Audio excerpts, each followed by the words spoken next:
Getting a lot of requests to be Santa Claus, though, with the new beard. Trimmed beard.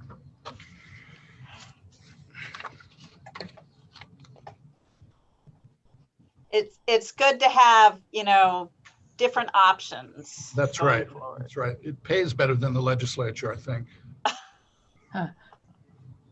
And you really only have to work a few weeks a year. That's right.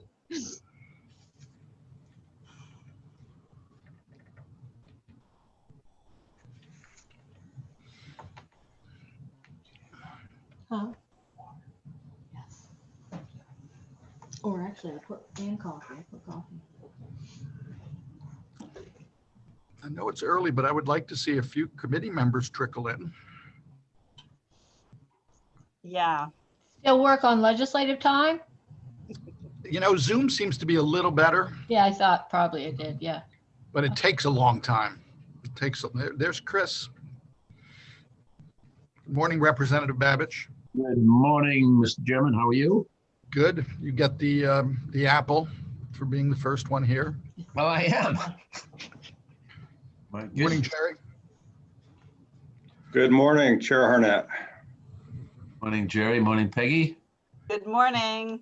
Hello, Miss O'Brien. Congratulations. Hello. Thank you. Not yet. Thank you. It's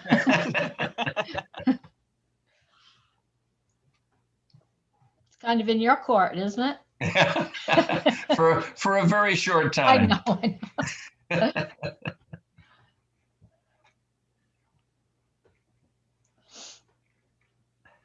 Okay, got 2, 3.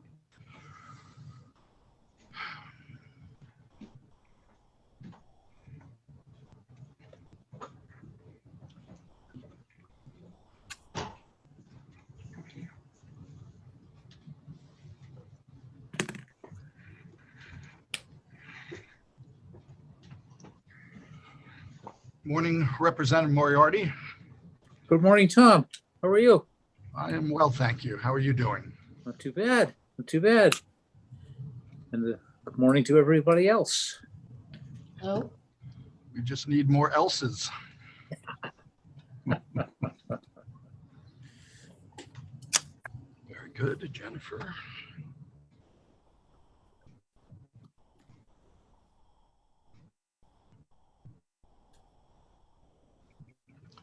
Morning, Representative Poirier. How are you? Good morning. I'm well. How are you? I am okay, thank you. Morning, Jen. Jennifer.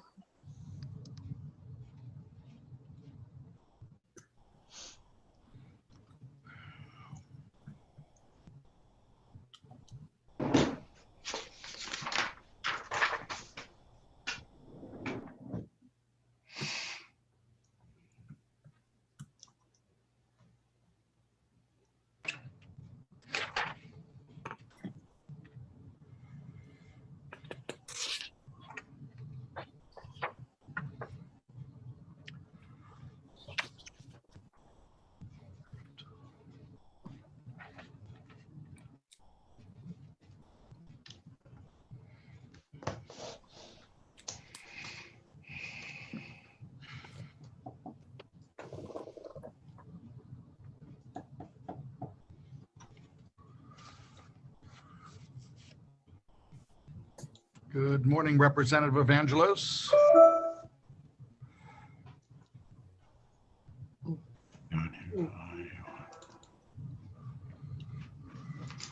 Representative Libby.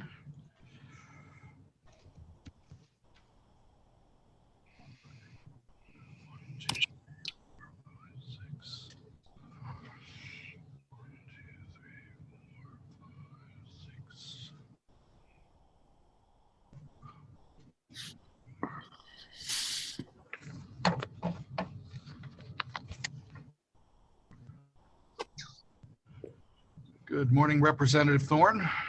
Good morning, Representative Harnett. You make us 7, but we need a senator. Well, I just tried calling everyone in our caucus and got a hold of no one. That's not what I wanted to hear. Senator Carney is introducing a bill in another committee. Excuse me. I Well, will, we have simultaneous confirmation hearings in Marine Resources at 9 too, so. morning Representative Reckitt and Representative Newell. Morning. We're just waiting for a senator. Ah, I was just waiting for my Wi-Fi last night. Holy Lord. Yes. Yeah, We I lost guess we everything. were all, We lost we were all everything last stuck. night. Yeah, I lost that, the phone, yeah, it's like, ugh, You, Storm revisited. yeah. you were desperately hoping it would return by this morning, right, Lois? Yes, I was, and I was somewhat grateful it didn't return last night, to tell you the truth. I had had a really long day and I was tired. But I had to drop off his car keys to Representative Sylvester at the ferry terminal on my 45-minute lunch break to, Senator Carney, you are here. oh, which there is- he, okay. I I am, my bill in HHS will come up in a little bit, so I Okay, well, I'm jump over. happy to see you, but happier because you give us a quorum, and I see Senator Kime has joined us as well. So good morning, everyone. Welcome to the Judiciary Committee meeting for today. We will begin with a confirmation hearing for Julie O'Brien for appointment to the Maine Human Rights Commission. But before we begin that, I am going to ask committee members to introduce themselves, and I am going to call on people in the order that they joined us today. So with that, I would begin with Representative Babich. Thank you, Mr. Chairman. Sorry, my printer is a little loud here. My name is Christopher Babbage. I represent House District 8, which is about 82% of the voters of the 43 square mile town of Kennebunk. Thank you, Representative Babich. Representative Moriarty.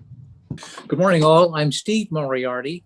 I represent Cumberland and part of Gray in House District 45. Thank you. Representative Poirier. Thank you, Mr. Chair. I'm Jennifer Poirier. I represent House District 107, which is all of Skowhegan and part of Madison. Thank you and welcome. Representative Evangelos. Good morning, Representative Harnett. Good morning, everybody. Jeffrey Evangelos, House District 91. I reside in Friendship. Thank you. Representative Libby. Thank you, Mr. Chair. I'm Laurel Libby. I represent District 64, which is part of Auburn and all of Minot, and I reside in Auburn. You may see me sporting this today. Do not be jealous. I do have a 4-year-old. Congratulations. It looks very fashionable. Hey, Representative Thorne. Good morning, Mr. Chair. Good morning, members of the committee. My name is Jim Thorne. I represent District 103, which is Carmel, Herman, and a portion of Etna up in Penobscot County. Thank you and welcome, sir. Representative Reckitt.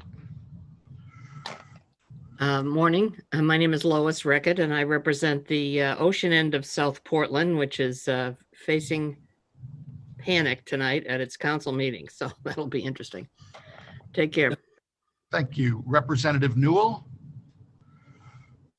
Thank you, Mr. Chair. Good morning, everyone. I am Rena Newell. I am the Passport Party Tribal Representative.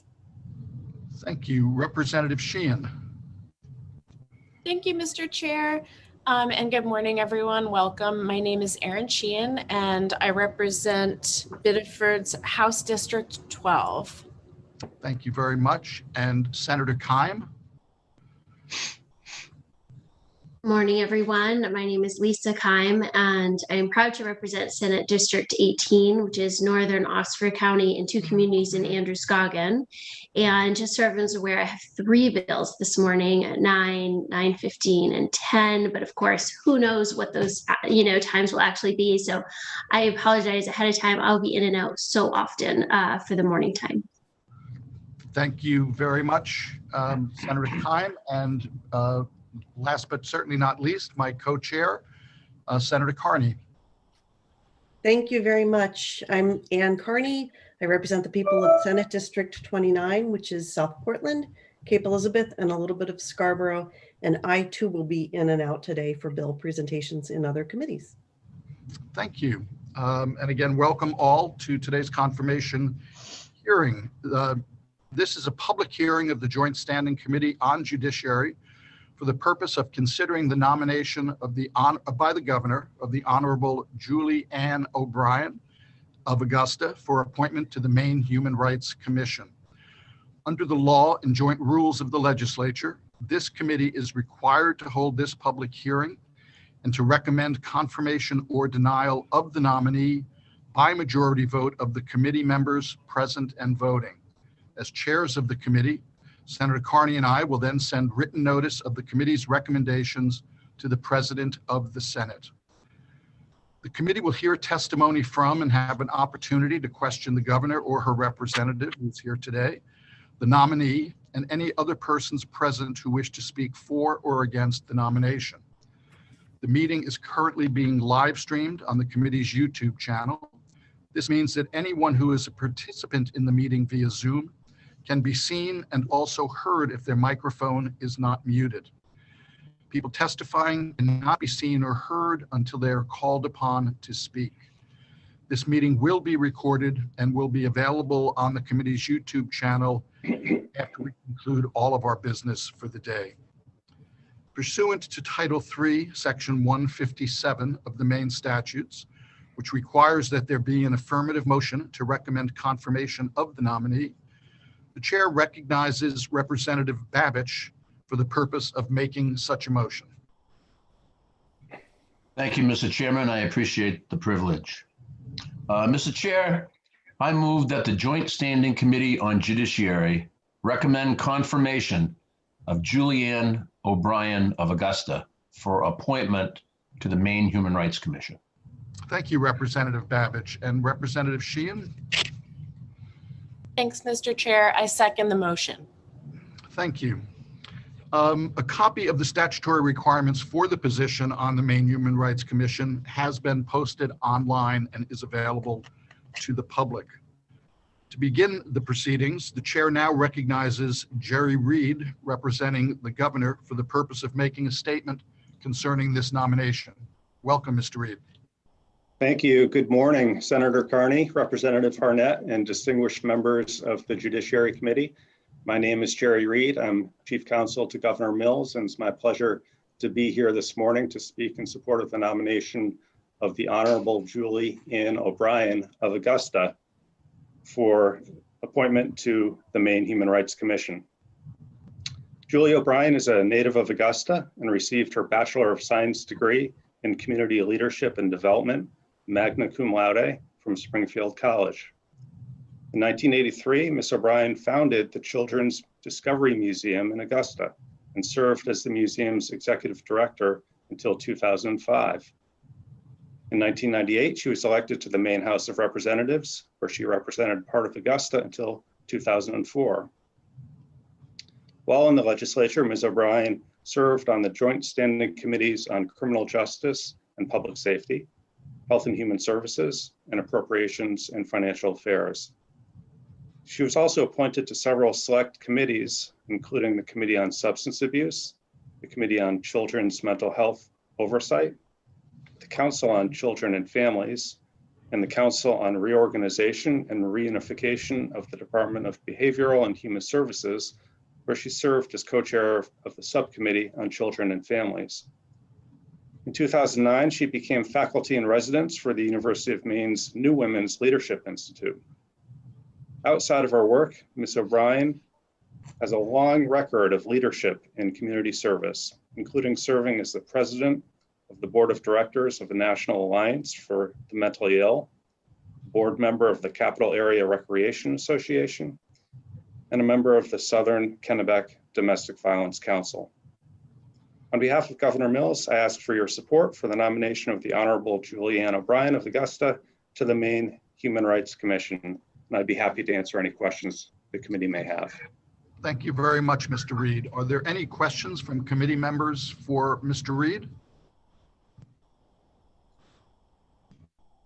Seeing none, Thank you very much for your presentation, and I will now introduce, I will recognize the Honorable Julie Ann O'Brien for the purpose of making a statement concerning this nomination. Welcome to the committee, Ms. O'Brien, and I need to let you know that our children and I and their mom spent a lot of time in the Children's Museum when they were growing up. So thank you for being part of our life in that way. Thank you. So you may begin when you feel comfortable. Thank you. The honorable still gets me when I hear that. But thank you, Representative Hartnett and Senator Carney. It said Representative Carney on there for a while, and I was kind of, uh-oh.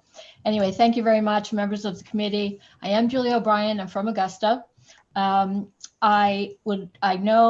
of all, I would like to thank you for your service in this incredibly difficult time. I really don't understand how you're doing it, from the very large issues to the smallest, wondering about bringing the candy and the treats to the committee. I don't know if that tradition still holds, but it's an important one, and it's just a very difficult time. So thank you for serving.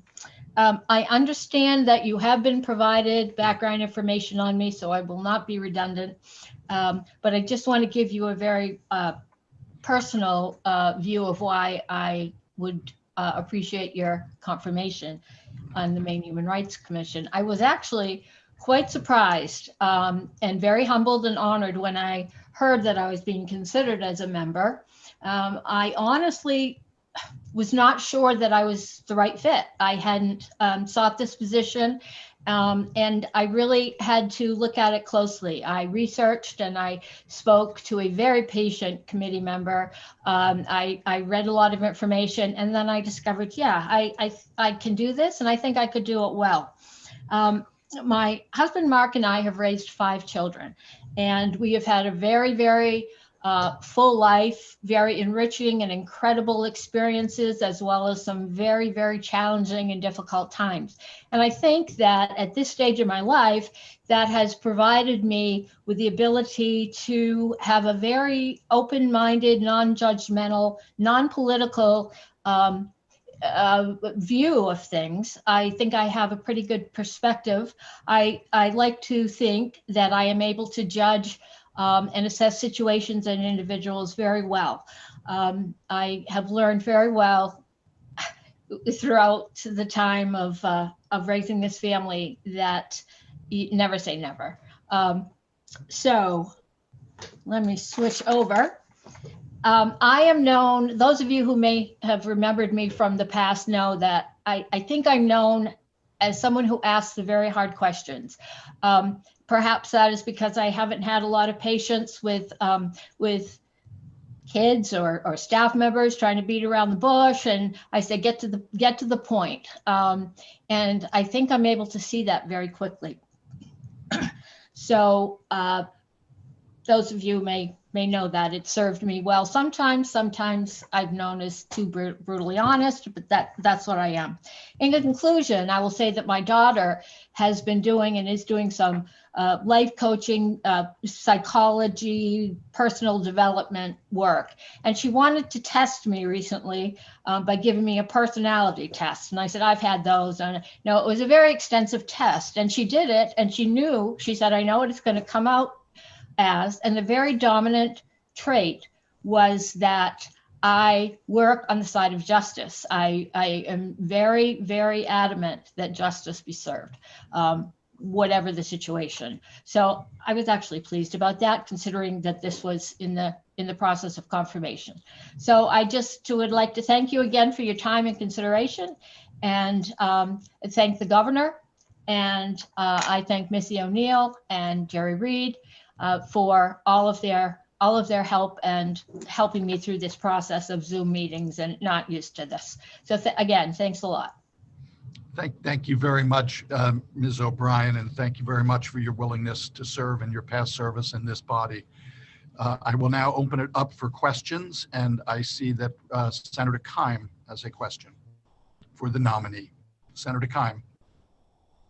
Thank you, Mr. Chair. Good morning, Ms. O'Brien. Thank you so Hi. much for being willing to serve on this committee. I think this is one that has some of the bigger time requirements involved. So I thank you for being willing to do that. So you're the Republican, one of the Republican members that are required by statute to be on the committee. And the point of that is obviously to provide balance and to make sure that the Human Rights Act is applied fairly. And I was just wondering if you could speak to how you think, how you see your role in being that balance. Well, thank you for that question. One thing that Jerry Reed did not say, and I don't know, is that I did serve as the executive director of the Maine Republican Party for a time.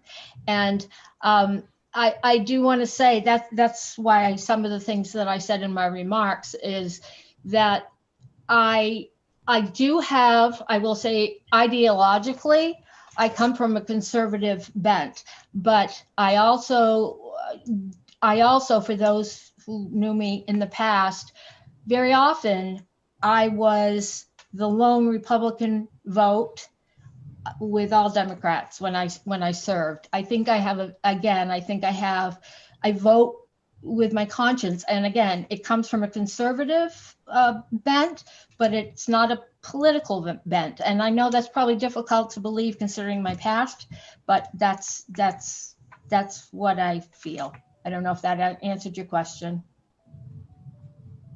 Thank you. I appreciate hearing that. Any additional questions, Senator Kime? No. Thank you. Are there, I see a question from Representative Babbage. Thanks very much, Mr. Chair.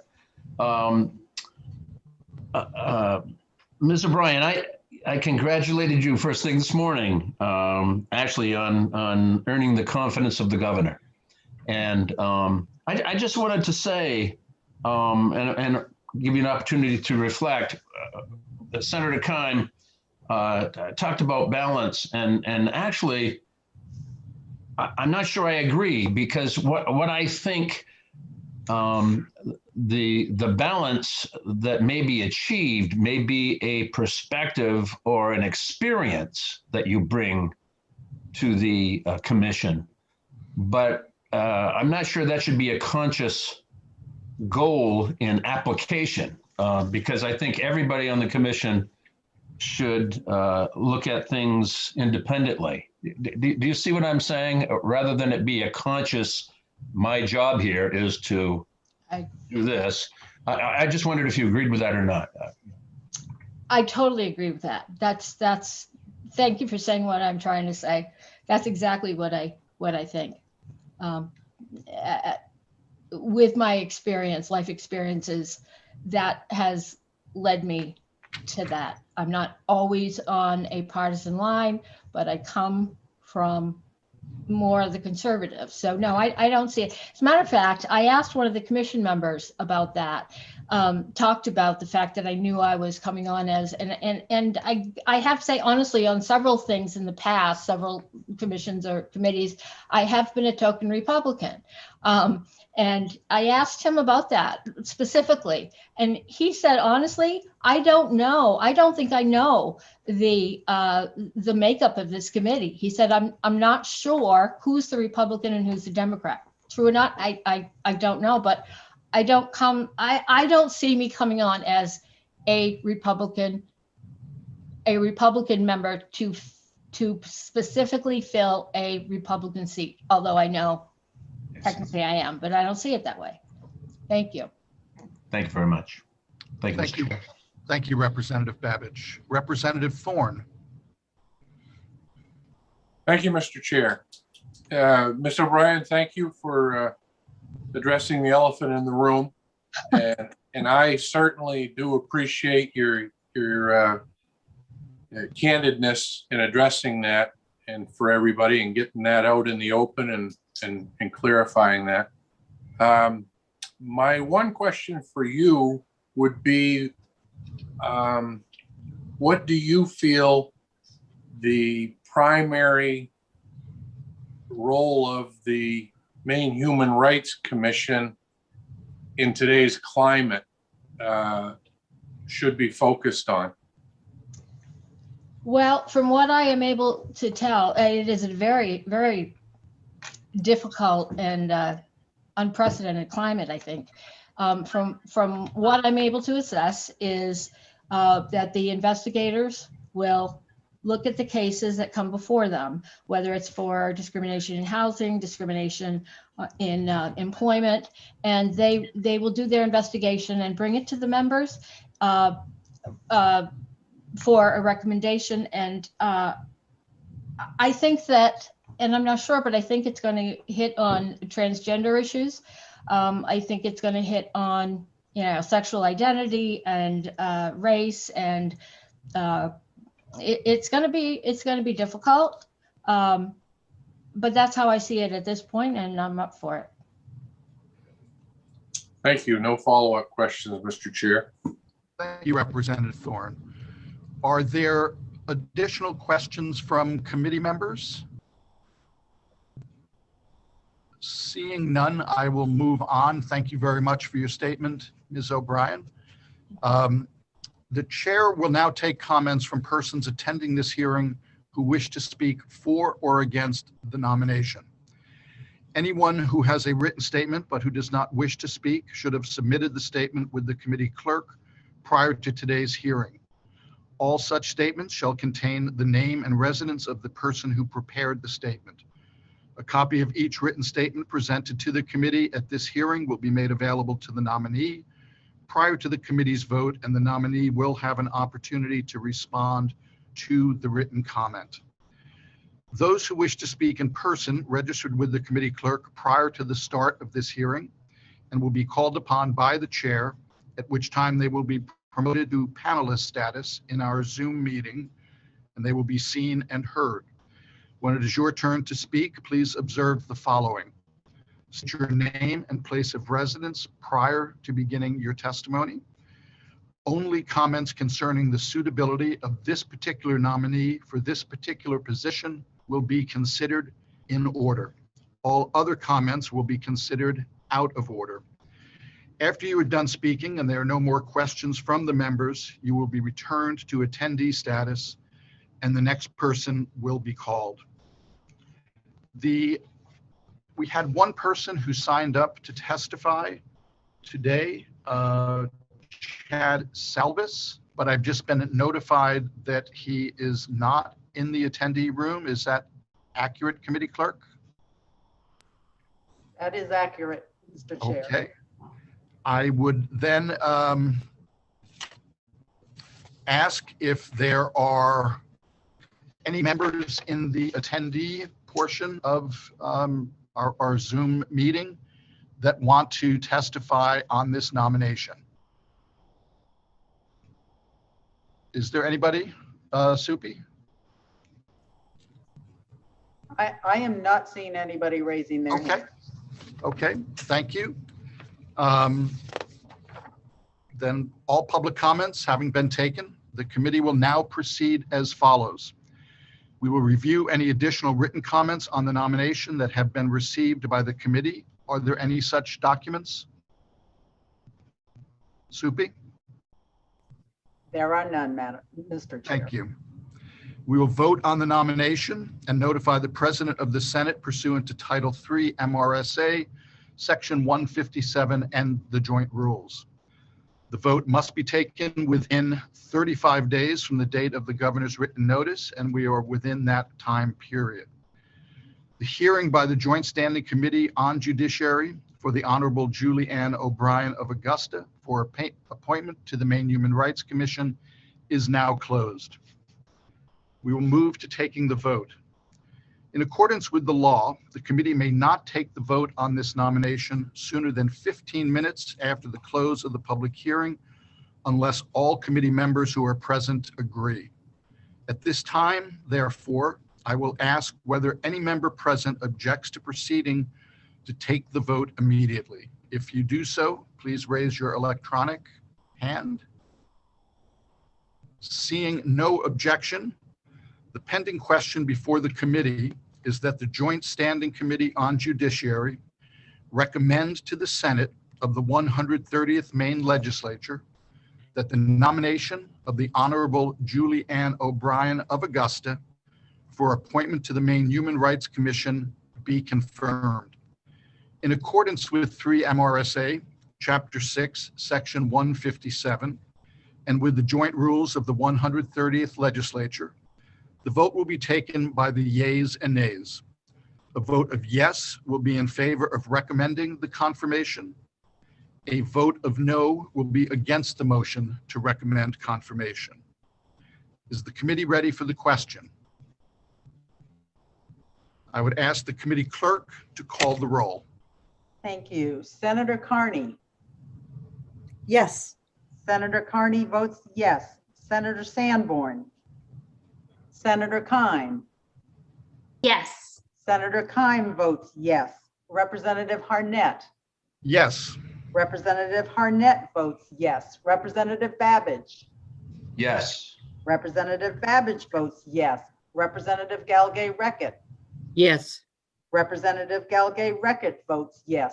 Representative Moriarty. Yes. Representative Moriarty votes yes. Representative Sheehan. Yes. Representative Sheehan votes yes. Representative Hagan. Representative Libby. Yes. Representative Libby votes yes. Representative Poirier. Yes. Representative Poirier votes yes. Representative Thorne. Yay. Representative Thorne votes yes. Representative Evangelos. Yes. Representative Evangelos votes yes. Representative Newell. Yes. Representative Newell votes yes. Senator Sanborn. Senator Sanborn is absent. Representative Hagan. Representative Hagan is absent. Mr. Chair, I have 12 members voting in the affirmative, 0 in the negative, 2 are absent. Thank you, Ms. Panett. 12 members of the committee having voted in the affirmative and no persons in the negative, it is the vote of the Joint Standing Committee on Judiciary that the nomination of the Honorable Julie Ann O'Brien for appointment to the Maine Human Rights Commission be confirmed. Congratulations, Ms. O'Brien. If these were more normal times, we would be getting up from around the horseshoe to come and congratulate you and thanking you for taking on this role and for continuing to serve the people of Maine as you have done for so many years. I thank you. Thank you very much. But in lieu of that, we will extend our virtual applause and please take this as a sincere recognition of thanks for what you're about to do. Thank you very much. You're very welcome. And again, the committee thanks you. And on behalf of the people of the state of Maine, I thank you as the chair of the committee. Okay, thank you. Good luck with the rest of the session. Thank you very much. Committee members, this is unusual.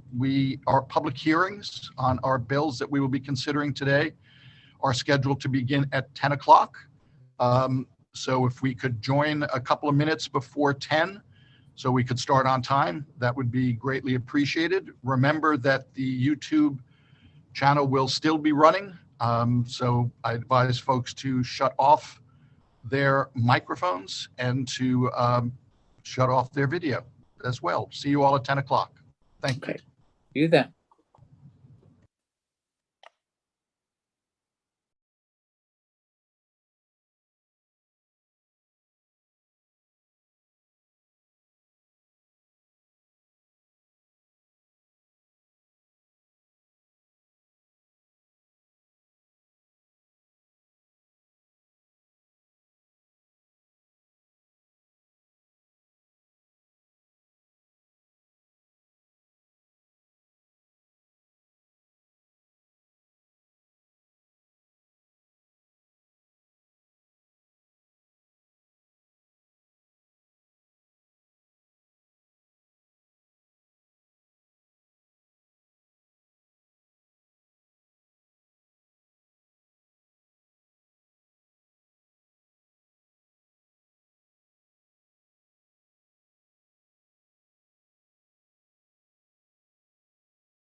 Hi, Peggy. Good morning again. So you sent us a bunch of bill analyses. I did. So you can either Is it bills analysis or bills analysis or? bill analyses. Yeah, I don't know. But I've also posted them in the electronic LD file, so everybody can access them that way. Although we're recognizing that there's something weird going on with the bills that were heard on March 17th, which of course are most of these bills, that the posted documents kind of disappear and come back. Oh, Yeah, so something to do with St. Patrick. I was wondering that. I mean, I was looking at it last night and I knew that there was some internet outages across the state, so I Yeah, wasn't sure if that was related, but it's still happening. We lost everything at home last night. We, cell phones, the whole kit and caboodle. Even your cell phones? Yeah. But definitely the internet. Yes. Yeah. I read it was New Hampshire and Maine. Oh. Two fiber cuts. So whatever backup they had wasn't backing up. So did it affect like lots and lots of people? I think it did. I didn't see numbers, but I know one of my colleagues here was trying to work from home and we didn't lose anything here. I'm not sure what our system is, but so she came into work here last night. So anyway. So the bill analyses, when you said they're in the LD file, you mean on the Google Drive or? No. Right in the electronic LD file, and you get there either by going to the Judiciary Materials page and you go to LD and then you can pick each LD. Or just click the LD? Yeah. You can't click the LD out of bill status. Okay. You actually, or you can go to the calendar and find the date that it was heard and click on the little blue icon. It's two ways to get to the same place. Gotcha. Thank you. Yeah. So hopefully they'll get that all straightened out. All righty. Are those mostly for the bills we're working tomorrow? Yes. Okay. Right. So, maybe that will teach us to schedule multiple bills from the same hearing date on the same work session, because if it affects all of them, then you're kind of stuck and you're relying on those electronic records. And I had a little bit of time to check around today, and that seems to be the only day where things disappear. Although I have heard from two other committee members before yesterday that sometimes things aren't there. Huh. So we'll try to figure it out, because I think that's an important resource for you and you need it. Oh yeah, and we need to make sure everybody can access it. Not a good thing. And you've done all that work and we need to see it. Right. Well, I will email it to you too. But for those of you who are really, electronic record based, it's a great solution. And as I was working through things last night, I realized, there's a lot of testimony that's not there. So I reposted it. This was for LD 690. So I reposted it and then it showed up again. So now you have twice as much testimony on LD 690, because I don't know if you heard me talking with Representative Harnett. There's something going on with the LD files, the electronic LD files for March 17th. So if you keep refreshing, if you're there and you keep refreshing, those documents will eventually all show up.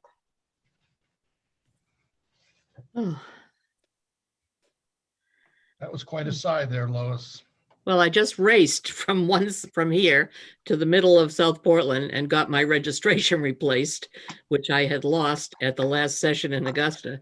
And I have to have my car inspected, and I can't do that without a current registration, which I had, but I did not have the paperwork. So it was like, You have not been having good luck on your trips to Augusta. You no, need I have to not. be down Anyway, so, in the southern part of the state.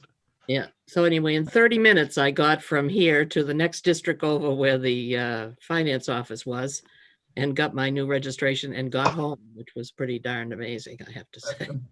It's impressive. Oh, but it's off my mind because I have an appointment for my inspection on Friday, and that would be terrible. And to get my tires off, my snow studs off. Oh.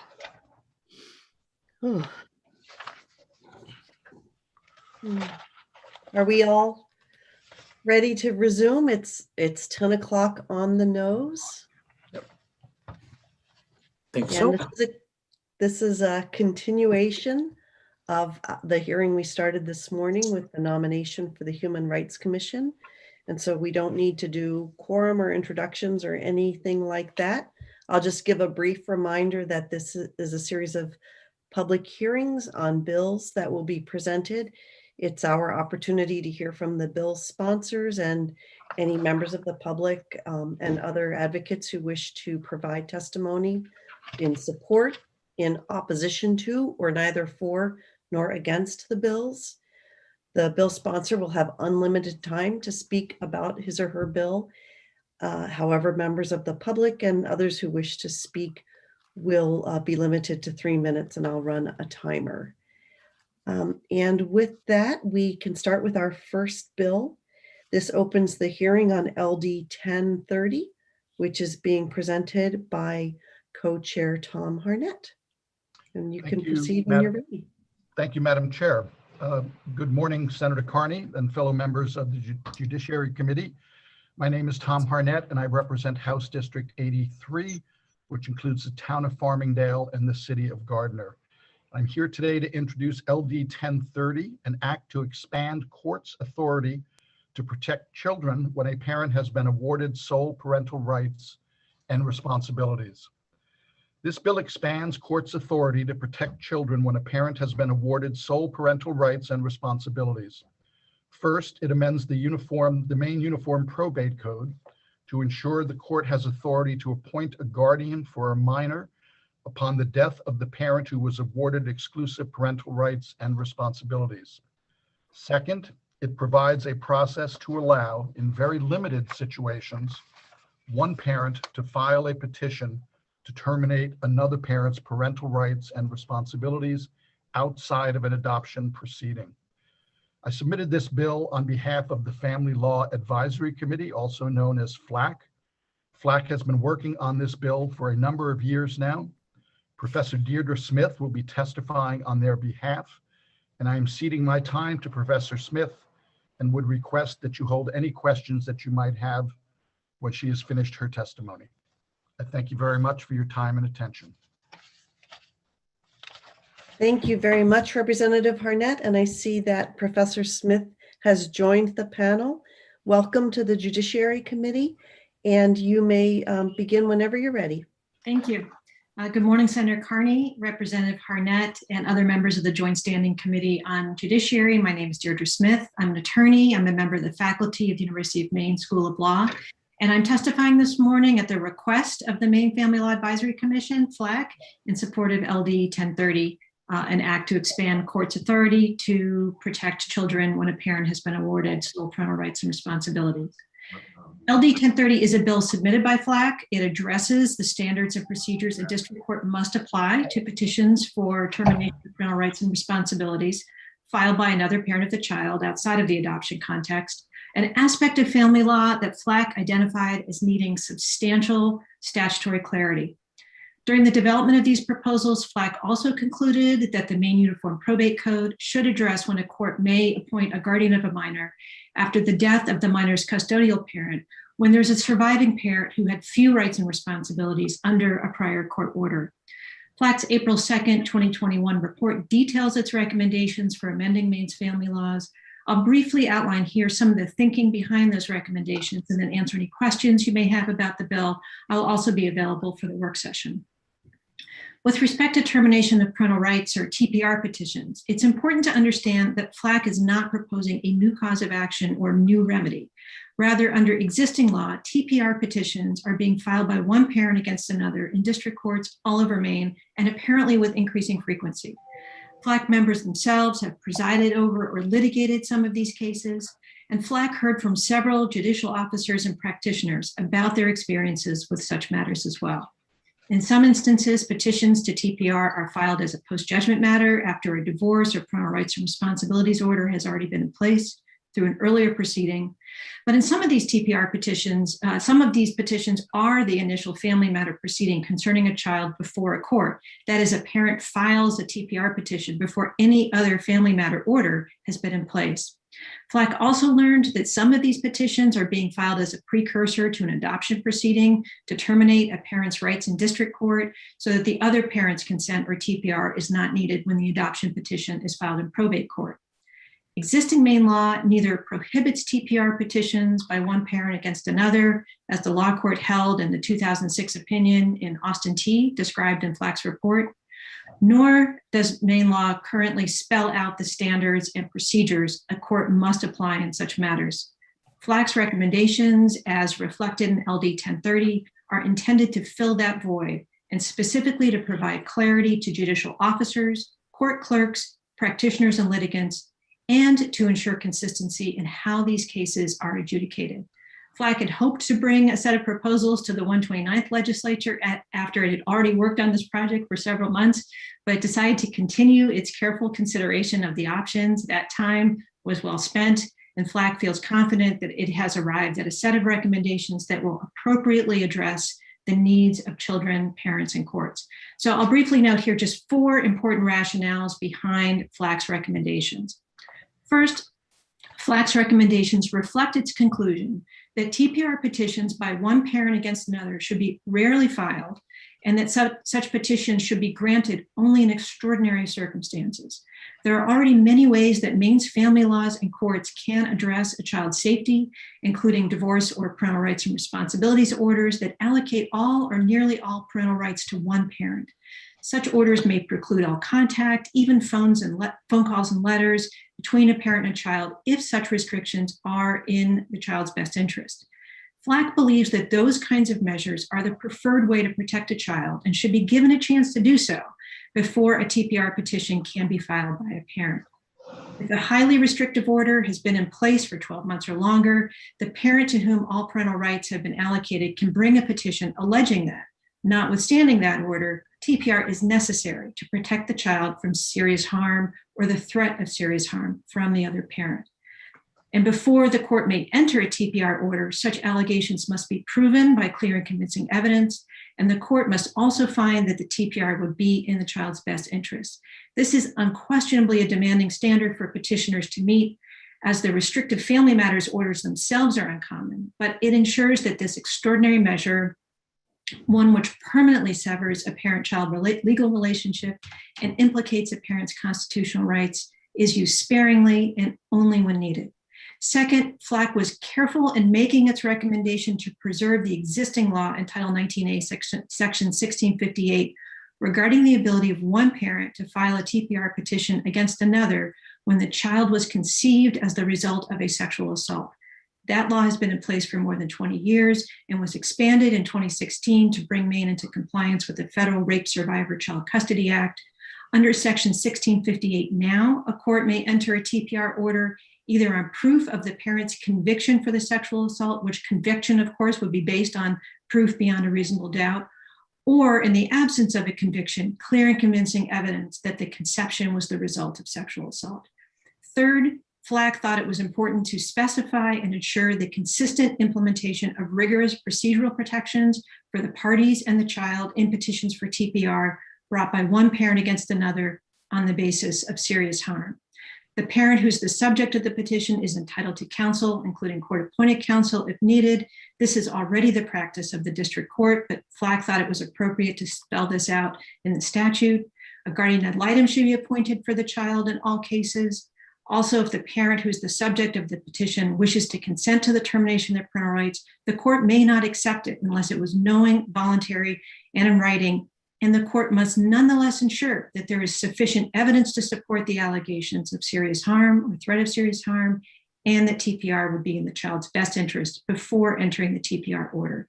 And finally, FLAC thought it was important to clarify that one basis for a probate court to find parental unfitness necessitating the appointment of a guardian for a child over a parent's objection is where that parent had been allocated no parental rights in a prior family matter order, and the parent to whom all the parental rights and responsibilities had been allocated has died. Because LD 1030 provides important clarifications about the standards and procedures district court judges must follow where a parent has petitioned to terminate the parental rights of another parent, and also provides probate courts clear authority to appoint a guardian for a child when the child's sole surviving parent had few parental rights allocated to them under a prior court order, FLAC urges the committee to vote ought to pass on LD 1030. Thank you very much for your consideration of FLAC's recommendations, and I am happy to take your questions. Thank you very much, Professor Smith. Committee members, are there any questions? And actually, I will start with one. Could you please provide us a little bit more information about the fourth point? I wasn't totally following the description of the circumstances in which that applied. Right, exactly. So the circumstances in which this would apply, it's really to provide clarity to probate courts. So this would be a circumstance where one parent has died, and this would be the custodial parent. And the custodial parent to whom all parental rights had been allocated in a prior court order, let's say in a family matter, sole parental rights and responsibilities. Upon the death of that parent, two legal things happen.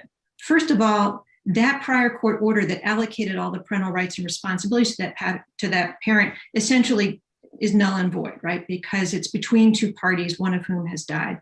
The second thing that happens by operation of law is that all of the parental rights devolve to the surviving parent. And so as automatically, and so this provides, and so that would entitle that parent as a matter of law to claim custody, to claim sole parental authority over that child. Now, this is a parent who, by a finding by a prior court, was not entitled to any parental rights at all, was not given any decision-making role, was not allowed to have any contact, couldn't even have access to the child's records. So the concern there is to provide guidance to probate courts that if you're confronted with a situation where, let's say, a grandparent is petitioning to be appointed the guardian of that child, and it's over the objection of the surviving parent, that grandparent can show the probate court, hey, look, this was the court order that was in effect. You're not bound by it now, but it in itself can be evidence of parental unfitness that would be the basis for the appointment of the grandmother over the surviving parent's objection. The surviving parent still has the opportunity to demonstrate that circumstances had changed since that was entered or would otherwise be unjust, to apply it as evidence. But it really sort of creates almost a presumption that if that parent had no rights under a prior court order, that a guardian needs to be appointed to take care of that child. Thank you. That was super clear. Appreciate it. Representative Moriarty, you have a question? You can go ahead. Thank you, Madam Chair. Good morning, Professor Smith. I wonder if you could just educate me and possibly others as well on the consequences of a termination of parental rights and responsibilities. To be specific, if one's rights are terminated, is that person not a parent in any sense as a matter of law from that point forward? That's exactly what it means, Representative Marriott. They have no legal relationship with the child, so they have no parental rights, they have no responsibilities, they have no standing, for example, to object to the appointment of a guardian, to the adoption of that child. They have no right to interfere with or to co-parent, and they also have no responsibilities at the same time. So in every sense, I mean, throughout Maine law, we see many examples of where somebody, where a parent has a particular legal role with respect to another person, all of that would be eliminated. So there is a cross-reference in the bill to clarify that it's really has the same legal effect as the termination of parental rights in the child protection context, right? So if the state brings a TPR petition, the result is exactly the same. It's also the same as in the adoption context. So the outcome is consistent. And as a quick follow-up, I take it these orders are not time limited, but rather are permanent from the time they're entered. That's exactly right. And that's one of the reasons why FLAC feels that, this really is an extreme outcome. And because of the permanent nature of it, other measures should be tried first. The only thing that would open up the door to the parent whose rights have been terminated would be the death of the other parent. Not even in that case, actually. So I thought you said that the surviving parent can demonstrate a change of personal circumstances or something. Yeah, I appreciate the question, and let me clarify that, because the way these those two parts of the bill really operate separately. So not in conjunction with each other. So what I was explaining to Senator Carney is if the surviving parent still had some rights, limited, but still had not had their rights terminated, but they had that family matters order that I was referring to earlier that allocated all the parental rights and responsibilities to one parent, and then that parent dies. If there has been a termination of parental rights before the custodial parent dies, then that child is a legal orphan unless has been adopted or some other person has been. So that provision of the minor guardianship, and your question is really good because it goes to demonstrate one of the legal implications of TPR. One of the implications of TPR is that you have no standing to object to the appointment of a guardian if your parental rights have already been terminated. So they're two different measures that can address similar concerns. One can be seeking termination of parental rights. The other one is even if some nominal rights survive and the custodial parent dies, another caregiver for the child can bring up that prior court order as evidence of parental unfitness. All right, thanks for the clarification. Appreciate it. Committee members, are there additional questions for Professor Smith? I have one other question for you. You said that the Family Law Advisory Committee had been alarmed that the TPR actions were being brought more and more frequently and in circumstances that didn't seem to be appropriate. Did you look into why there was that shift? And if so, can you tell us what you found? We did not undertake any kind of empirical analysis of this. I mean, this was largely anecdotal, but again, many people around the table. I mean, FLAC consists of practitioners and judicial officers who are in the district courts all the time, and they were certainly hearing this. That was certainly one of the questions, was why did these seem to be of increasing frequency? There are a few possibilities. One is that when the new probate code went into effect, one of the changes that it made was to prevent a parent from adopting their own child for the sole purpose of terminating the parental rights. So that door was closed, and appropriately so. FLAC thought that was one of FLAC's recommendations. That's not an appropriate use of the adoption procedure. And so that may account for some. I mean, I don't think those were common filings, but they certainly may have been some. It certainly also could be, a reflection of increased awareness of this, a lack of clarity from the courts and from the statute. So I think as practitioners brought more of these, had some success, and there was increasing awareness of it, that may have led to the reason why they have continued to happen. I think the more recent trend that we heard of from the family division, and family division representatives were also involved with these discussions, is the increasing number of cases that were being brought as initial filings. I think that was the most significant concern. I mean, obviously, these petitions may be appropriate in some extreme circumstances, but I think the concern is there was no clarity to say, can the first time you bring a petition for parental rights determination, that it's a termination determination in the beginning, if that makes sense. So we would be speculating about some of the reasons, but those are a few possibilities. Thank you very much for answering the question. Committee members, any final questions for Professor Smith?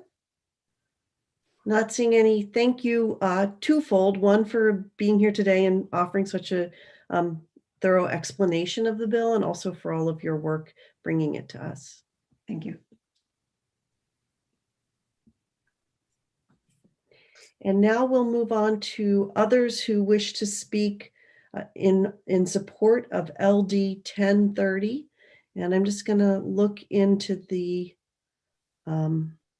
attendee space and ask those who are here to testify in support of 1030 to raise your electronic hand, and then please leave it raised as we work through the witness lists.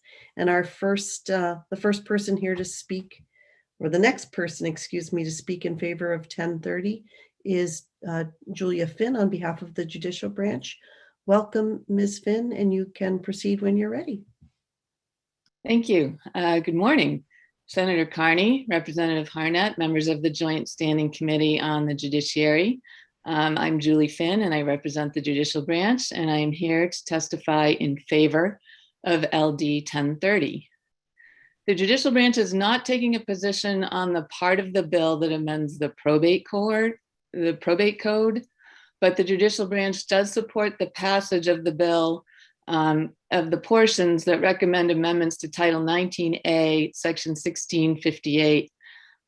In fact, the Judicial Branch asked FLAC to review this section, one of two statutes that currently authorizes the termination of parental rights outside of the child protection matters that are addressed in Title 22.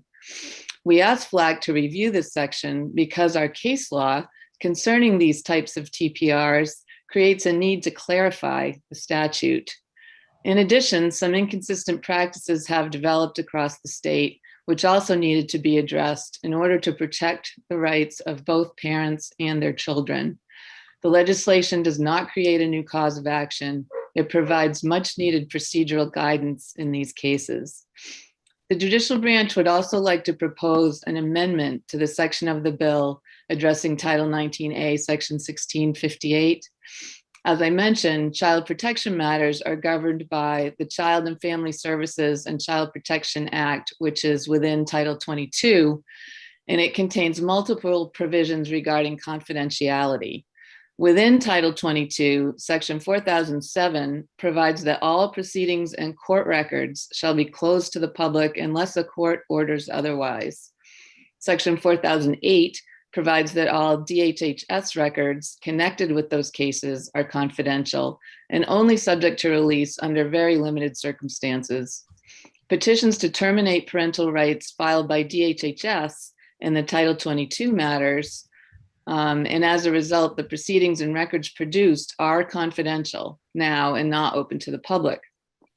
As Professor Smith just mentioned, LD 1030 addresses proceedings to terminate parental rights by one parent to terminate the rights of another parent under a different title, Title 19A.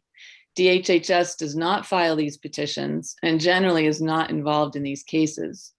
Nonetheless, the issues addressed in the Title 19A TPRs are precisely the same as those in Title 22 TPRs. Allegations of parental abuse, neglect, and abandonment. Because the Title 19A TPRs involve sensitive matters describing a person's fitness or unfitness to parent children, we propose that they be handled in the same manner as the Title 22 TPRs and suggest the confidentiality provisions making court proceedings and court records non-public in these cases be added to the statute. If the committee is amenable to this amendment, I would be happy to bring proposed language to the work session. Thank you very much for your time. Thank you very much. You concluded exactly at 3 minutes on the button. That's long for me. We would welcome your draft amendment language. So thank you very much for offering that. Thank you. Committee members, are there questions for Ms. Finn? I am not seeing any. Thank you for your suggestion of the amendment and for your testimony today. Thank you.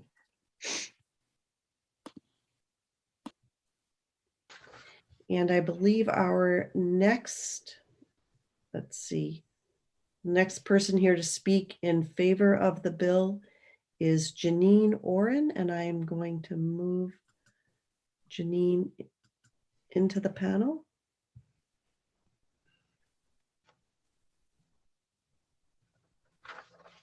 Let's just take a minute.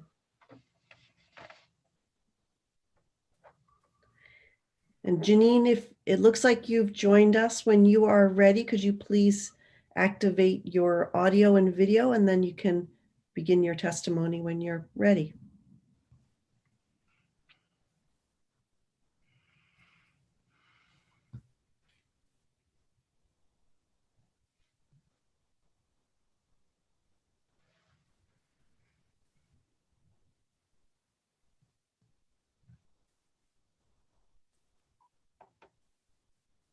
Janine, are you able to hear us?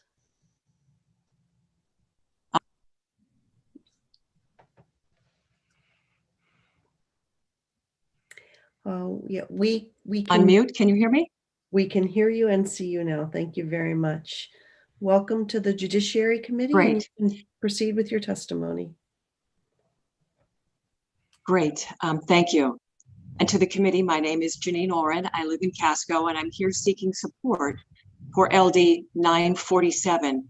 And I want to make sure that's the bill we're talking about, LD 947, economic abuse. We are not there quite yet. We are on LD okay, 1030. that's what Let me move you back I'm for, to the here panel. for LD 947. Okay, let me move you back to the attendee space until we're ready for that bill. Thank you.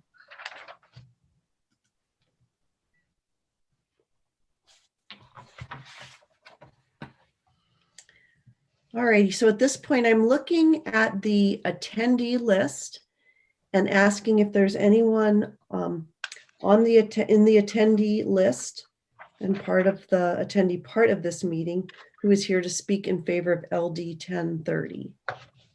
That's an act to expand the court's authority to protect children when a parent has been awarded sole parental rights and responsibilities. And I am not seeing any electronic hands raised for this bill. We'll move on to those who wish to speak in opposition to LD 1030. If you are in the attendee space and you wish to speak in opposition to 1030, please raise your electronic hand. And I'm not seeing anyone who wishes to oppose the legislation. Finally, is there anyone here neither for nor against LD 1030 who wishes to be heard at the public hearing? And again, there's nobody indicating with a raised hand that they wish to participate. So with that, we'll close the public hearing on LD 1030. And our next bill that we're going to take up is LD 1102. And that is an act to update the law governing preliminary injunctions in judicial separation and divorce actions. That bill is being presented by Senator Bailey, a former member and House Chair of this committee. And Senator Bailey has already joined us. Welcome. We are delighted to have you back before the Judiciary Committee today. Thank you, Senator Carney. Representative Harnett and esteemed members of the Judiciary Committee, my name is Donna Bailey. I represent Senate District 31, which is Saco, Old Orchard Beach, Hollis, Leamington, and part of Buxton. I come before you today to introduce and offer testimony in favor of LD 1102, an act to update the law governing preliminary injunctions in judicial separation and divorce actions. For those of you who are not aware, when a family matter is filed in district court, a preliminary injunction also goes into effect and is, in essence, a court order to prevent either party from disposing of property except in the usual course of business, among other provisions. The idea behind the preliminary injunction is to ensure that the parties remain in their current financial situation while the family matter is pending, and to prevent one party from taking assets and disposing of them out of reach of the other party and the court. In Maine, the current preliminary injunction statute has not been updated since 1995, and it's quite open to interpretation, leaving the court and parties to try and figure out if a certain transaction triggers the injunction or not, sometimes after the fact. This bill seeks to update our current law to provide more specific guidance to the courts and to parties as to what is covered by the preliminary injunction. I had originally thought of putting in this bill as a concept draft, but decided it is better to have language for the committee to use as a starting point in discussing the policy implications of the various proposed provisions. The new provisions are based on a similar law in Oklahoma. I believe most, if not all, states have some sort of preliminary injunction statute, and I'm sure your legal analyst can get you that list if that's something you think that would be helpful. The added provisions in this bill are meant to clarify what many believe is already encompassed by the current law, but make it clearer so as to avoid confusion and unnecessary litigation. I welcome input from the family law practitioners, some of whom I believe will testify here today, including my co-sponsor, Representative Cardone, who is going to have some constructive suggestions to make this bill better, as well as the Family Law Advisory Commission as to how to make this bill a better bill while making the needed updates to our 26-year-old statute. Thank you for your time and attention, and I'm happy to try to answer any questions you may have. Thank you very much, Senator Bailey, and thank you for presenting us with a great starting place rather than a concept draft. That is very helpful. Mm-hmm. Committee members, are there questions for the bill sponsor?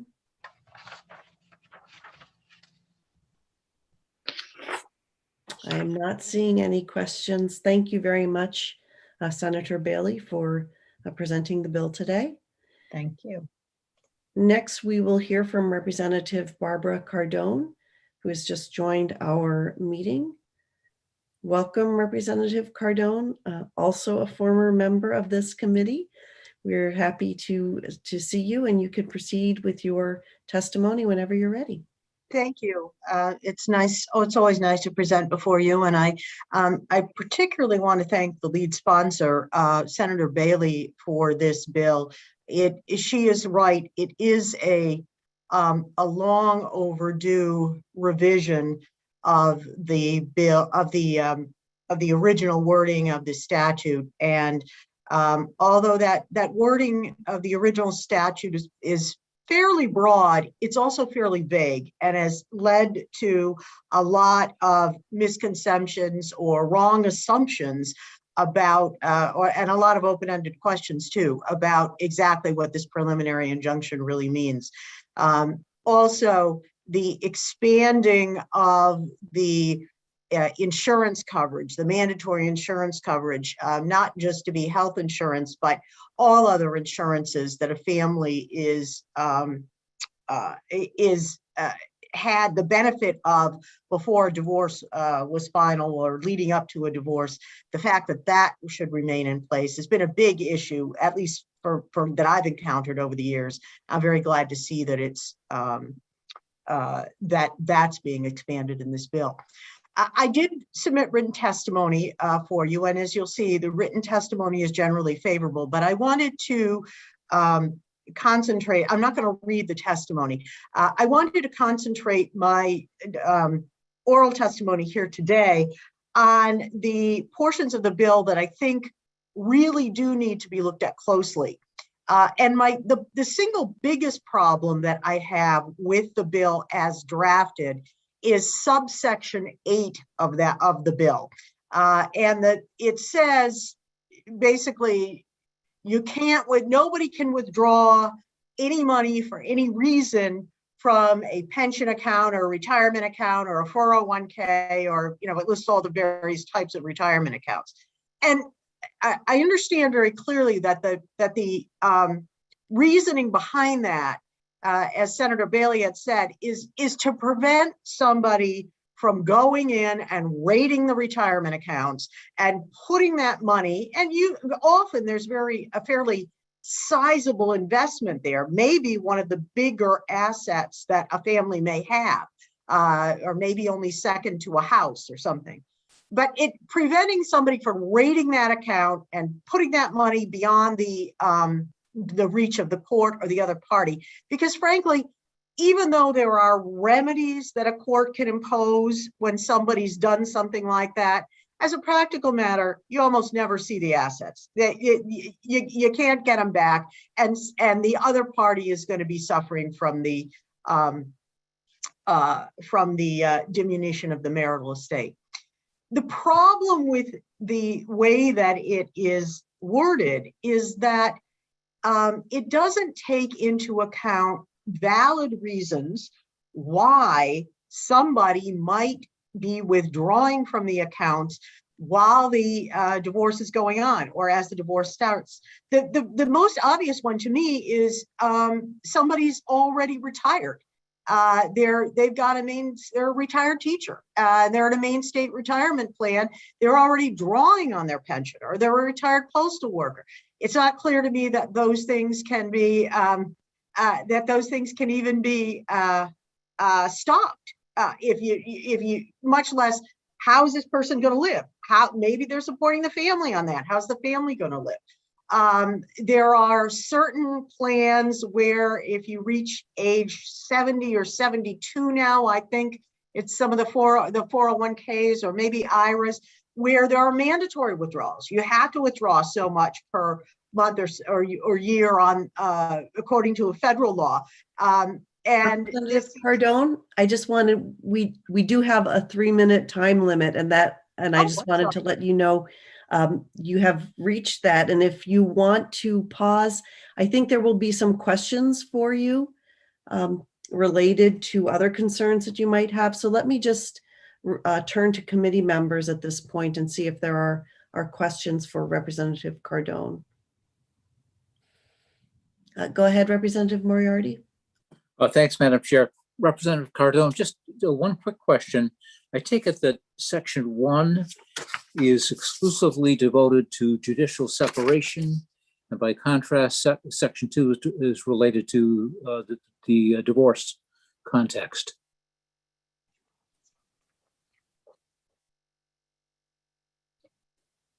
No, I don't believe so. They are, well, maybe, hang on. Yes, they are in separate, yes, 852 and 903. They are in separate sections of the statute. So I think you're right. They essentially are the same preliminary injunction. Thank you. And that leads me to my next follow-up. Is there any distinction between Section 1 and 2, other than the context in which the injunction takes place? You mean in the wording? No. Well, yeah, in the wording, the rights, the responsibilities, the consequences, or? No, because a judicial separation essentially does everything that a divorce does, right, except dissolve the bonds of matrimony.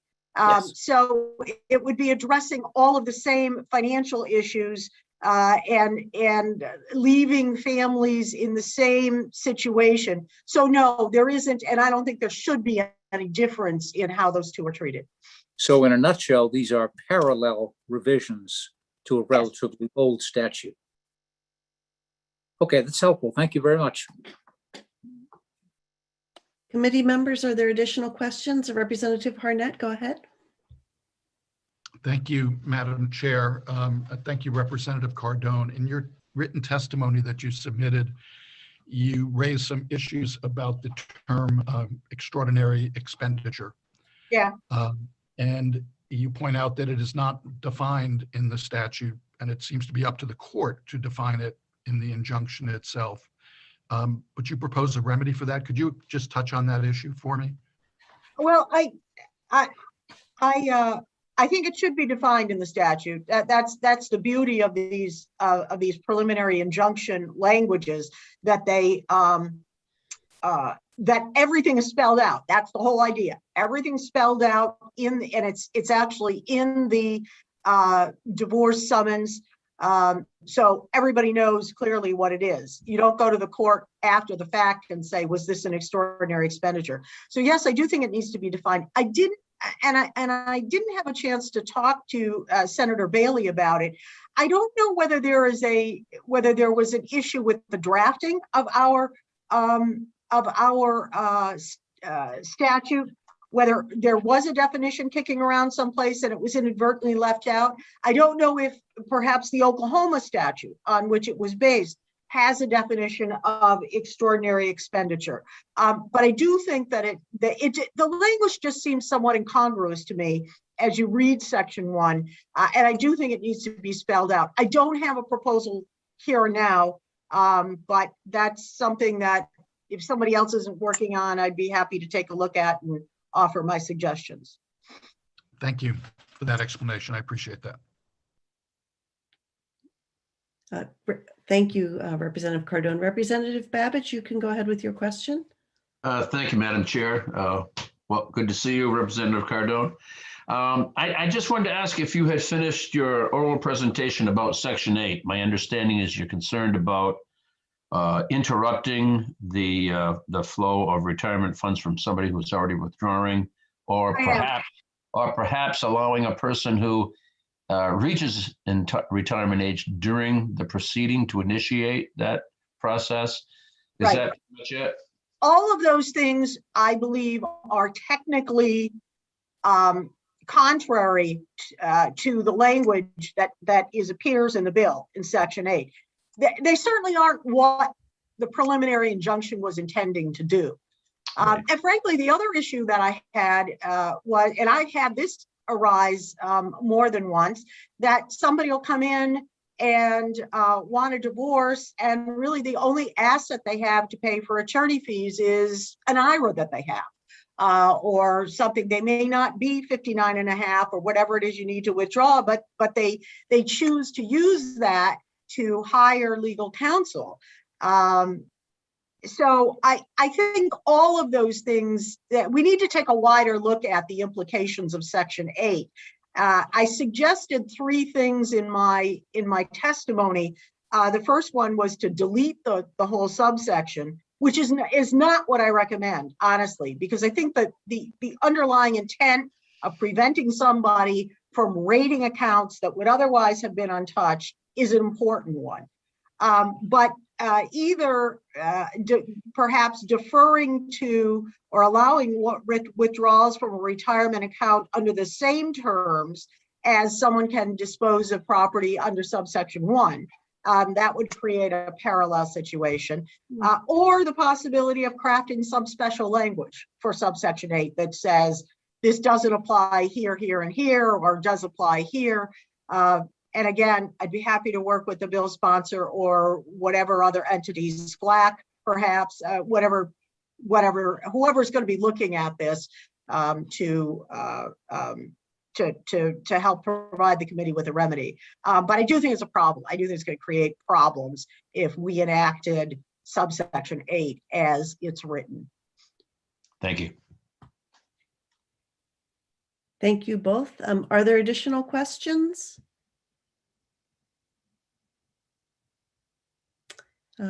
Representative Moriarty, go ahead. Thank you, Madam Chair. Just to follow up on the last point, Representative, are we anticipating further input from CLAC or any other source on the points that you've made with Section 8 and so forth?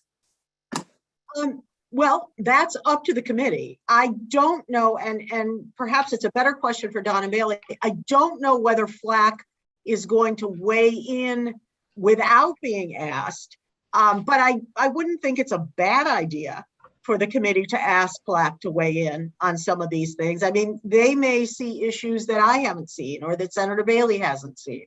So I don't think it's a bad idea, but I think it's up to this committee. Okay. Thank you. Representative Moriarty and Representative Cardone. Senator Bailey, do you know if FLAC is intending to weigh in on this proposal? I do not. I have not heard from them, and I would agree with Representative Cardone. It's certainly something that this committee could ask them to do if the committee felt it would be helpful. Great, thank you. We will take that suggestion from both of our esteemed former committee members. Any final questions for Representative Cardone, committee members? All right, I'm not seeing any. Thank you very much for being here, Representative Cardone. And I think that may be everybody who signed up in advance to testify about LD 1102, but I'm going to check with our attendees to see if anyone else is here. Attendees, if you are here to testify in support of LD 1102, please raise your electronic hand. Not seeing any. Attendees, if anyone is here who wishes to testify in opposition to LD 1102, please raise your electronic hand. Again, not seeing anyone. And finally, if there's anybody here to testify neither for nor against LD 1102, please raise your hand. And again, not seeing anyone. So with that, we'll close the public hearing on LD 1102 and thank Senator Bailey and Representative Cardone very much for presenting to us today.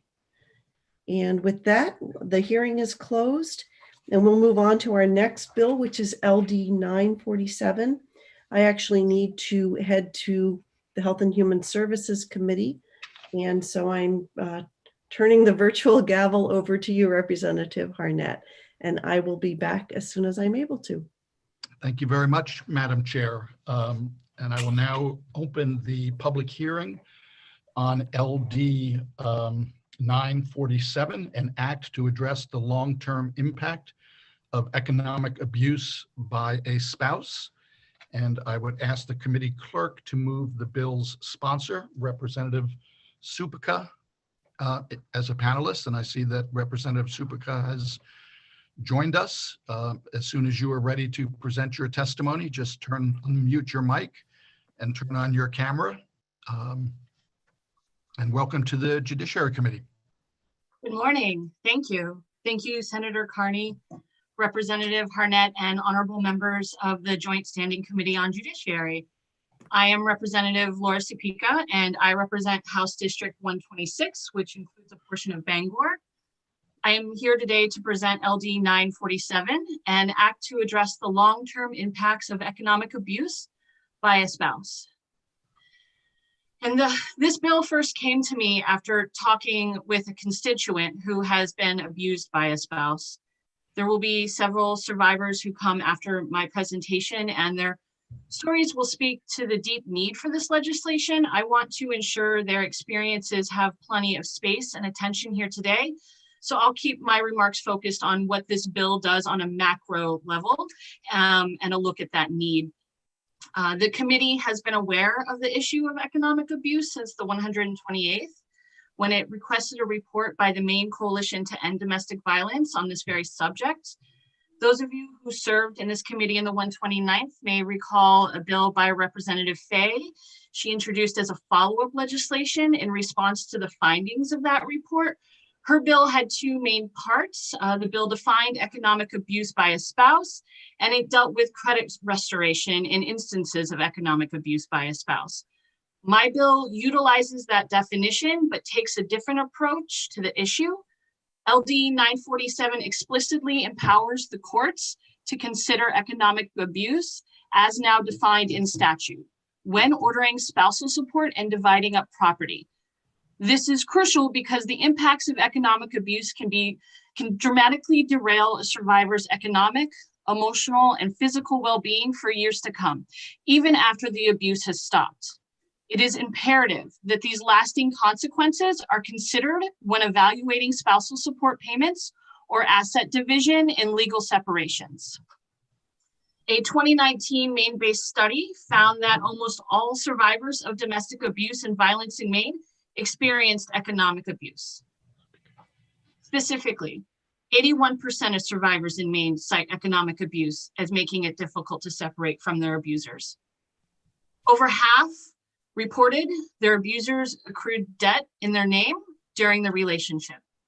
And 72% of economic abuse survivors reported that their abuser lied to them about paying the bills. This type of abuse is particularly harmful because many survivors learn about their ruined credit rating precisely at the moment that they need a clean bill of credit health in order to leave an abusive relationship and take the necessary steps to separate. A credit score that has been damaged through economic abuse can make it prohibitively difficult for survivors to obtain a good job, to find safe and affordable housing, or to even hook up utilities. An abuser engages in these tactics precisely because of how effective it is at keeping the survivor trapped. As a former state employee, I recall having to attend a 5-hour-long domestic violence training session. Economic abuse was covered extensively during this session. Yet current law fails to reflect the seriousness of the issue or provide an adequate remedy. The state recognizes the impact this abuse has on people's job performance for a very long time, so much so that they are legally required to include it in such a training. It is past time we empower judges to take this abuse into account. LD 947 allows us as legislators to make truly life-changing policy in the area of domestic violence. Power and control are at the root of domestic violence, and controlling finances is an effective way for an abuser to achieve that. I would like to thank the committee for hearing my testimony and for the folks who will be testifying after me, and I'm happy to answer any questions that you might have. Thank you, Representative Supika, and I apologize for mispronouncing your name. You got it good. Thank you. Are there questions from the committee for Representative Supika? Representative Reckett. Thank you. Representative Supika is how you say it? Supika is fine, yeah. Is this clarification have any connection to or impact on the court cases that revolved around our passage of the original economic abuse law in the state? I don't know if I'm able to fully answer that question. Could you repeat it for me? After the adoption by Maine of the statute that we did, there was a court case which invalidated at least parts of it, I think. But I'm not positive about that. I think Representative Fay, who may or may not be in attendance today, might have a better handle on that since that was her bill. And I think she's been working with the Attorney General to try to figure out what to do about that. But I think there's some kind of court proceedings happening or has happened. I'm not sure which. I apologize for not having paid close enough attention, but so I think I understand. We did reach out to the Attorney General's office, and there'll be some folks, and I believe Representative Fay will be speaking to kind of ask if if Representative Fay's bill prohibits the inclusion of and see, I think it was only about credit reporting that it was adjudicated, but I'm not positive. If I might, sorry to interrupt, but Representative Fay is here and is scheduled to testify. So I think we should just hold that question for her, if that's okay with you, Representative Supika. Yeah, and my understanding is that there's no preemptive issue here as far as I can tell, but other people will be able to speak to it much better than I can. Thank you. Yeah. Does that finish your questioning, Representative Reckett of Representative Supika? Thank you. Are there other questions from committee members for the bill's sponsor? Representative Thorne. And Representative Reckett, if you could lower your hand, please. Thank you, Mr. Chair. And I'm not sure if this is a question for Representative Supika or someone in the legal end of things, but just for clarification, you're talking about long-term impact of economic abuse by a spouse. So if a wife has history of economic abuse against her wife, or a husband against a husband, or a wife against a husband, is that what we're talking about? Is proven economic abuse, or is this something that would be presented and attempted to be proven at the time of divorce? That's a good question, and it's something that would allow a judge to take economic abuse, like the family courts could take economic abuse that has taken place into account during the time of a divorce. Thank you. That just clarifies it, that it's not necessarily a predetermined abuse situation, that it maybe the first time it ever comes up is at the divorce hearing, that one spouse brings up economic abuse in cases and instances, and the judge would take that into consideration at that time, having no other record. Is that clear? Well, I would kind of give some of, there's people who will be speaking after me who would be able to speak to some of the like how it would play out in the courts much better than I could. So I would like to kind of defer to them. But if that question doesn't get answered, I'm happy to get that to you by the work session if it's not answered today.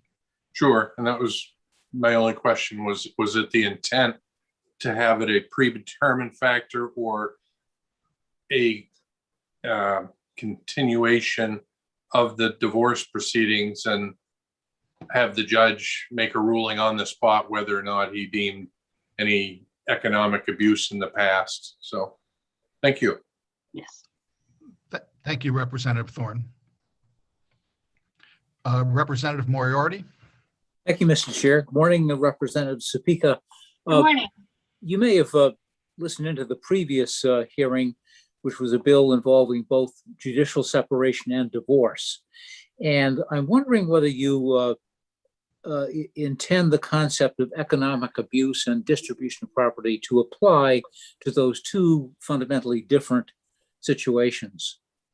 Oh, I apologize. I was not able to completely listen. I was also, I was jumping between committees, so playing that hopscotch that we do. I apologize. Well, then, as written, does this apply only to divorce as opposed to separation? I would say this applies to like legal separations. But once again, there will be experts coming in who can talk about how this will play out, like on a court level, or like much better than I can. But my understanding would be legal separation, divorce, Either one. Yeah. Okay. I definitely would recommend asking that to the next speakers. Sure. And one final question, which may be deferred as well. Can you just discuss this concept of reimbursement support? It's right in the beginning of the text of the bill. So paragraph C, reimbursement support may be awarded, so forth and so on. It sounds to me like, well, I guess it's sort of an imbalanced awarding of marital assets to account for the economic abuse.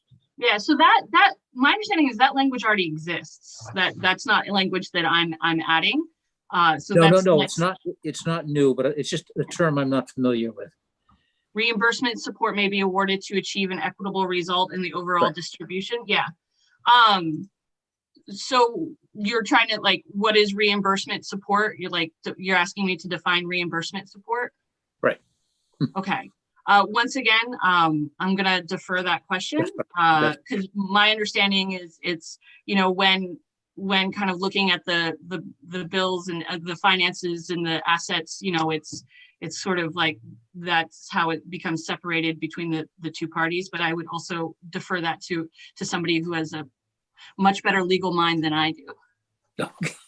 Okay, thanks. Yeah, no, thank you for the question. Sure. Thank you, Representative Moriarty. Are there additional questions from members of the committee for the bill's sponsor? I am not seeing any virtual hands raised. Representative Supika, we look forward to working with you at the work session, and thank you very much for bringing this bill to our attention. Oh, thank you very much, and thank you for the questions as well. So you have a good one. Thank you. And I would ask, I notice on it's not on my list, but I see two co-sponsors in the attendee room. And I see one of them has already been promoted to a panelist because my support staff is always way ahead of me. Welcome, Representative Fay, and you can begin your testimony if you want to provide testimony when you're comfortable. I will let you know that we are limiting all speakers other than the sponsor to 3 minutes, but you will obviously have time to answer questions that have been raised and might be raised. So, welcome. Thank you. Thank you, Representative Harnett. And I will try to keep my remarks really brief. I am really here in support of this bill and am happy to try to offer any answers to any questions. And I think I will try to answer Representative Reckitt's question. Caveating all of that, I am not an attorney, so I think some of the more technical questions regarding, how this bill would be applied might be better saved for some of the lawyers who are in the room.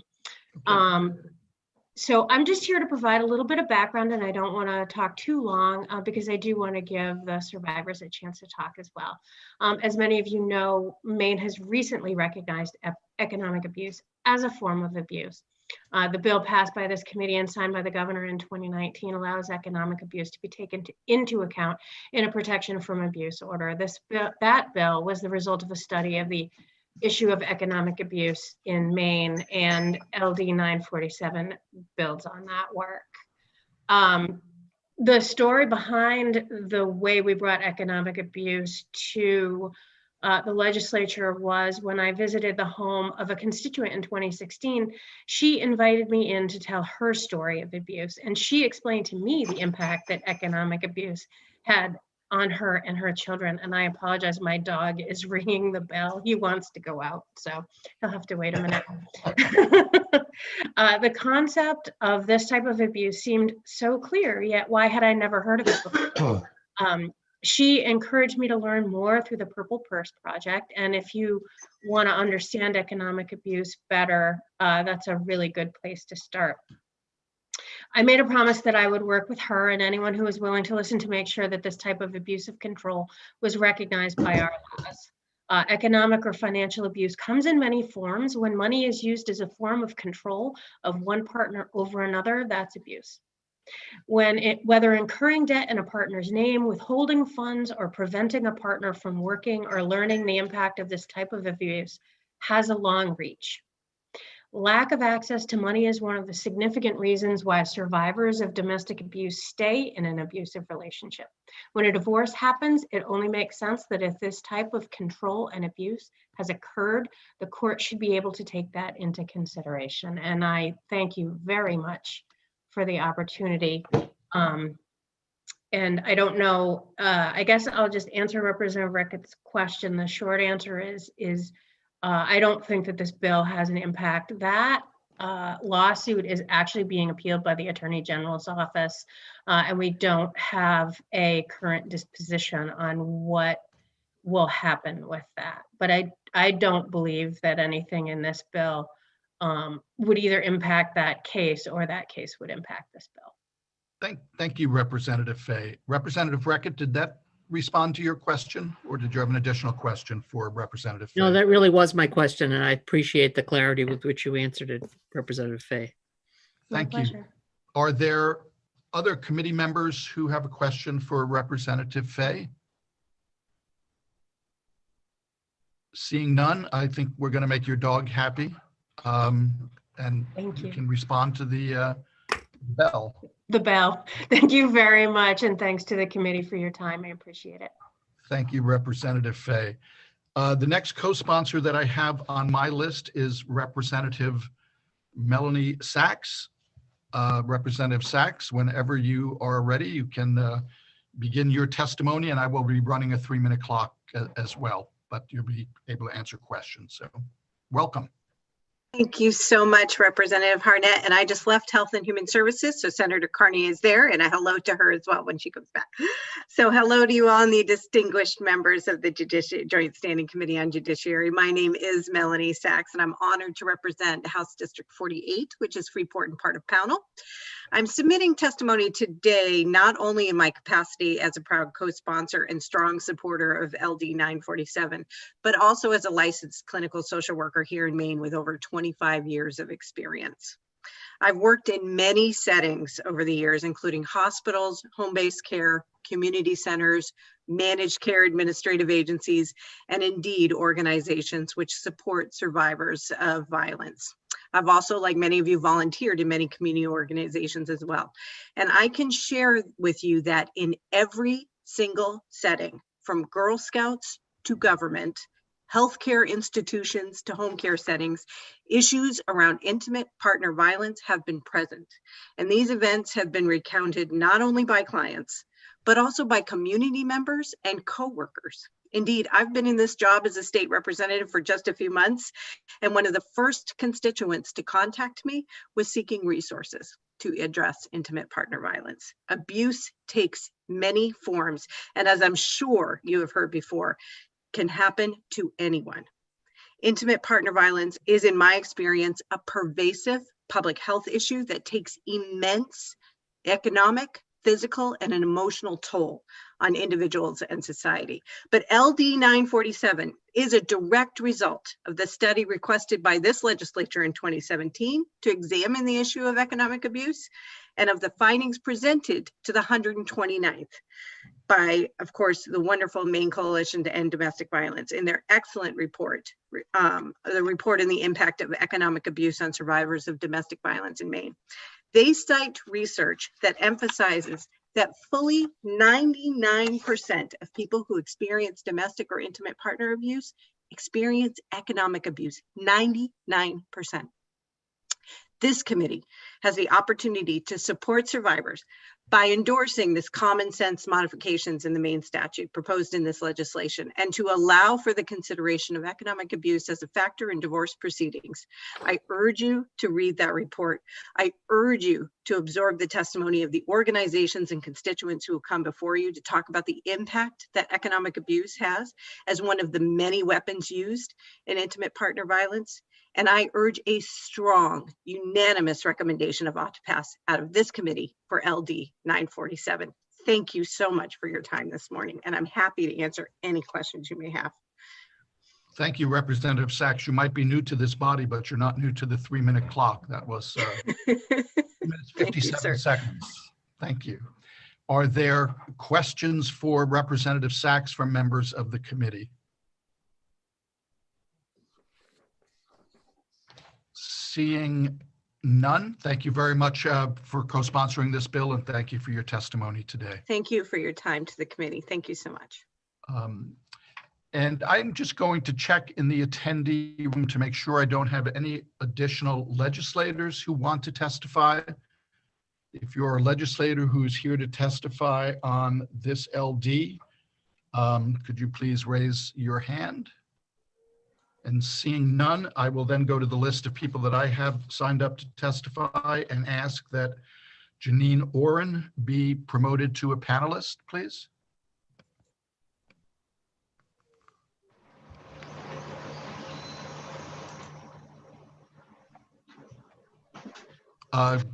Good morning, Ms. Oren. Welcome to the Judiciary Committee. This is the bill that you wanted to talk about. So whenever you are ready, if you could unmute your mic, and I will begin the 3-minute clock, but you will be allowed to respond to questions as well. Okay. I'm trusting you can hear me. We do. Thank you. Good. Thank you. My name is Janine Oren. I live in Casco, Maine. Jessica Fay is my state representative, and I'm the woman that she met with in my kitchen right here 5 years ago, which was the impetus for LD 748, which was the state's first economic abuse prevention bill, which has been talked about already today. So I'll spare you my paragraph on that and save myself the time. Here's what I want you to know for sure. Few statistics are as indisputable as this, and it's been brought up already, but it really bears repeating. Economic abuse is a pre-existing condition in nearly 100% of all cases of actual physical assault and or death in intimate partner relationships. And if you have a copy of my one-page testimony, I've cited that study for you at the bottom of the page. So economic abuse is really the leading indicator that what I call the virus of domestic violence is present in the relationship. And those relationships never end well. And they often end in court, where the issue of the couple's economic relationship comes under the microscope. And it's front and center. In this era of the COVID virus, Zoom meetings and getting shots into the arms of all Mainers, I cannot help but think of the pandemic parallels here, which I will refer to my earlier paragraph. The World Health Organization refers to violence against women as a pandemic unto itself against women and girls on this planet. So we do have work to do.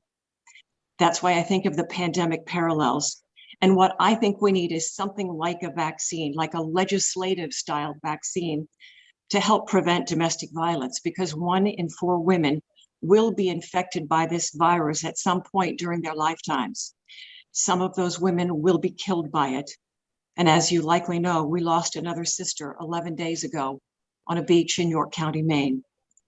The way I look at this bill, LD 947, is as a highly targeted component of a broader domestic violence vaccine that specifically targets economic abuse. Yes, we will have more work to do after we hopefully pass this bill with your support, but we need to keep the momentum going on all fronts, including emotional abuse, coercion and threats, intimidation, and isolation. In closing, a year ago when lockdown started, I never dreamed that today I would be vaccinated against COVID-19. And I'm not living in fear of that virus any longer, but I'm still living in fear of what domestic violence is doing to our community. So I please thank you for listening today to me and my comments as a domestic abuse survivor and also a target of economic abuse by my former spouse. And I ask you to support me by supporting this bill. Thank you. Thank you very much, Ms. Oren. And although I understand the circumstances are not what you would like, it is nice to see you before the committee again. I remember your testimony. Thank you. Are there questions for Ms. Oren from members of the committee?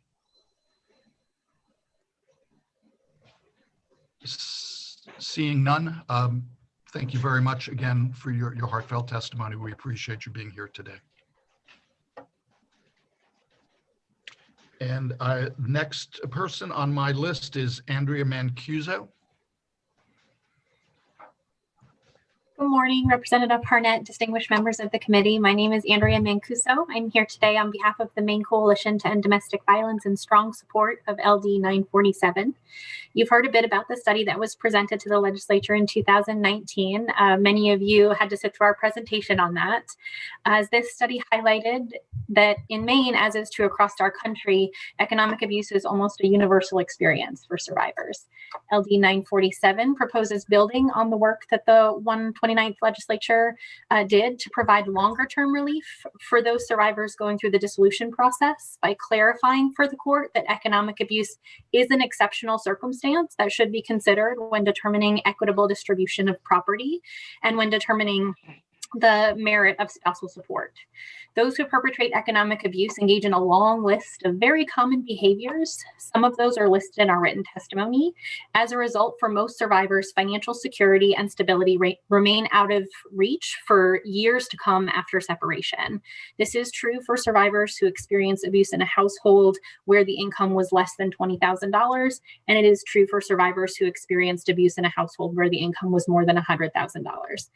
Abusers engage in and economic abuse at such high rates across the spectrum because it's an extraordinarily effective mechanism for trapping their victim in the relationship.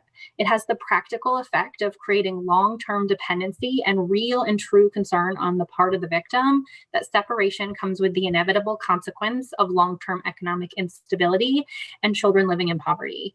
So to make separation a real choice for survivors, we have to do better at creating available relief that really speaks to the full range of the financial realities. So you're hearing some common themes throughout the testimony this morning. I know that Lucia Hunt is here and will follow me somewhere to speak to the more technical statutory questions. I would also encourage you to engage with the testimony submitted by the survivors about their experiences, some of whom couldn't be here this morning. We know that this will not be an appropriate remedy for every case, particularly those cases where neither party really has means, but it will make a world of difference in the ability to achieve justice in those cases where the abusive party really does have sufficient income and assets. It gives our judges and court professionals appropriate discretion to ensure they can better attend to the real needs of survivors in our family courts, while still continuing to recognize that the judicial officer presiding over the case will often be best positioned to assess the individual facts of each case to determine what orders are necessary. Redress for the harm caused by economic abuse really should be the responsibility of the person who caused the harm. LD 947 better enables our civil courts to do just that by clarifying that economic abuse is an exceptional circumstance that should be explicitly factored in together with those circumstances that are already listed when determining spousal support. With this amendment, we're giving judges the tools to better ameliorate the harm to the injured spouse's long-term financial viability by putting a continued financial obligation on the abusive spouse to fill in the financial gaps experienced by the injured spouse for some appropriate period of time as determined by the court to ensure the survivor has the ability to firmly and timely establish an independent household. I would quickly note that the Family Law Advisory Committee has looked at this bill and supports each section. Their report should be forthcoming to you before the work session. The failure to have it here today is entirely my fault because I failed to timely forward them the notice of the public hearing. Thank you very much, Ms. Mancuso. I've let you go. I've been told I'm not very good at enforcing the 3-minute clock. I need to get. I appreciate that. Thank you. I'm happy to take any questions. Thank you, and we appreciate seeing you before our committee again. Thank you, Ms. Mancuso. Questions for Ms. Mancuso, Representative Reckitt? You're muted. I think you've started to clarify for me my question, but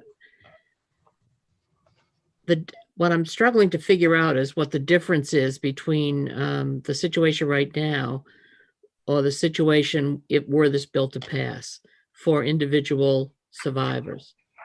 And are you saying that that would likely be the case where the perpetrator or the has means as opposed to poor people? I mean, is that where the improvement is needed?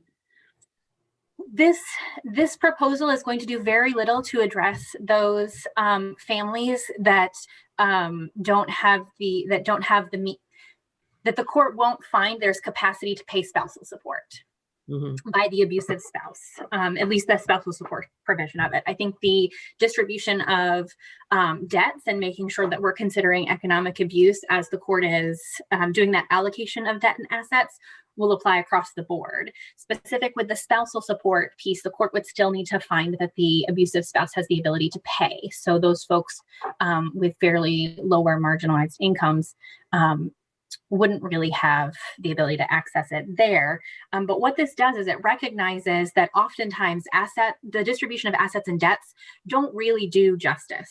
The impact of an impaired credit score causes higher interest rates. It causes financial penalties and hardships in accessing resources to account for basic needs that survivors need for themselves and their children.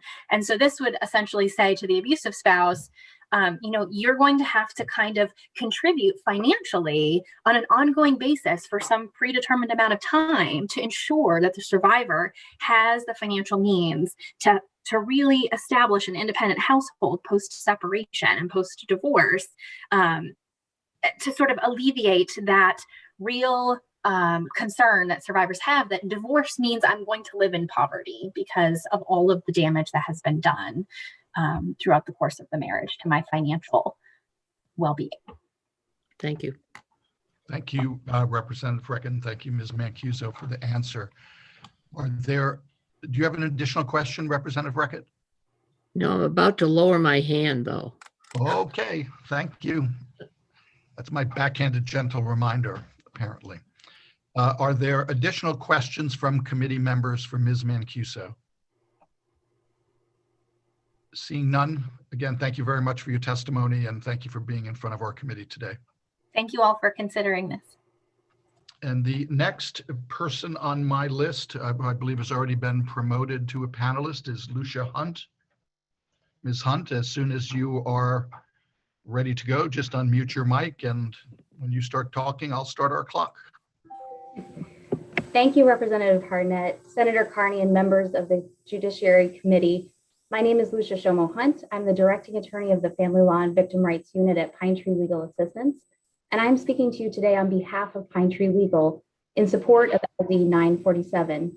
Last year, the Family Law and Victim Rights Unit of Pine Tree Legal handled over 1,300 civil legal cases on behalf of survivors of domestic violence and sexual assault across Maine. You have my written testimony about the importance of adding economic abuse to the divorce statute for survivors. I'm going to attempt to answer some of the committee's previous questions in my testimony today. This bill would work by adding economic abuse to the existing statute as a factor the court may consider when ordering spousal support and dividing property. It would apply to legal separation, which was one of the questions earlier, because that section of our statute references the factors in the spousal support section that this legislation would change. There was also a question about, is this the first time that the court would be hearing about abuse or economic abuse in a situation where people were separating? It could be the first time as part of the divorce that this topic is brought up, but because of the previous legislation around economic abuse, there could be a previous finding in a protection from abuse case, specifically about economic abuse.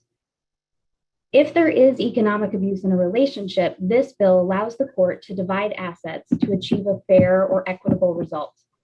If there is no way for the court to divide the assets of the parties to address the economic abuse, this bill clarifies that the court can consider awarding reimbursement spousal support. And there was a question about how reimbursement spousal support works. So reimbursement spousal support can only be used in exceptional circumstances. Under current law, exceptional circumstances include economic misconduct and the contributions that one party made toward the education of the other during the marriage. For example, putting someone through medical school.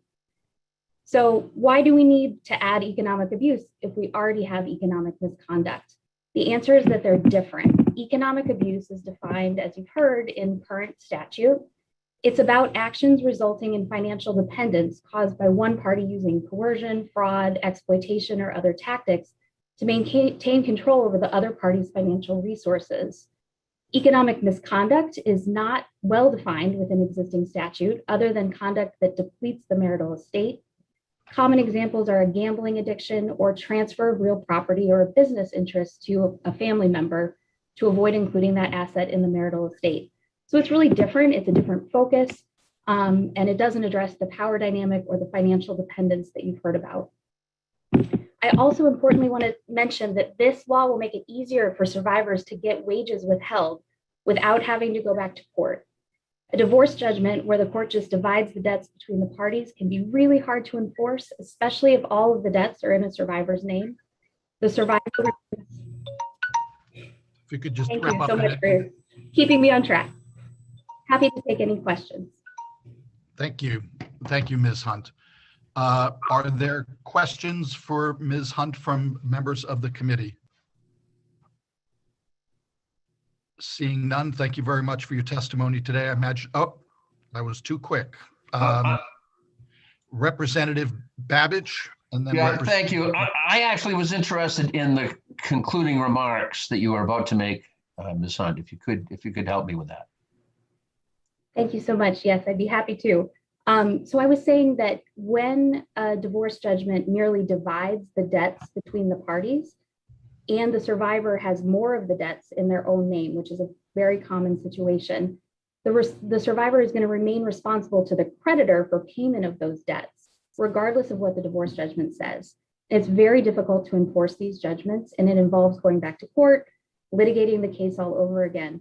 However, if under the structure of reimbursement spousal support, there is an award to equalize, the harms caused by the economic abuse during the relationship, there's a process and a court form even that the survivor can use to have wages withheld and spousal support issued without having to reopen the case and litigate it. There's a really clear statutory scheme that it's called a conditional spousal support withholding order, that if there are missed payments, the survivor can just ask the court to sort of automatically get the spousal support withheld. And we find at Pine Tree that that's a much more effective way to ensure the financial independence of a survivor in a situation where there is economic abuse. If I could just clarify. Go ahead, Representative Babbage. Thank you very much, Mr. Chair. Just status quo versus what's in the bill, as far as what you were just saying. So this bill makes it clear that economic abuse can be added to those exceptional circumstances where the court can consider reimbursement support. Okay, the process is there already, but not this criteria. Thank you. Right. That's right. Thank you, Representative Babbage. Representative Reckett, you had your hand up before. Did Representative Babbage take care of your question? Yes, he did. Thank you. Are there additional questions from members of the committee? I'm going to give it a couple seconds this time, so I'm not cutting everybody off. Seeing none, thank you very much, Ms. Hunt, for being here today. We appreciate your testimony and your appearance before the committee. And I would ask that Sarah McLean be moved in. My wish is someone else's command. Thank you. Ms. McLean, whenever you are ready, just unmute your mic and turn on your camera. And we look forward to hearing your testimony.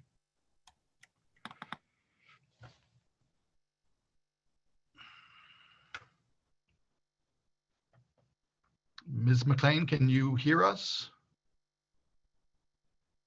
You're still muted and your camera is still off.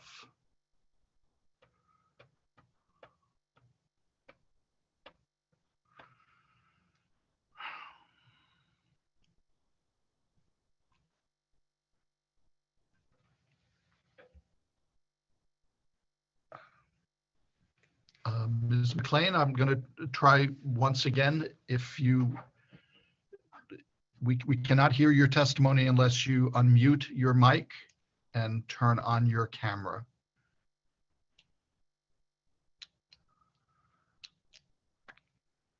Okay, while you're trying to remedy that situation, I will check in the attendee room to ask if there are any others who would like to testify in support of LD 947, to please raise your electronic hand. You'll be promoted to a panelist. Seeing none, I would ask if there are any members in the attendee room who want to testify in opposition to LD 947 to raise your electronic hand.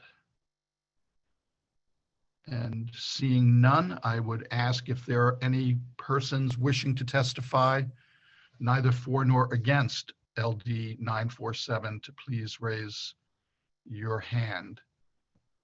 And I see no additional hands raised, but I do see that Ms. McLean is now here on camera, although your microphone is still muted. Yeah, I kept it muted just in case. Okay, well, thank you very much, and thank you for being here. Sorry about the technical difficulties, but it's the way of our world right now. And whenever you are comfortable, begin your testimony, and I'll start our 3-minute clock. Thank you so much. My name is Sarah McLean. I am a resident of Rockland and a member of Finding Our Voices, a survivor-led organization committed to helping girls and women recognize, avoid, safely leave, and heal from dangerous relationships. I am a survivor and I am in support of LD 947, as financial abuse is a problem in most domestic abuse situations and a significant indicator of future violence within the relationship. Financial hardship is just one more way for an abuser to control his victim, and it can be subtle. When my child was born, my abuser refused to agree upon a name for him. For weeks, we had nothing to put on his birth certificate, which meant he had no social security number, which meant I could not add him to my health insurance and therefore paid out of pocket for his birth, about $6,000. And then an additional $10,000 for an unexpected surgery. In my home, I paid all of the household expenses, with my significant other refusing to contribute to anything he deemed my responsibility, the house, the kids, the pets, and anything else that fell under his ever-changing list of demands. The credit card debt that I incurred in my name during our time together was debilitating and never recognized in court. So speaking up now that I am no longer a victim, but a survivor, I take my sanity, my safety, and my financial health back into my own hands. I encourage you to do the same. Use your voice and speak up. Please consider LD 947 as a next step in ending domestic abuse in our state. Thank you very much. Thank you very much, Ms. McLean, for your testimony today and for appearing before us. Are there questions from members of the committee for Ms. McLean?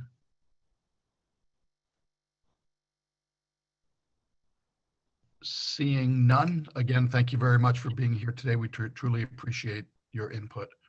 Thank you. I am going to just check one more time. I'm going over to the attendee room. If there's anybody else who wants to speak on LD 947, now is your chance. And seeing none, I will close the hearing, the public hearing on LD 947, and move to our next bill. And our next bill is LD 803, an act regarding violation of a protective order. And I would ask that the bill's sponsor, Senator Deschambault, be promoted to a panelist. Good morning, Senator. As soon as you are ready to speak, just unmute your mic and turn on your camera, and welcome to the Judiciary Committee. Thank you. That was simple. I feared doing that, so thank you. And also thank you for the lesson on how to use the 3-minute clock. I'm terrible at that. Good show. Good morning, Senator Carney. Is she? Yes. Welcome back. Representative Harnett and distinguished members of the Joint Standing Committee on Judiciary. I am Senator Susan DeChambeau, and I represent the great towns of Alfred, Arundel, my hometown of Biddeford, Dayton, Kennebunk-Port, and Lyman. I'm here today as the sponsor of LD 803, an act regarding the violation of a protection order. I first would like to share with you a story as to why passage of this bill is necessary. This past year, we as legislators were busy helping constituents with job losses, business struggles, and healthcare concerns due to the pandemic. That I could handle. However, those problems and issues, although they were expected, I received a very different request from a constituent for help. I received a call from an acquaintance who stated that she feared for her niece, who had been the victim of a domestic assault. By the end of the day, I received many calls, including one from the young woman's mother, who was very anxious and feared for her daughter's safety. Her daughter, the victim of a violent act by her male partner, was living in a neighboring state. And following the assault, she sought and received a protection from abuse order. However, she continued to feel helpless and in the situation, and fearing he would find her, she decided to seek refuge with her family in Maine. A short while later, this individual, the male partner, was reportedly in Maine seeking contact with her, and the family began to look for some protection and relief. The male partner did not have a criminal record in Maine, but the fear and likelihood of another assault was real for the young woman and her extended family members. My continued contact with this family led me to have a general discussion with the York County District Attorney, Catherine Slattery, and her staff about these types of incidences. Assistant DA Shira Burns, following me, will offer testimony as to the need to include language to the existing statute that will address this all too often set of circumstances.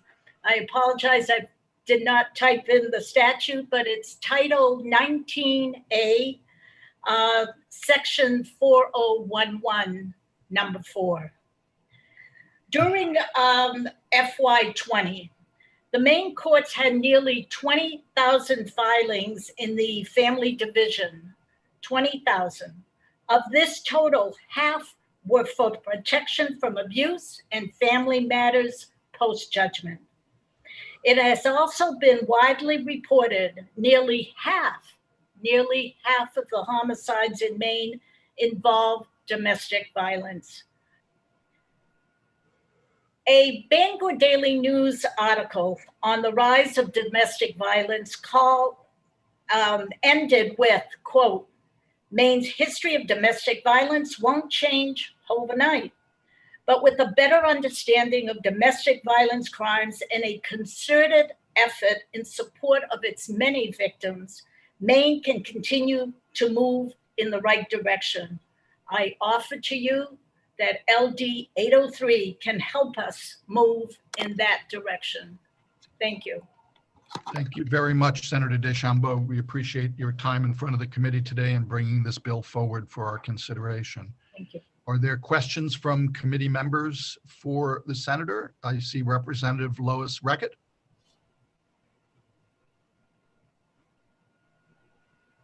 Sorry to be the pest here of this constellation of bills, but I have spent my whole working life in this field.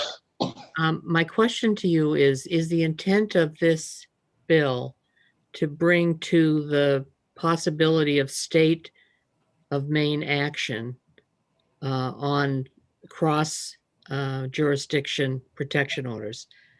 And my question is that needed because the federal prohibition or the federal acknowledgement through the Violence Against Women Act, I believe, of the cross-jurisdictional effectiveness of those orders does not provide for an easy enforcement in Maine, because it might have to be done by the U.S. Attorney's Office instead of the local law enforcement and the local courts? To answer that, Representative Reckett, I think it's best that Assistant DA Burns could probably, I'm not familiar with the federal stance on that. This is mostly, neighboring states or that, victims seek a resolve by a geographical move. And this particular case, it was one of them, another one was Somersworth, New Hampshire. And to save herself, she moved to Kittery, which is like 20 miles. And that protection of abuse order could not help her. So that's, it's to honor and to respect at least a similar order, similar to another state. Thank you very much.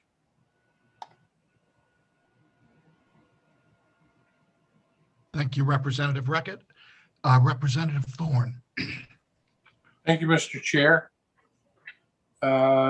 Senator DeChambeau, maybe you could help me again with this, because we have seen something similar to this in other bills, and I'm trying to differentiate or grasp what it does other than specify another state. And it mentions at the end of the summary or tribe. So something that I've been learning a lot about was having listened to some at least one other bill that mentioned the reach of the state of Maine or a tribal community in Maine to reach outside and have impact on someone that does not fall under tribal jurisdiction. Mm-hmm. So does this one suggest the same within the state, within, for example, specifically, without beating around the bush, someone who is living on a tribal reservation in Maine and goes out of that tribal jurisdiction in a neighboring town that is not. Correct. I'm not an attorney, and I don't play one on TV, so I don't have the answers per se.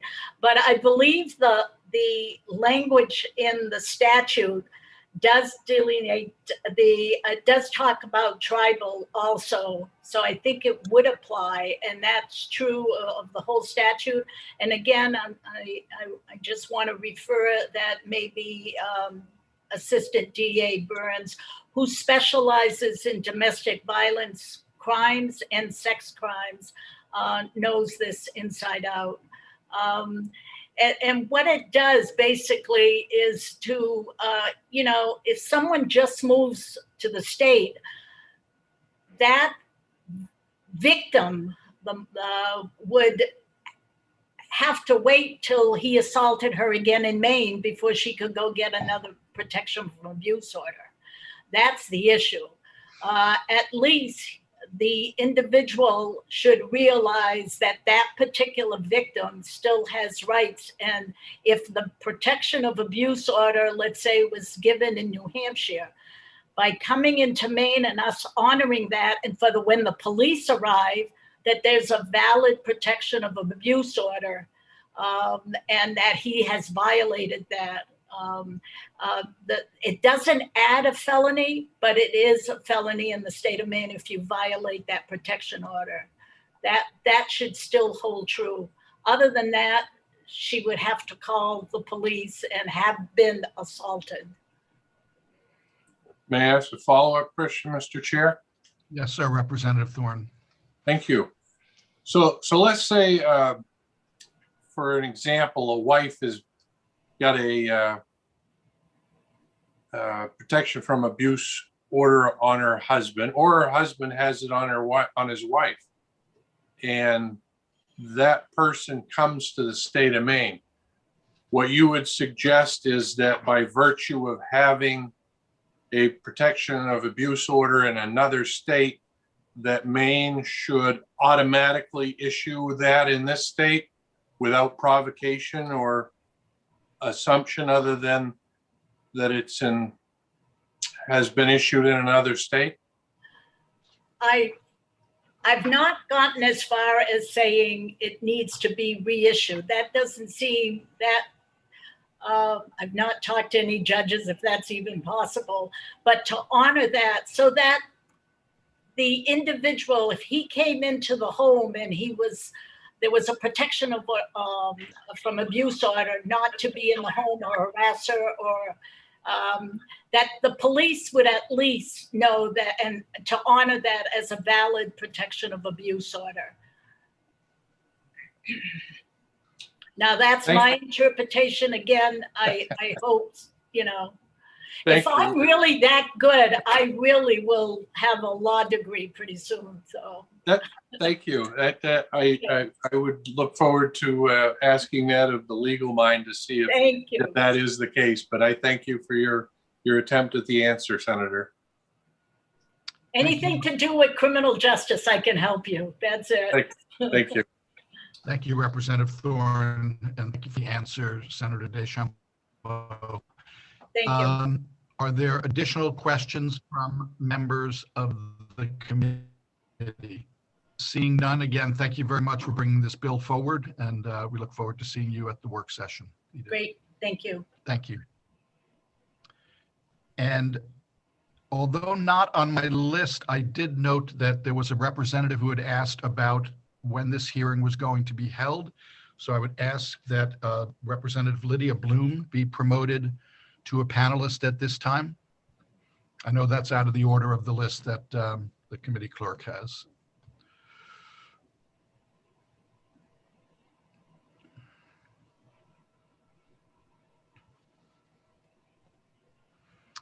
Representative Bloom, whenever you are set, just unmute your mic and I will begin our 3-minute clock. Thank you, Representative Harnett. Senator Carney, Representative Harnett, and the distinguished members of the Judiciary Committee. My name is Lydia Bloom. I represent the town of York in House District 3. And I'm here today to elevate the Chief of Police's Department of York, Chief of Police, Charles Shinowski. I'm here to read his testimony because of the importance of this bill to a border community such as York. So I'm just going to read his words for the committee. As the Chief of Police of the York Police Department, I'm requesting that you support LD 803 to close a loophole in the current statute.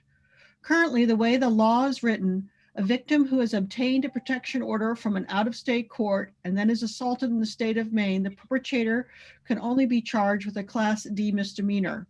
However, if the protection order was issued within the state of Maine, that same violation then be charged as a Class C felony.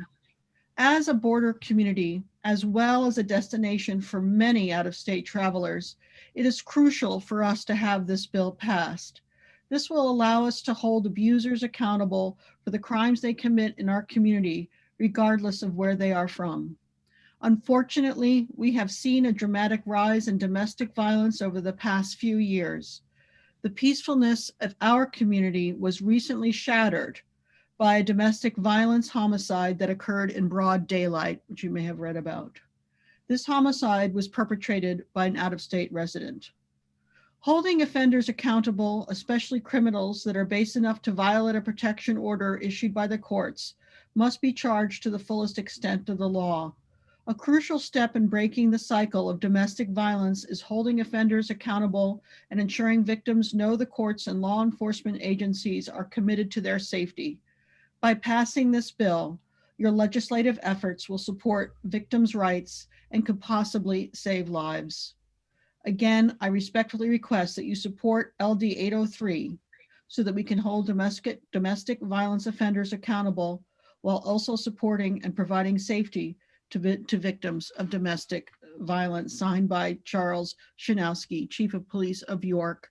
And as you know, we had a terrible incident here in broad daylight in Short Sands Beach in my district, the murder of domestic partners.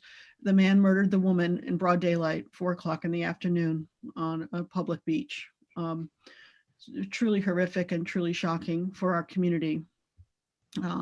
Domestic violence is an issue, and I think this bill can help it. So thank you very much. I'm happy to answer any questions. Thank you very much, Representative Bloom, and thank you very much. Please thank your Chief of Police for having you present his testimony. Thank you. I will ask if there are questions from committee members. Representative Thorne. Thank you, Mr. Chair. Welcome, Representative Bloom. Thank you, Representative Thorne. And I would preface my question to you similar to the question that I asked Senator DeChambeau with, I believe in doing everything that helps law enforcement. I am in favor of doing everything that holds individuals accountable for their actions. But in this case, what I'm trying to understand is, and I'm not trying, I guess I am trying to play devil's advocate, is I don't think that a protection from abuse order would have helped in the situation of the York homicide. I think that would have happened regardless. Obviously a protection of abuse order is only as good as it's reported to the law enforcement community when it occurs, and then holding somebody accountable for their actions after the fact. I don't think it would have deterred that perpetrator in that case to have that. But the question that I asked of Senator DeChambeau, and you may or may not know as well, is does this bill imply that when someone moves to this state and they have a protection from abuse order on somebody from another state, that should be automatically instated here in Maine by the local law enforcement? In other words, my wife abuses me in New Hampshire. I have a protection from abuse order on her in New Hampshire. I move to Maine and I take that New Hampshire protection from abuse order to local law enforcement and say, please enforce this or issue one here in case she decides to come to Maine, or that Maine law enforcement honors New Hampshire's if they violate it in Maine. Right. It's about when a violation occurs, how that is handled. I believe that that's really the crux of it. It's not issuing an order or making another order in Maine. It's about when that is violated, that protection order from another state is violated, that is now a Class C felony, as it would be had it been in Maine. So that's we're just trying to make it more consistent and provide more protection to those who want to say that their order has been violated. That's how I read it, and we're about to have, I think, a lawyer finally that can answer these questions. Thank you. Thank you. Thank you for your answer. Thank you, Mr. Chair. Thank you, Representative Thorne, and thank you for your answer, Representative Bloom. Representative Moriarty. You're muted, Representative. Thank you. Thanks, Mr. Chair. Representative Bloom, would you agree that a minor violation of an out-of-state order really doesn't fall within the scope of the statute, which seems to be limited to reckless conduct and conduct that creates a substantial risk of death or serious bodily injury only? Well, as it's defined in statute, as you just read off that in statute? Yes. Yeah. Oh, but you're saying reckless and, yeah, I would agree with how it's written if that's what you're asking. Well, I'm just asking a minor or technical violation of an out-of-state order would not result in a Class C felony proceeding here in Maine. No, I think this is very specific on what type of violation would be a Class C felony. Right. Okay, good. Thanks. Thank you. Thank you, Representative Moriarty. Are there additional questions for Representative Bloom? Representative Thorne, do you have an additional question? Oh, it disappeared. Thank you. Thank you very much, Representative Bloom. We appreciate your being here and providing testimony today. Thank you so much. Thank you. And the next person on my list to testify in favor of this LD is Shira Burns from the Maine Prosecutors Association. Ms. Burns, as soon as you're ready to start, begin, and I'll start our 3-minute clock. Thank you, Representative Harnett, Senator Carney, and members of the Joint Standing Committee on the Judiciary.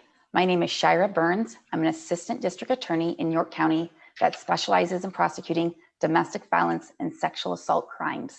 I'm here representing the Maine Prosecutors Association in support of LD 803. Title 19A, Section 4011, subsection 4, makes it a Class C crime when a protected party has been assaulted by her or his abuser.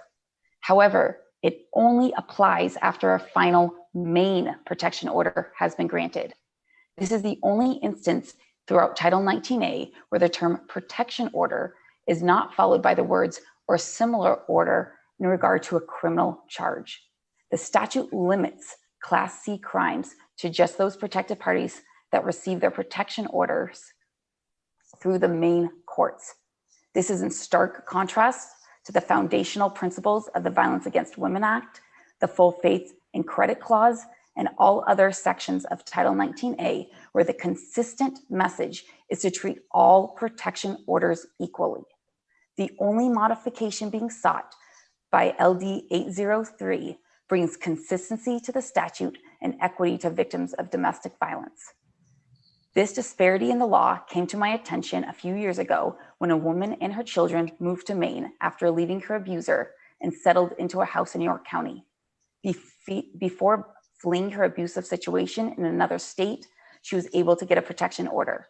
Eventually, her abuser found her and moved into the house.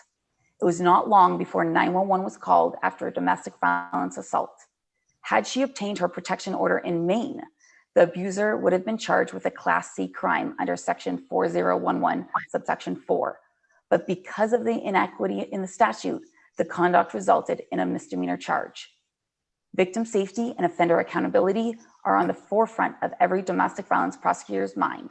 Unfortunately, under the current statute, victim safety and offender accountability is fluid depending on where a victim obtains a protection from abuse order. LD 803 does not enact a new felony. This modification is to simply treat all protection orders the same as it does everywhere else in the statute.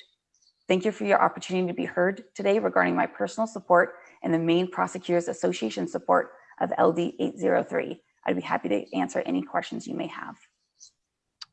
Thank you very much, Ms. Burns, for your testimony. As you may have gathered, there have been a few committee members waiting for an attorney to enter the scene, and so you have. Are there members of the committee that have questions for Ms. Burns?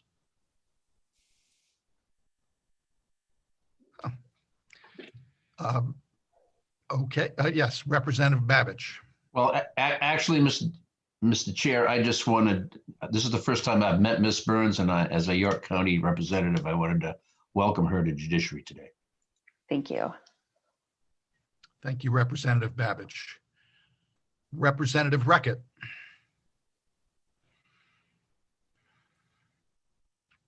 You're muted, Representative. Do you think, Attorney Burns, that the inconsistency in Maine's law might have resulted from the time differential between when Maine statutes were implemented and the Federal Violence Against Women Act was passed? There was a significant time lag there, and I think it was the federal one that brought the concept of full faith and credit into the picture, I think. Is that your understanding? I did look into the legislative history of this specific subsection, and one of the interesting parts of this subsection is it only applies to final protection orders.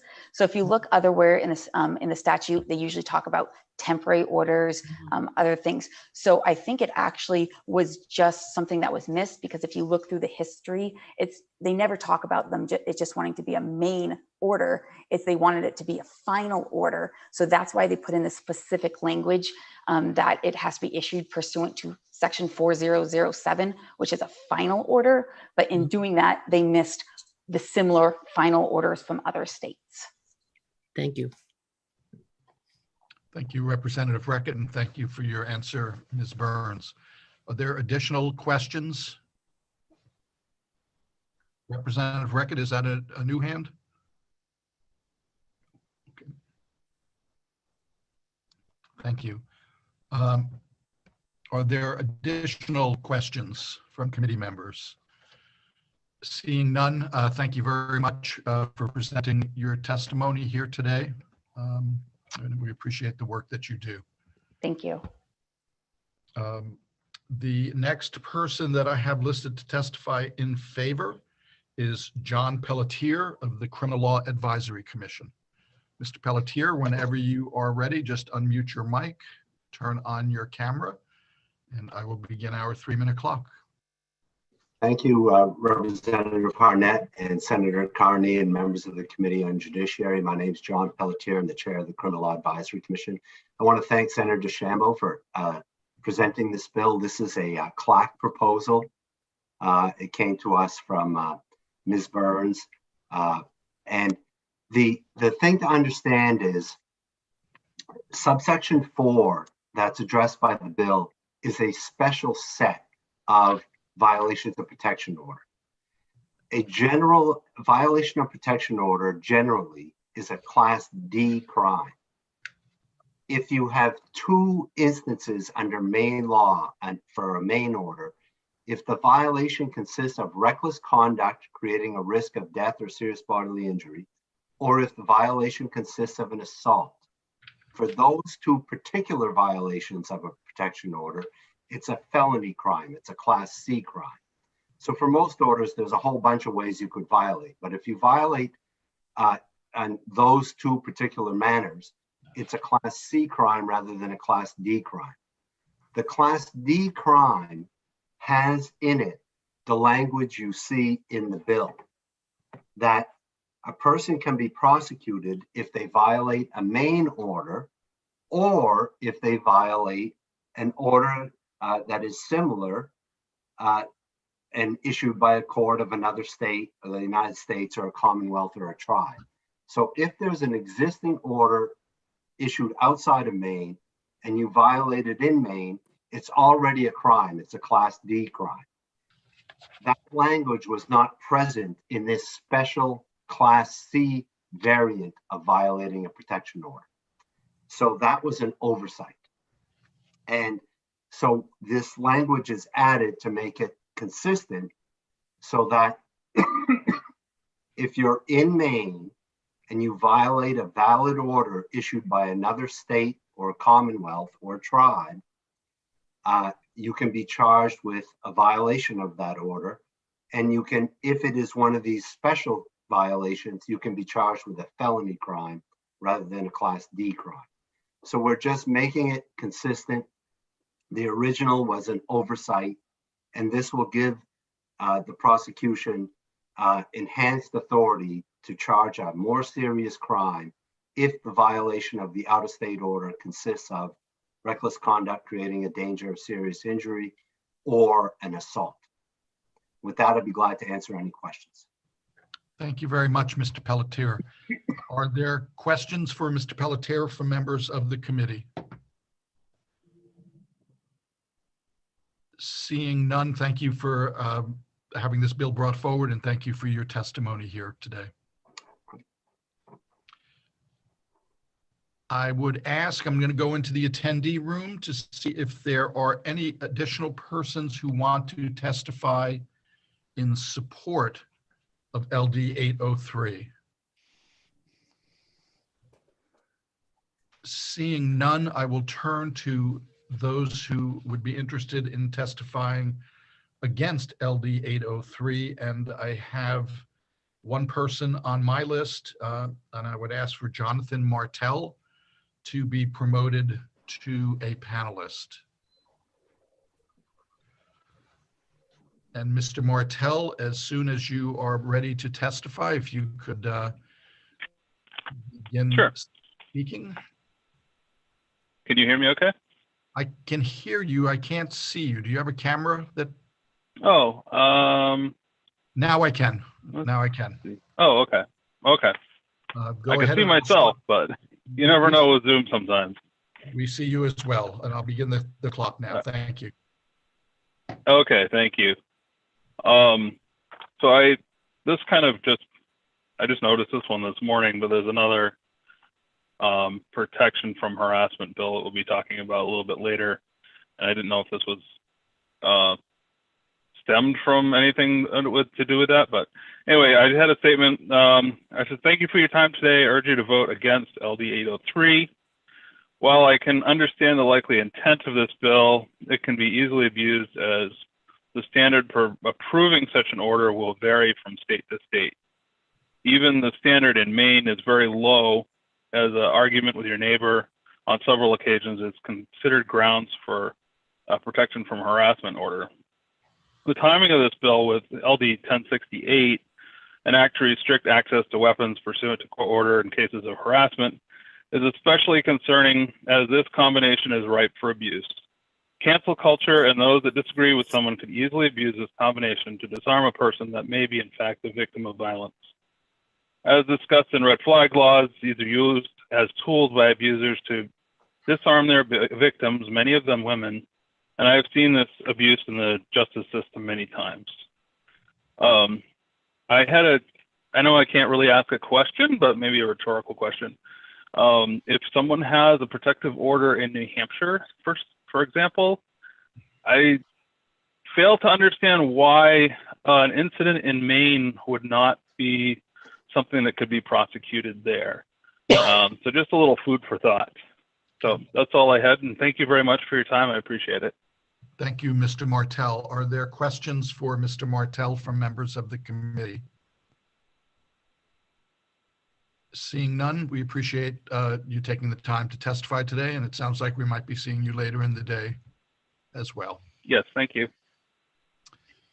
Okay, I will check the attendee room one more time to see if there are any persons interested in testifying against LD 803. Seeing none, I will ask if there are any members in the attendee room who wish to testify neither for nor against LD 803. Seeing none, and I have none on my list of people that pre-registered, I now close the public hearing on LD 803.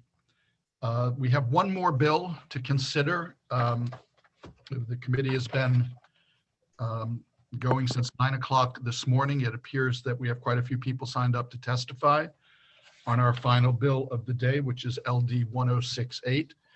So in deference to the committee and committee staff, I am going to take a break until 1 o'clock. We will begin the hearing on our final bill at 1 o'clock. So in the interim, if you could shut off your mics and camera as the YouTube stream will continue to run. I ask committee members, if possible, to be back a little before 1 o'clock so we can start up right on time. Thank you all, and see you in a little under an hour. Take care. Thanks.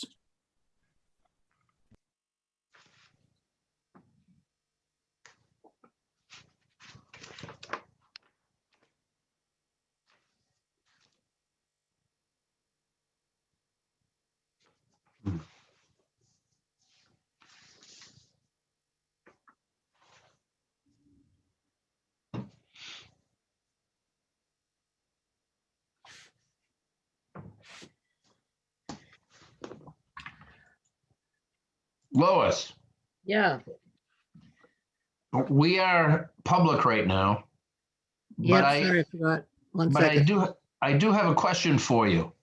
Yeah, Do you recall last year we took up Henry Ingerson's PFAS bill? not, I think so, yeah, but not, I wasn't heavily. Yeah. Okay. Well, But- you and Barbara actually had an amendment that was a minority report, and I don't recall what that was. I haven't one clue. Okay. Sorry. Okay. I'll see if I can shake the bushes. Thanks a lot. Bye-bye.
Hi, Tom.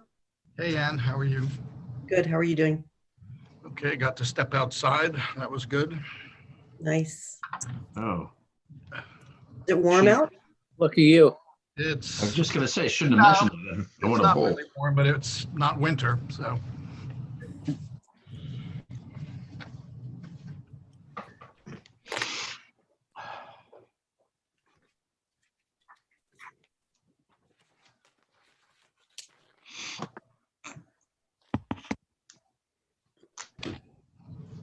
Looks like a busy afternoon. Yeah, at some point, I'm going to have to jump over to the IDEA committee and present a bill. And Not a problem. yeah. You know how to draw the crowd.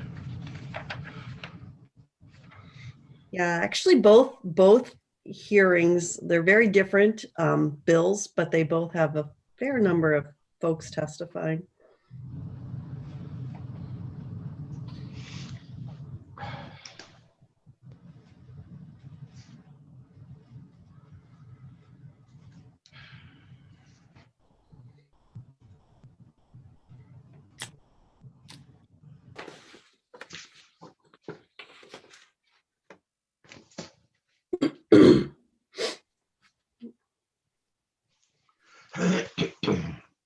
We have 1, 2, 3, 4, 5, 6, 7, 8.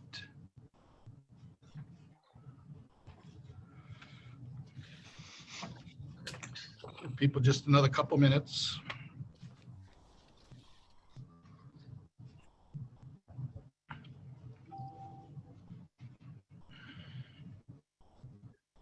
And I'm prepared to share your amendment if you need me to do that.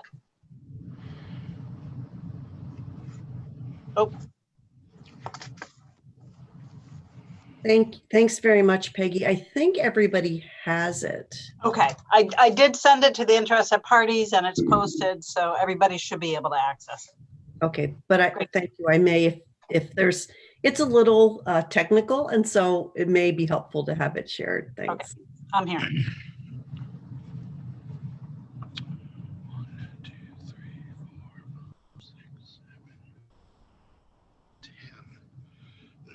Okay.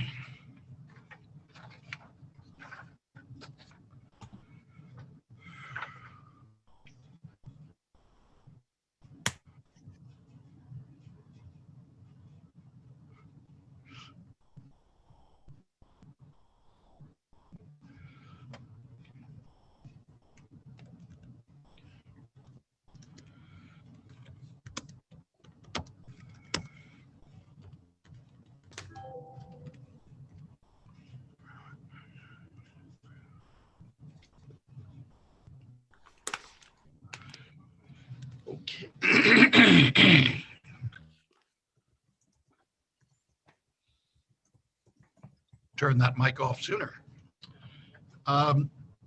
Good afternoon. It's a little after 1. We are beginning our final public hearing of the day. We have a quorum. We have quite a few people signed up to testify, so I'm going to call the public hearing on LD 1068 to order. I will remind people that we will be hearing from the bill's sponsor, co-sponsors, then those testifying in support of the bill, those testifying in opposition, and then those testifying neither for nor against. As is our custom, the sponsor will have as much time as she needs to present the bill, but I will be doing my best to hold people to the 3-minute clock for all other testimony, recognizing that there may be questions posed to them that will keep them up there longer. I would remind people that we are on Zoom. Whenever you're a panelist and you're unmuted, you can be heard, and if your camera is on, you can be seen. We will be moving people back and forth from the attendee room to the panelist room when it is their turn to testify, and then moving them back out. I will remind people that the chat function is not part of the public process. It can be used if one has technical questions, but anything that you say there is not part of the record. So we will turn our attention to LD 1068, which is an act to restrict access to weapons pursuant to court order in cases of harassment. And I welcome my co-chair and the bill sponsor, Senator Carney. Welcome, Senator. Thank you very much. Good afternoon, Chair Harnett and esteemed members of the Judiciary Committee. As you know, I'm Ann Carney, representing the people of Senate District 29, which is South Portland, Cape Elizabeth, and some of Scarborough. It's an honor to be here today to introduce LD 1068, an act to restrict access to weapons pursuant to court order in cases of harassment. Those who served on this committee in the 129th legislature will remember similar legislation. It was called an act to extend the availability of protection from abuse and protection from harassment orders. That legislation addressed a tragic situation in which a Maine woman, Renee Henneberry, was murdered by her brother-in-law. The brother-in-law had threatened to kill her with a firearm, and he indeed did shoot her 10 times. Renee had gone to court to try to get a protection from abuse order against the brother-in-law. The order was denied, though, because at the time, a PFA action could only be brought against a family or household member or dating partner.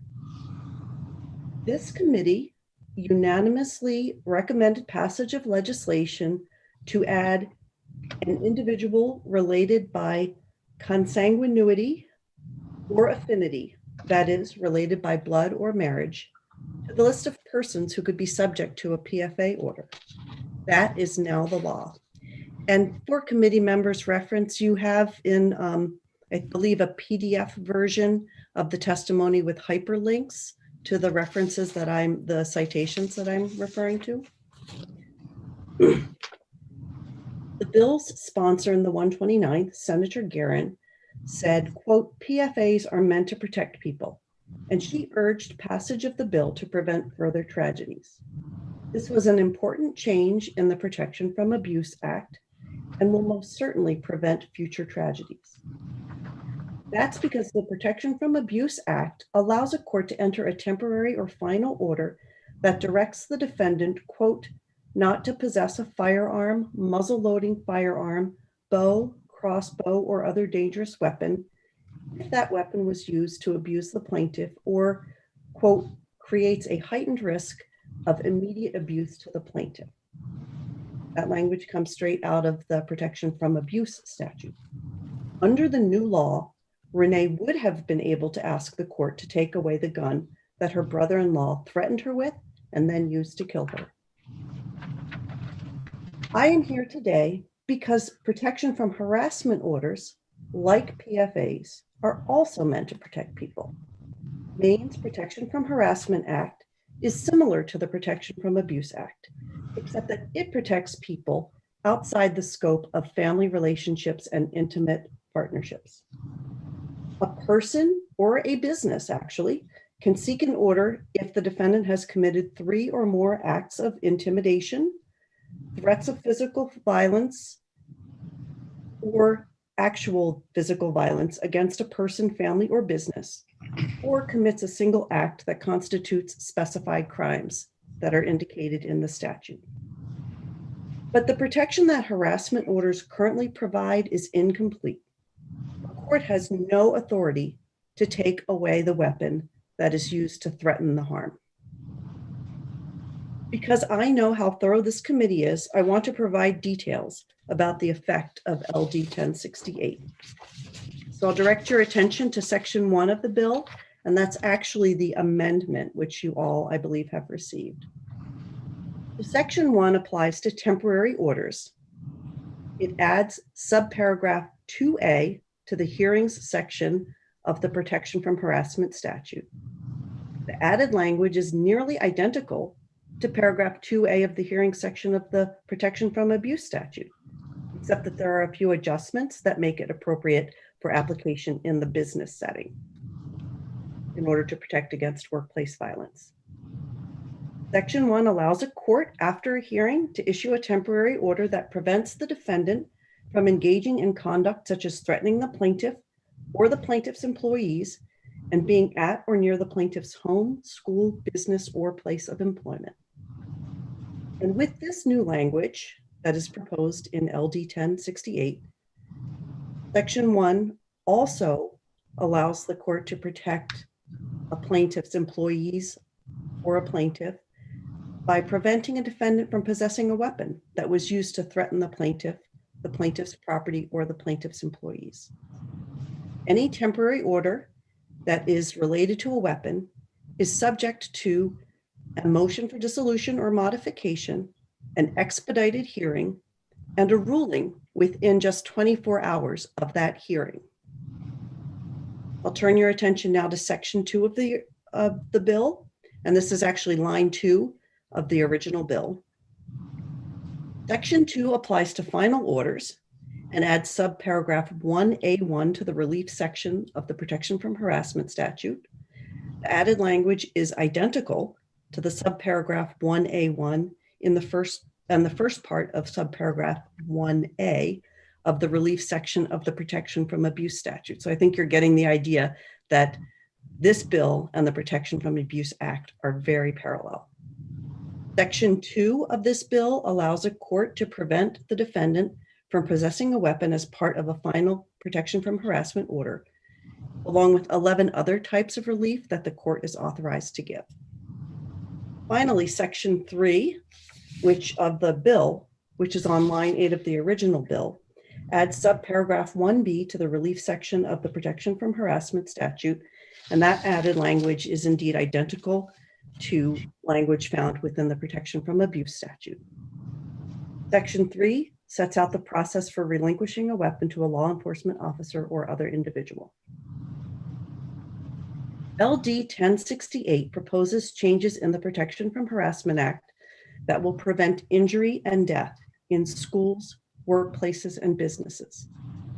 The changes use the same language and process that courts currently rely on to protect family members and intimate partners.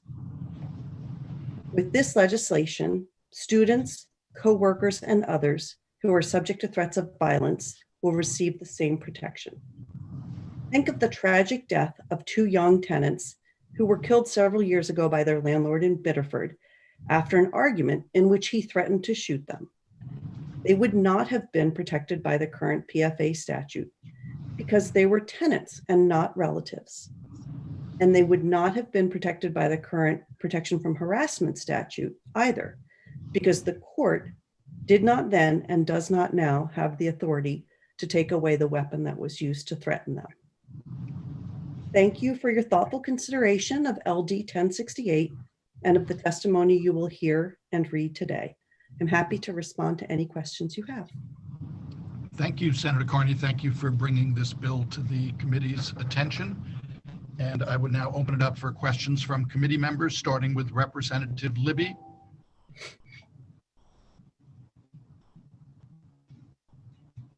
Thank you, Mr. Chair. 2 questions. One of them is maybe for Peggy, though. Then my first question, thank you, Senator Carney. My first question is, can you remind me, the temporary order of protection, is that issued before the defendant has had their day in court or after? It can be issued at an ex parte hearing, that is an emergency hearing in which just the plaintiff appears before the court, but then they are very quickly served upon the defendant and reviewed by the. Can I ask a follow-up question then, Mr. Chair? Yes, yes, Representative Libby, go ahead. Thank you. Is there a time frame that is to be adhered to when a temporary order of protection is issued that would have to be followed or is it just expeditiously? So what happens is that if there is an ex parte order, a request for emergency relief that is issued and then served on the defendant then can then have a hearing in court within 2 days of that service of the order. And then after there is a hearing, within 24 hours, the defendant would get a ruling on whatever restrictions were imposed, whether that be stay away from the place of business where you threaten to harm your boss, or an order that addressed weapons if this legislation were passed. Thank you.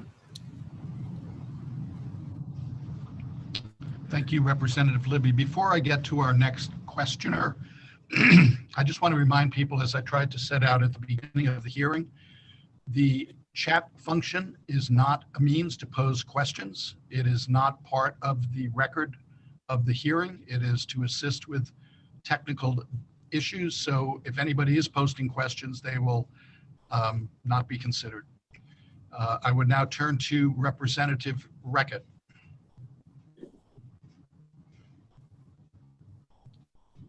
Thank you. Senator Carney, you mentioned, I believe, in your introductory remarks, something about the time limit on these orders. My question is there I know that on protective orders, for instance, once granted, they're not permanent. In fact, they're very rarely permanent, although they can be made so, but it's a big deal to do it.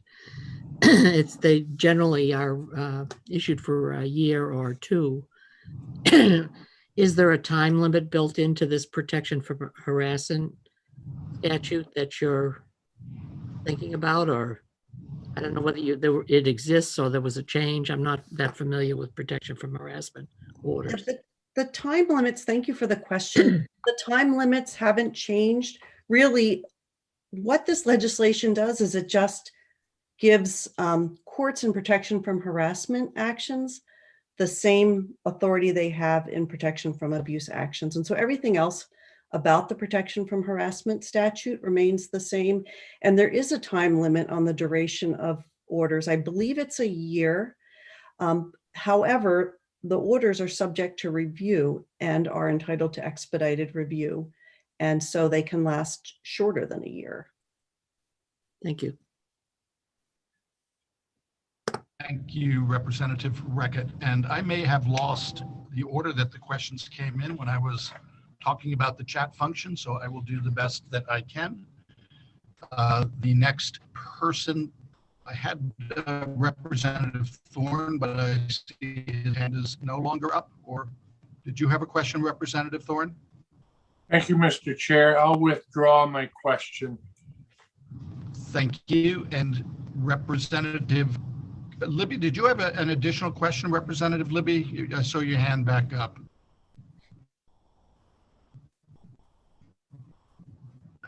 I did. I think it's a question for Peggy. So I don't know if now is the appropriate time to ask. You can go ahead. You had mentioned you had a question for Okay. Peggy when you originally spoke. So the question is, would LD 1068 violate the separation of powers clause?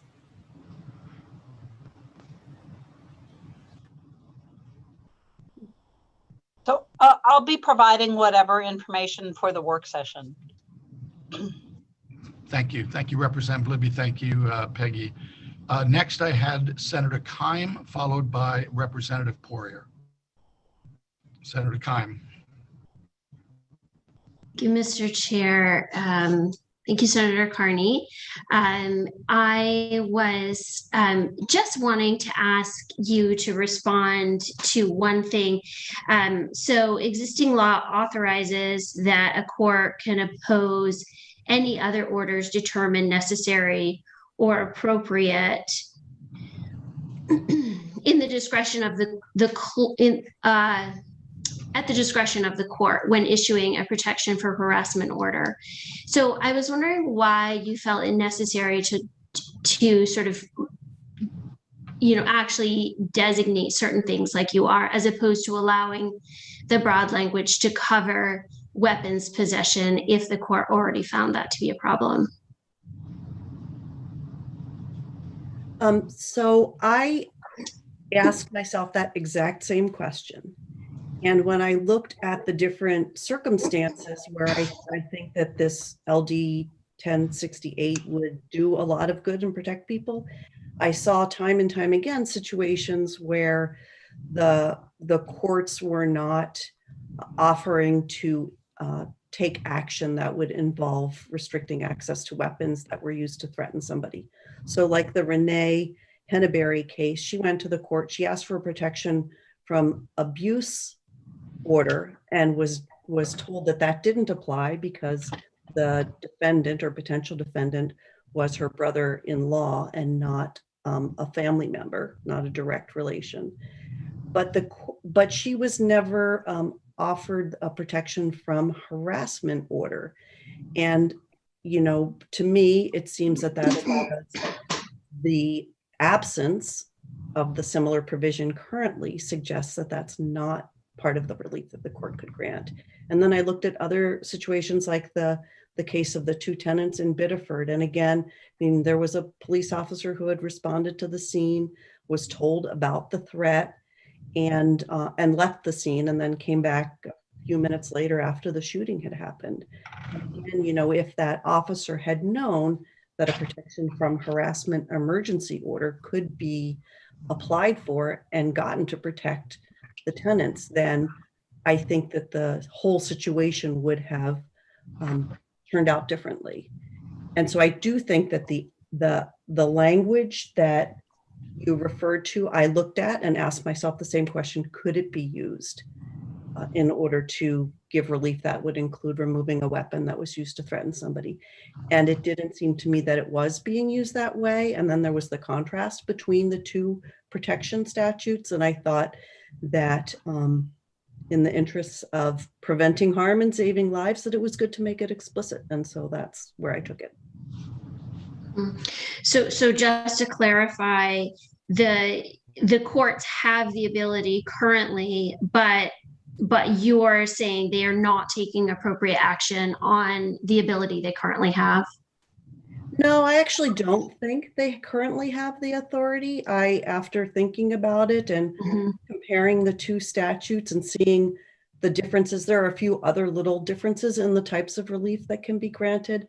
I was persuaded that it was really important to to include this as one of the forms of relief that could be granted in a protection from harassment situation.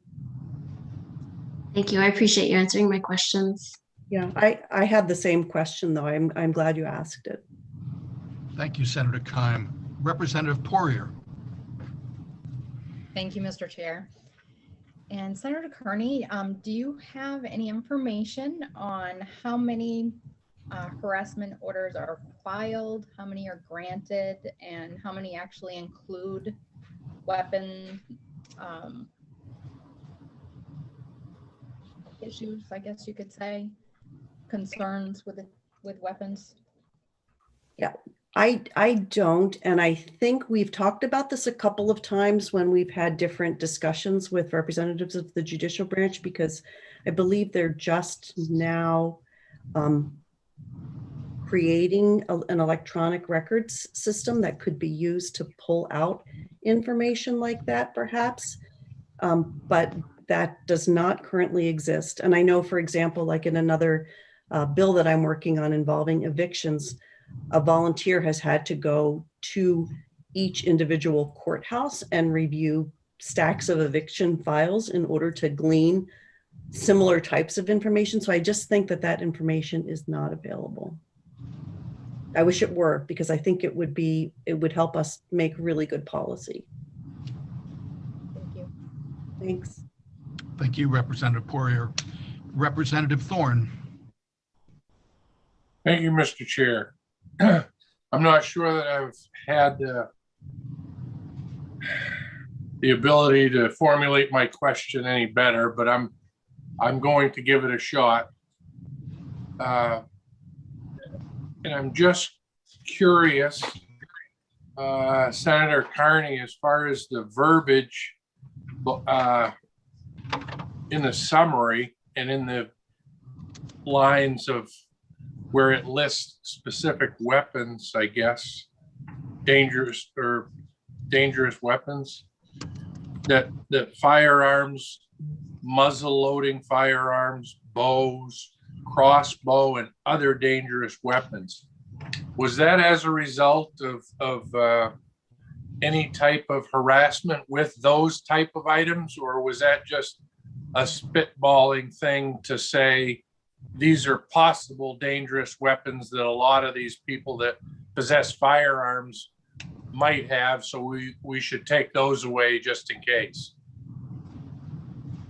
So I want to a couple different things. That's a really good question, and thank you for asking it.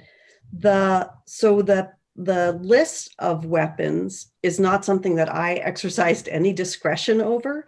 I simply lifted it out of the protection from abuse law and brought it over into the protection from harassment law. So it's not original decision-making on my part. I am not sure why the protection from abuse law arrived at those particular types of weapons. But, you know, again, I was looking at a section of the law and process that has worked in Maine and can work in Maine to save lives. And so I just imported that as it was listed. I also, your question seemed to suggest that that this was sort of like a wholesale mechanism to go out and take weapons away from people.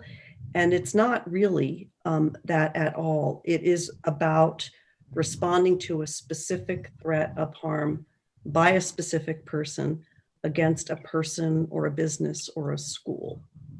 And so it's not a statute that's going out looking to take weapons from people. It's really a statute that is creating a way that people who have been threatened with a weapon can stop someone from using that particular weapon in that situation.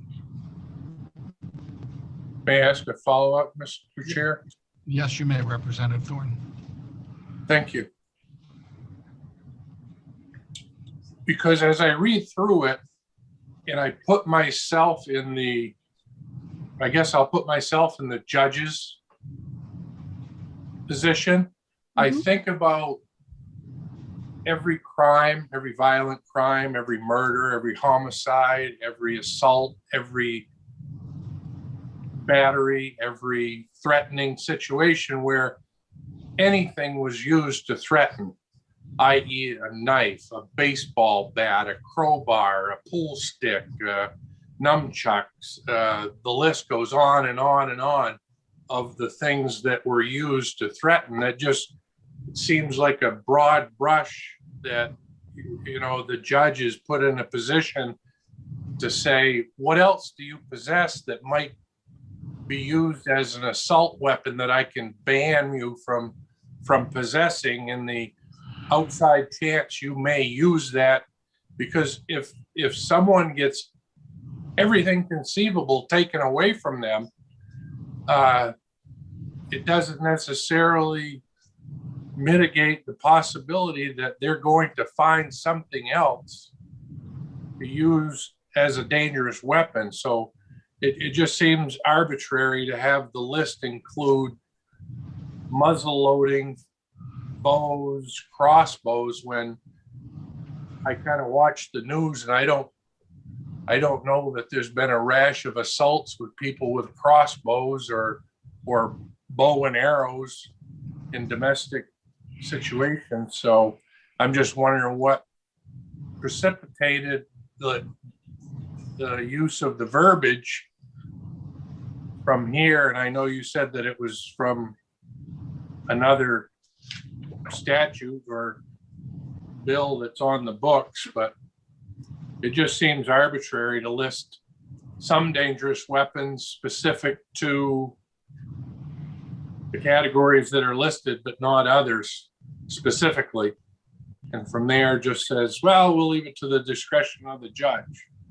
So it's just a curiosity thing as to how you derived it. And if there's no rhyme or reason, there's no rhyme or reason.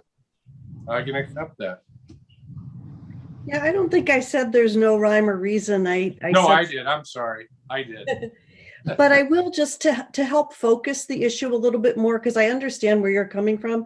I think the crossbow reference is kind of interesting too. I mean, I personally have been involved in situations where people have been threatened with a machete. And so I would think that a machete would actually be more logical than a crossbow. But that being said, the order that the judge issues is driven by the nature of the threat and the weapons that the individual person has. So like in the Renee Henneberry case, the guy had a gun and he said he was going to use it to shoot her. And that, if that case had been brought now, either under the new protection from abuse statute that this committee was instrumental in amending in the 129th, or if this bill were to pass under this one, the judge could include an order that said to that person who threatened to shoot Renee with a gun that he could no longer have that gun that he had threatened to use to shoot her. So it's much more specific, I think, than you're envisioning it. And that's because each situation involves, you know, specific people or businesses and threats. So if he said, I'm going to beat you to death, what would they do in that case? If they use specific reference to fists and said, I'm going to beat you with my fist and threaten that way, what would they take away at that point? But at that point, the court could issue an order, and I think a lot of times these orders do include this, even if it's a gun that is used to threaten or a machete, but they also include an order that typically precludes people from staying away from the premises that's occupied by the other. Like as an attorney, I got a protection from harassment order to protect on behalf of a business and in the name of a business to protect employees who worked within the business from threats of harm. And it was just, it didn't reference a weapon, of course, but it did prohibit threatening individual from going into the workplace. So they're all tied to the facts of the case. Yeah. Thank you for indulging my question. Thank you, Mr. Chair. Yeah, thanks for asking. Thank you, Representative Thorne. I'm going to take one member out of order because he's experienced some connectivity issues. So I'm going to skip over Representative Moriarty for a second and go to Representative Evangelos while he is able to connect. So Representative Evangelos. Thank you, Mr. Chair. Can you hear me? Yes. Okay. Actually, my hand was up a long time ago, but I kept getting wiped out. The issues with Spectrum down in my area continue, and I notice on the chat some people are having problems too. So, good afternoon, Senator Carney. I do have a couple of questions for you. We had quite an extensive debate in the last session over a so-called red flag bill, and we can go over this in detail in the work session, but how do you respond to the concerns that the good intentions of the bill, and nobody's questioning that, at least I'm not questioning the good intentions of the bill, but the bill relies on the credibility of the person making the complaint. And I still have those serious concerns around the Fourth Amendment protection of unreasonable searches, the Sixth Amendment requirement that you have the right to confront those that are accusing you. You know, an ex parte hearing doesn't allow for that. 14th Amendment, the right to due process, again, an ex parte hearing is a violation of that. And then on top of all of those, you've got this collision with the Second Amendment. So I just wanted to see if you could respond to those concerns, legitimate constitutional guarantees that every one of us have in light of the bill in front of us. Yeah, thank you for the question. I agree with your prioritizing and concerns about constitutional protections. This bill does nothing more than the protection from abuse statute that is currently in existence and passes constitutional muster, so to speak, on all of those accounts. I think with regard to the temporary protective order, there are a lot of procedural safeguards that are built in. And again, the district court judges hear protection from abuse cases and protection from harassment cases, and they are, I mean, their job is to weigh evidence and evaluate legal standards and apply the law to the facts before them that they have found to be persuasive. And I just think that this situation is no different from the protection from abuse statute, which is constitutional on all those accounts. Well, just a quick follow-up. Why is it necessary then to have an ex parte hearing as part of the process outlined?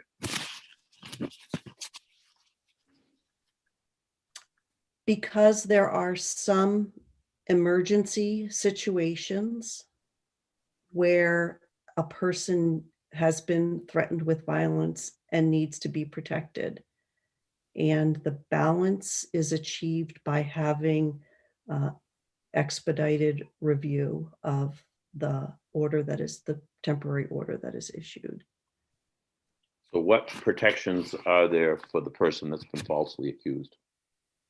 The right to a very quick hearing to review the order. I think it's like 2 days afterwards, and complete review of the order, plus a full hearing that is also expedited on the request for final relief. So that the person that's been falsely accused should find comfort that their constitutional rights have only been suspended for 48 hours?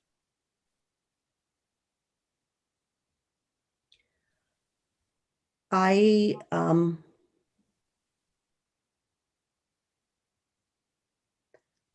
don't think that it is a suspension of constitutional rights, because we all have the right to due process of law. And in these cases, the temporary hearing is accompanied by a lot of procedural protections for the defendant. And I think that it meets the requirements of due process of law. Well, those were my questions, and we'll have a discussion in the work session. And again, I know you're concerned deeply about people's safety, and the motives of the bill are good, but we do spend a lot of time in this committee protecting the rights of the accused, and so I do have my reservations, but we can something we'll work together on in the work session. Okay. Yeah, I'm looking forward to that. I really respect your values in that regard as well. Thanks. Thanks. Thank you, Representative Evangelos. Representative Moriarty. Thank you, Mr. Chair. Senator Carney, I just wanted to follow up on Representative Thorne's question. If the act of harassment or the statement of harassment does not include the use of a firearm or any reference to the use of a firearm, but if it's sufficiently threatening nonetheless to justify an order, could that order include the turning over of one's firearms, crossbows, bows and arrows, and so forth? So that would be up to the judge, again, who would have to analyze, first of all, would have to look at the facts to determine that the definition of harassment under the statute had been met, and then to determine whether there was a risk of immediate and present danger to the plaintiff or the plaintiff's business or employees, and engage in kind of the other criteria that are laid out in Section 1, which is the amendment. And so the contents of the protection from harassment order would really be driven by both the facts of the specific threat and the analysis of the information that's laid out in Section 1 of the bill. And so it's not something that I can answer in the abstract. I can't give you an advisory opinion on that one, Representative Moriarty. I will say though that this, getting back to something that Senator Keim raised earlier, I mean, if one took the position that the current statute allows a judge to remove weapons, then you would want, I think, to adopt this bill because it actually sets out much more concrete and identifiable criteria, and I think does grant protections because it creates a framework for analyzing the issue and assessing the risk. Okay, thank you. Thank you, Representative Moriarty. Now I'm struggling a little bit because I'm not sure if hands have been left up or if people have additional questions. So I'm going to go with the hands in the order that I first noticed them. Representative Libby, did you have additional questions? I did. Thank you, Mr. Chair. And I have a few questions, so I'm happy to ask one and then defer, or whatever process you would like to follow. Why don't you begin? Okay, thank you. I just wanted a little bit more clarification, Senator Carney. I know that you said that the dangerous weapons exists in other statute. So is there a definition in that other statute on what dangerous weapons consists of? Does that also include knife? What is considered a dangerous weapon? I personally, I'm wondering, does that even go down to something like a pellet gun or something like that? I mean, annoying, maybe dangerous, depending on who you're talking to and who's shooting it. So I'm just wondering how specific that gets. That's my first question.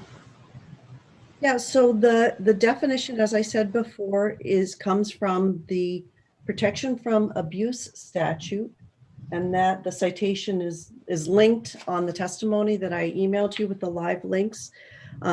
But it defines dangerous weapons as a firearm, muzzle-loading firearm, bow, crossbow, and then it says, or other dangerous weapon. And again, I think that is really driven by the circumstances of the case. So for example, in the case that I'm familiar with involving a threat with a machete, even though that's not listed in the statute, one could say that yes, that would I mean, I saw it. It looked dangerous. It could be used to, and could be considered a dangerous weapon. If somebody was threatening somebody with a pellet gun, I don't know. If somebody was holding a pellet gun to the eye of a child and threatening to shoot the child, maybe it is a dangerous weapon. I mean, it really, again, these decisions and orders are not made in the abstract. They really take into account and are narrowly focused on a specific threat of harm to a person or a school or a business. Can I ask a follow-up, Mr. Chair? Yes, ma'am. Thank you. So thank you for that clarification. So it sounds like it's up to judicial translation of what's going on in the exact situation that's being dealt with. So I just wonder if you could address, when you referenced that this this change to the law would it would address the specific weapon used to threaten, but the language to me looks more specific than that. So in the case of the threatening with a machete, in that specific case, if this was in statute, would that individual's machete have been the only weapon that was confiscated, or if that individual also owned any of the weapons listed, would those be seized as well?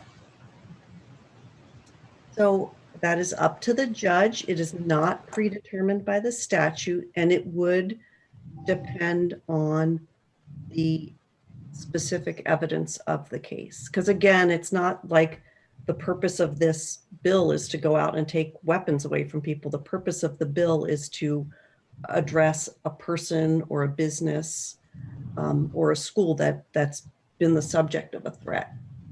So you have to kind of look at it through the lens of what the specific facts of the case are. Mr. Chair, I do have one more follow-up, but I'm happy to defer. Why don't we get to others? Let me figure out whose hand is still up or new up. Sure. Representative Poirier, do you have additional questions? I do. Thank you, Mr. Chair. Senator Carney, you mentioned that the wording was taken from the PFA law, and I'm wondering, have there been incidents of weapon violence after the issuance of the PFA law since that statute was adopted? Since the legislature passed the new law in 2019? Correct.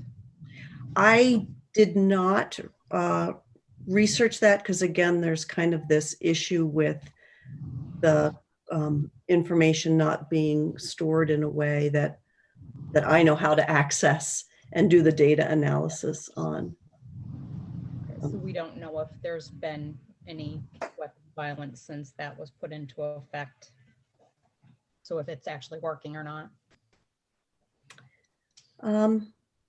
I guess we could look at individual court records in a non-pandemic time, go into the courthouses and look at them. And actually, I would be curious to see whether advocacy organizations have done that, or whether that work could be done. Okay. I also just want to note, because I think it's a really, it's an interesting issue about the 2019 law, because another, the Protection from Harassment Act would have applied to that brother-in-law. And yet it would not have given the same potential relief, namely removing the gun that he threatened to kill his sister-in-law with. It wouldn't have given the relief that she needed at that point in time. But it's just interesting to look at the contrast between the two similar laws. Mr. Chair, I do have one other question, if I may. Okay, quickly. Just for clarification with the law too, that you're proposing. And Representative Poirier, I don't know about others. I'm having a difficult time hearing you. Could you get maybe I'm a little sorry, can you hear me any better? A little bit. Okay. With the law that you're proposing, in taking away any weapons, is it just what's registered to that person, or would it be anything in the household? Say the person lives with several other people, relatives or not, if they had weapons registered to them that maybe the person had access to, would those also be subject to removal? So again, I think you're looking at it a little bit backwards, that the order that the court would issue would look at what happened to the person who's bringing the request for relief, and would look at the facts related to the specific threats that had occurred and undertake the analysis that's on the first page of the amendment, and then make a decision about what was needed to protect the plaintiff. And so if, you know, it's not like a net is going to be cast as broadly as possible to take away weapons from anybody within the sphere of a defendant. It's really like, what does the court need to do to prevent somebody from being harmed or killed? And if it's taking away one machete, then I would imagine that that's what the court order would do. If it was, you know, in the case of Renee, taking away her brother-in-law's gun, I think that's the relief the court would have looked to grant.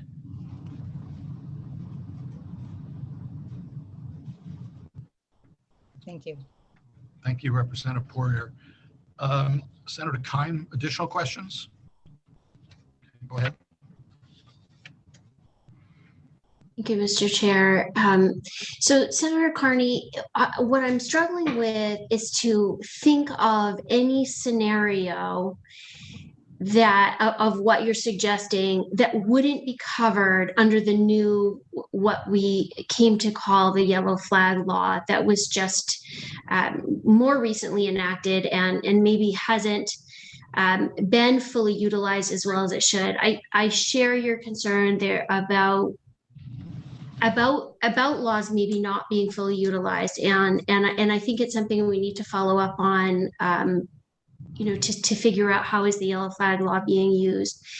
But the difference is that with the yellow flag, we're assuming the problem lies with the person, and that the person that may be, you know, harmful to themselves or others, but they themselves need help, and that, you know, looking at whatever's in their sphere that they could do harm with isn't so much the point as trying to find help for that person. And there's some safeguards put around that, and our committee spent a lot of hours diving into this issue and looking at it from every angle and trying to come up with a solution that provides protection for that person. And when it is our work session time, I do want to dive further into some other scenarios that I believe are problematic, and we need to look at this further. But can you just help me understand where you think, well, give me a situation that you see this law would be effective where the yellow flag would not be? So the yellow flag, and I know that you were on the committee that passed it and I voted for it, but I am not as familiar with it as you are. But my understanding is that the yellow flag really looks at these situations through the lens of, as you said, someone who needs help, somebody who has some kind of mental illness or is believed to have some kind of a mental illness. And this is very different. This is dealing with people who are threatening to commit violence. It really reacts to the specific behavior of a threat of violence and the need to protect somebody, and doesn't invoke any kind of mental health analysis or it doesn't invoke that analysis. Mm-hmm. Okay, thank you. I mean, I am a little more familiar and would respectfully disagree, just that it does look at, you know, sort of as a trigger, you know, that's exactly it. Who's going to be, you know, who may be threatening violence to themselves or others. And then that's the trigger of a whole scenario to seek help for them. But thank you for answering that. Yeah, I mean, sometimes I think you really need to stop the harm from happening by seizing the weapon that's used to perpetrate it potentially. Representative Thorne, additional questions? Or Yes, Mr. Chair, if you indulge me one more, I appreciate it. I'll save the bulk of them for the work session, but we all should. It kind of goes along with what Senator Keim was talking about, Senator Carney. I think about a judge. What prevents him from doing that now? If I'm a judge and somebody comes to me and gets a protection from harassment order and said they threatened to shoot me, evidently the law is not liberal enough at this point for me as a judge to say, I'm going to restrict your access to your rifle because you threatened somebody's life with a rifle. The law currently, without this bill, doesn't allow a judge to do that? Correct. If the people are not related or living in the same household, it does not. So I was for many years an employment lawyer, and in the workplace, you do see threats of violence. And so if the situation that you were just describing involved two coworkers, then I don't think the judge has the order to take away that gun. Okay, and if I may ask a follow-up question, Mr. Chair? Yes, sir. Even though this does not specify that non-relationship is key to it, it's just any case of harassment, and the fact that it doesn't specify non-family member allows that to happen. Is that what I'm understanding? Yeah, if you look at if you follow the links in the testimony that I emailed you, you can see that there's two statutes. One is protection from abuse, and that's in Title 19A. That applies to family and household members, people related by blood or marriage. And that's not in the verbiage of the bill. And then the other one is the protection from harassment law, and that's found in Title V. And this modifies the protection from harassment, the Title V law, which applies specifically in places of employment and between non-family members. And so they're parallel, and they apply to different sets of people. Okay, thank you. Appreciate that. Thank you for your indulgence, Mr. Chair. Thank you, Representative. Representative Libby, you had a final question? I do. I'll make this very quick. Thank you, Mr. Chair, and thank you, Senator Carney, for your patience.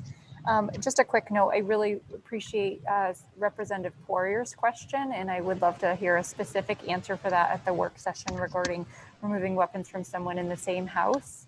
My question is, since we are trying to solve existing problems, and I appreciate you sharing the reason for bringing this forward, I just am thinking of, in the heat of the moment, things people say. And so I'm wondering if there is any analysis, or could be at the work session, for how many cases that this proposed law would affect moving forward, if we have any historical information on that. And that is it. Thank you so much. Thank you.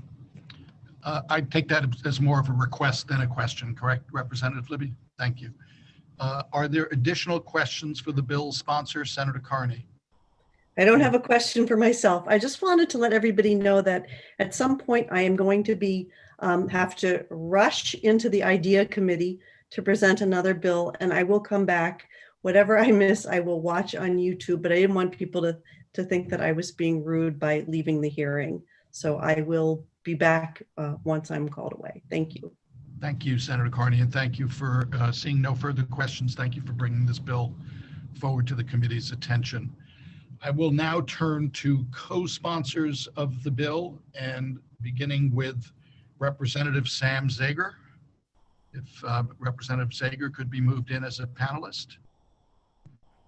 And I will remind all those testifying from here on out that I will be starting a 3-minute clock when you begin your testimony, and hopefully telling you when that 3 minutes has expired. Thank you, Representative Zager. Welcome to the Judiciary Committee, and begin whenever you're ready to do so. Thank you very much, Mr. Chair. Representative Harnett, I think I just missed Senator Carney. Other honorable and very thoughtful members of the Judiciary Committee. I'm Sam Zager, represent the good people of Portland, District 41. I'm a military veteran with qualifications in several types of firearms. First fired a handgun when I was in the 5th grade, and I carried a weapon on military deployment. Today, though, I'm pleased to testify in support of this bill because I believe the benefit exceeds the harm. I've modified my testimony a bit in case those people are following along, but in listening to the last hour of good discussion. Representative Evangelist raised crucial constitutional questions about the 2nd, 6th, and 14th Amendments. Indeed, one person's freedom to something must always be considered with another person's freedom from something. The late gun rights supporting Justice Antonin Scalia, writing for the majority in the US Supreme Court's landmark 2008 Heller decision, acknowledged this. Of course, Justice Scalia wrote, the right to bear arms was not unlimited, just as the First Amendment's right of free speech was not. Reasonable limits, Justice Scalia argued, are implicit in the Constitution. One person's right to bear arms must be balanced with another's right to not be intimidated, harassed, or even killed. Harassment cases are closely related to domestic violence and abuse cases, as the Maine Judiciary's FAQ page conveys. Victims are much more likely to be women, affecting 1 in 4 women, according to the United States CDC. An ugly reality is that too many such cases, such as in the unfortunate case of Renee Henneberry, this eventually leads to the murder of a woman. Too many, but not all. So what are the factors that tend to make some cases lethal? What are the most promising places to make a difference, to save lives? Jacqueline Campbell and colleagues looked into that very question in a detailed study published in the American Journal of Public Health. And it explored the good question that Representative Thorne raised earlier. They examined over 50 things, measured the extent to which they did or did not predict if a woman would die in a relationship. By far, the leading factor was whether the perpetrator had access to a firearm. Death was 5 to 9 times more likely when the perpetrator indeed had this access to a firearm.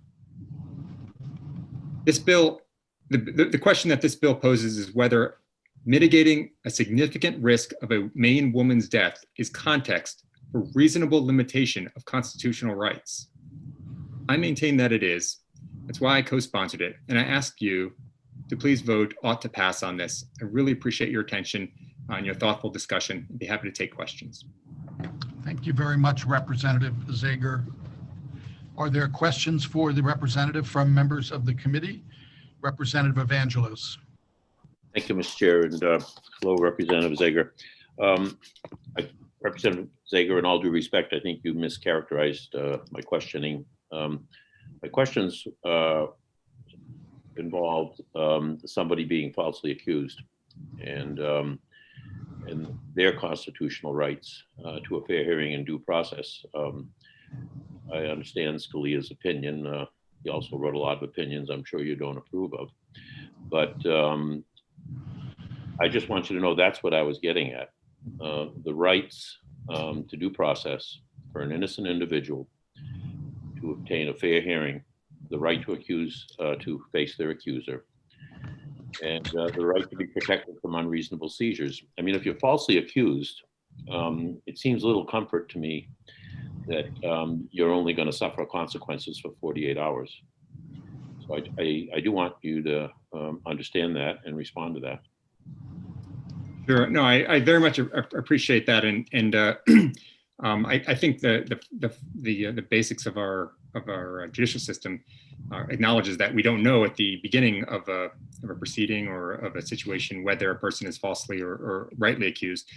I'm not a judge or an attorney, but it seems like a lot of the architecture is designed to balance the rights of various things. So I wasn't. I apologize if I mischaracterized.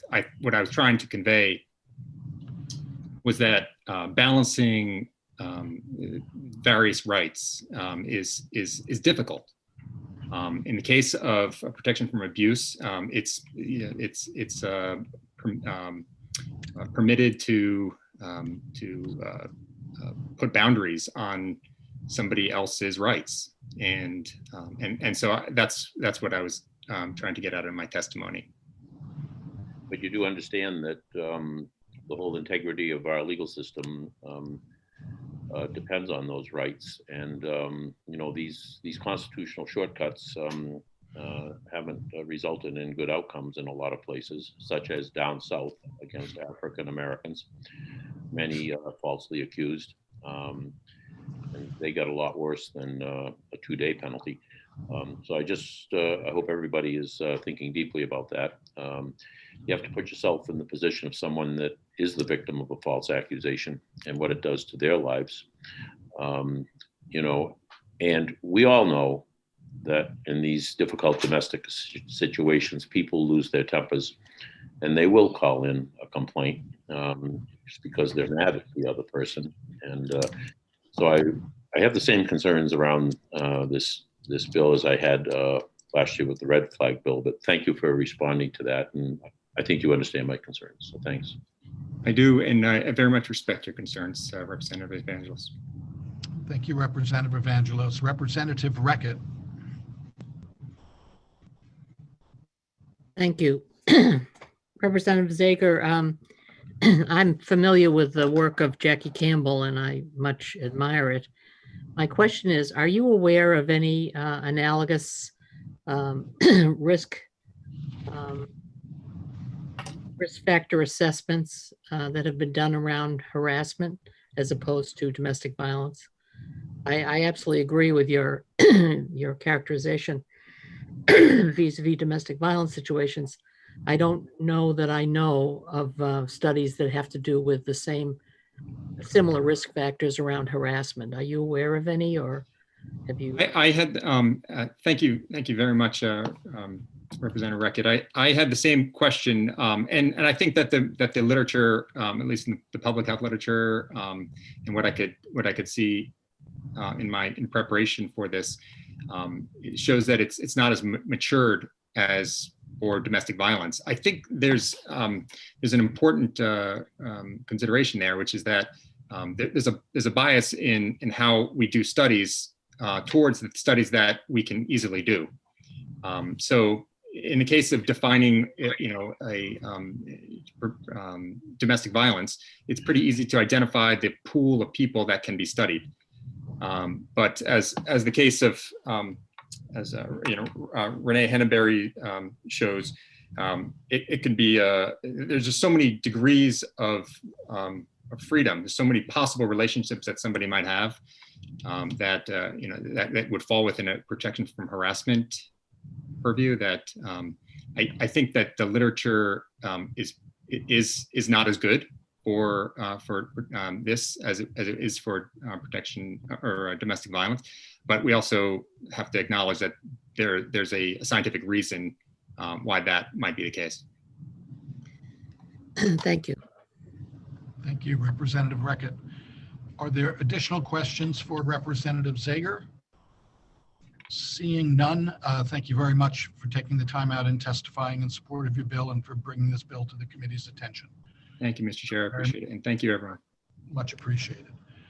The next speaker that we have testifying in support of the bill, we did have another co-sponsor, but she has not arrived yet, so I will catch her if she does, is the former Senator Jeff Gratwick, and then we will hear from Polly Haight Frawley. And they're being moved over into the panelist status. And Senator Gratwick, whenever you are ready to go, just unmute your mic, turn on your camera, and begin speaking. And I will start the timer when you begin to speak. Thank you, Representative. Can you hear me now? Yes, I can. I can't Thank see you, but we can hear you. Good. Well, I'm not sure I can make myself seen, but I will do my best. I think I'll just, with your permission, I'll just begin to talk. at this time, and maybe I'll get seen at some point. So good afternoon, Representative Harnett and Senator Carney and others on this Judiciary Committee. I'm Jeff Gratwick. I'm here to testify in support of 1068. I'm a retired physician, live in Bangor, and a member of the Gun Safety Coalition. My remarks are really quite different than what's come before. They're very personal and relate to interactions I had or really failed to have with a patient nearly 20 years ago. She's dead, and I fear it may be in part because of my inaction. My patient was in her late 30s, a sad, ill-educated, ill-kept, desperately poor woman who lived at the end of a dirt road in rural Maine. She had bad arthritis. Her husband accompanied her to her only on her first visit. He was a powerful backwoodsman, angry because his wife could not keep house and perform her conjugal duties. He told me he had lots of guns and other weapons and liked to hunt. I saw my patient perhaps 6 or 8 times over as many months. She was terrified. It showed in her eyes, and I think we all know what that means. They were the eyes of a hunted animal, anxious, worried, shifting. The pain of her arthritis was bad enough, but even worse was her helplessness, living with violence from her husband and from others in her near environment. I talked with her. The 20 minutes of an office visit is never enough time, and I asked her at one point whether a social worker could help. She recoiled in horror. Her husband would beat her. He didn't even like her to go to the doctor. She disappeared from my practice, and a year later, I heard that she had died. I know nothing more. Was it the threat of violence in her violent world, a weapon, or something else that killed her? The warning signs were all there in this gray zone of swirling fog, the gray zone of violence, of uncertainty. There was nothing I could do. Any intervention of mine risked putting her at greater danger. All I know is that I should have done more. I'm still haunted by her memory 20 years later. At that time, we did not have a law like the one you are considering today. If you're at an airport, and there are signs all over. If you see something, say something. These signs do not exist in Maine today. LD 1068 will be a tool. It'll be an imperfect tool, but nonetheless a tool that may increase the slim margin of safety and help others as it might have helped my patient. I would urge you to support this. I'd be happy to answer any questions, and thank you for your attention. Thank you very much, Senator Gratwick. Are there questions from committee members for Senator Gratwick? Representative Thorne. Yes, thank you, Mr. Chair. Mr. Gratwick, do you hunt? Do not, sir. Thank you. Thank you, Representative Thorne. Are there additional questions for Senator Gratwick? Seeing none, thank you very much for taking time out of your day to present us with your testimony today, sir. Thank you, sir. The next speaker that I have is Polly Frawley. She could be moved over into the panelist room. And Hello. then I'm sorry. Hello. Good afternoon, Ms. Frawley. Begin testifying when you're comfortable, and I will start the 3-minute clock. Thank you. You can hear me? Yes, we Yes. can. Thank you.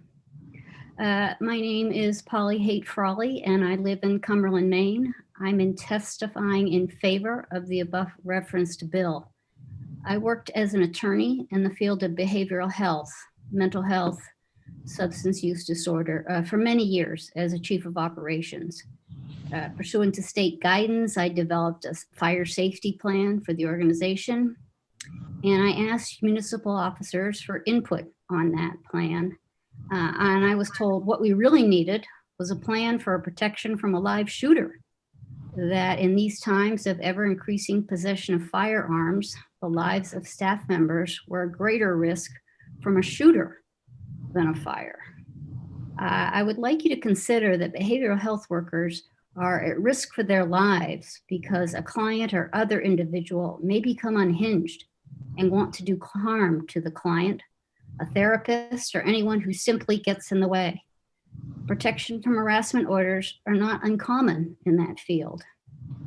If a municipal law enforcement is warning employers that they need protective measures from shooters, it's my opinion that Maine law ought to support law enforcement and provide protections that could help prevent a tragedy in the workplace. In addition, I was on a school board for 6 years, and schools are another place where random shooters have appeared. As you know, schools have spent thousands, if not millions of dollars to protect their communities. While guns are not permitted on school property, I think we all know that prohibition is relatively meaningless. As I understand it, your workplace and the legislature has security to detect a person with a firearm from entering the premises, but most businesses cannot afford this tool. My second point is that judges are authorized to prohibit the possession of firearms by a subject of a protection from abuse order in a domestic relationship. Being an attorney, I have a healthy respect for the ability of judges to make hard decisions. And I submit to you that judges should be authorized the same authority in situations involving harassment as in non-domestic situations. I think they should be allowed to do their job, weigh the evidence, and consider orders as necessary to protect Maine citizens. I believe the rights of gun owners have become so overpowering in Maine, and I question why citizen interest in reasonable measures that would help protect me or help protect them from gun violence are ignored.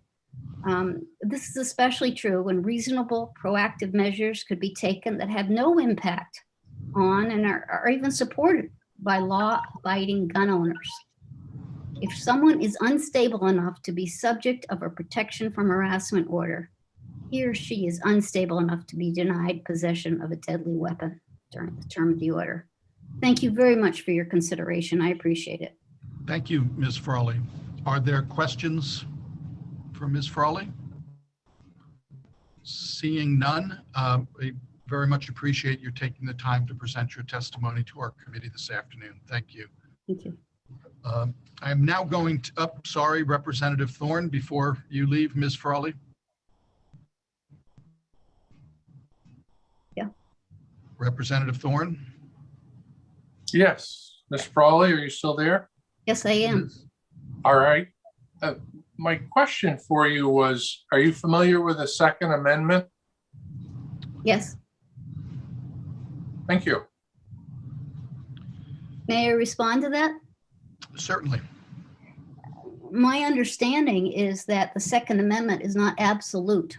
The court has said that, the Supreme Court has said that there can be put some limitations on that.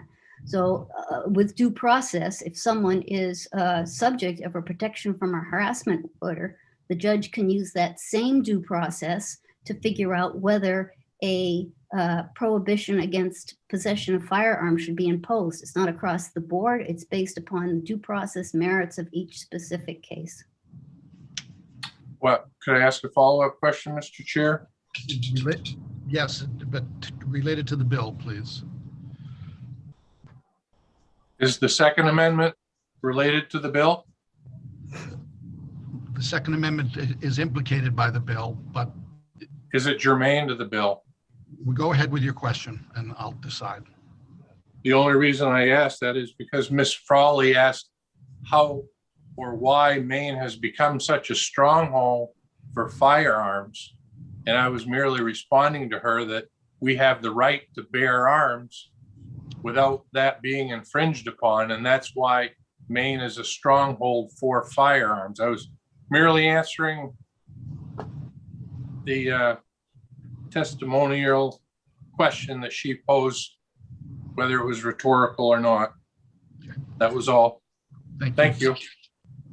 Thank you, Representative. Thank you, Ms. Frawley. I'm going to now call the next three people to testify. And Ms. Frawley reminded me, please, when you begin your testimony, let us know the town in which you reside. The next three folks testifying, each subject to the 3-minute limit, will be David Fitz, Edward Walworth, Dr. Edward Walworth, and Elizabeth Healy. If we could begin moving those in as panelists, Soupy, that would be appreciated. Can you hear me? Yes, but we cannot see you though, Mr. Fitz. I don't know if you can activate your camera. There we are. There we are. Thank you. And whenever you're comfortable, begin your testimony. I'll begin the clock. Welcome to the Judiciary Committee, sir. Okay, start your clock. My name is Senator Carney and Chair Harnett. Thank you very much for the opportunity to testify, and members of the Judiciary Committee as well. I am here to testify in support of LD 1068. I'm a resident of Cumberland, Maine. I'm a retired plastic surgeon and hand surgeon. I've recently retired.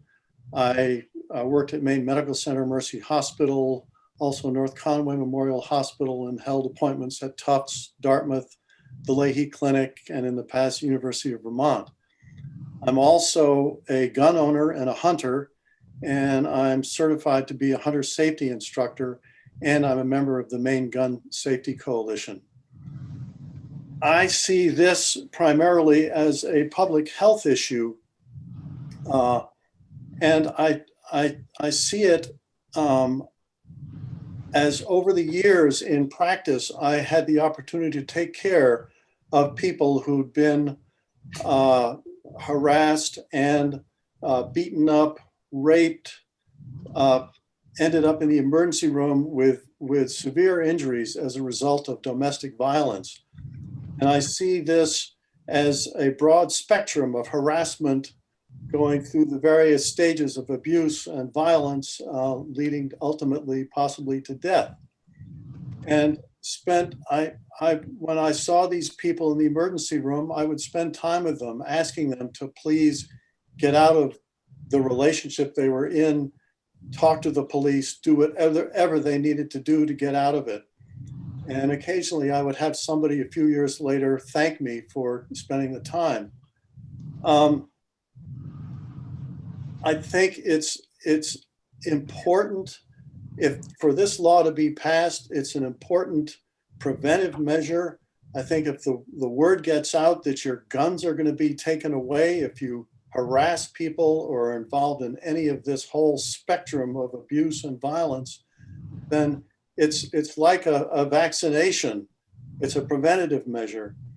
And I think it's for me, it's a public health issue, and gun owners value their guns. And if they hear that their guns are going to be taken away, they might just stay home. And I am strongly in favor of this bill, and I'll leave my testimony short right there. Thank you very much, Dr. Fitz. Are there any questions from committee members for Dr. Fitz?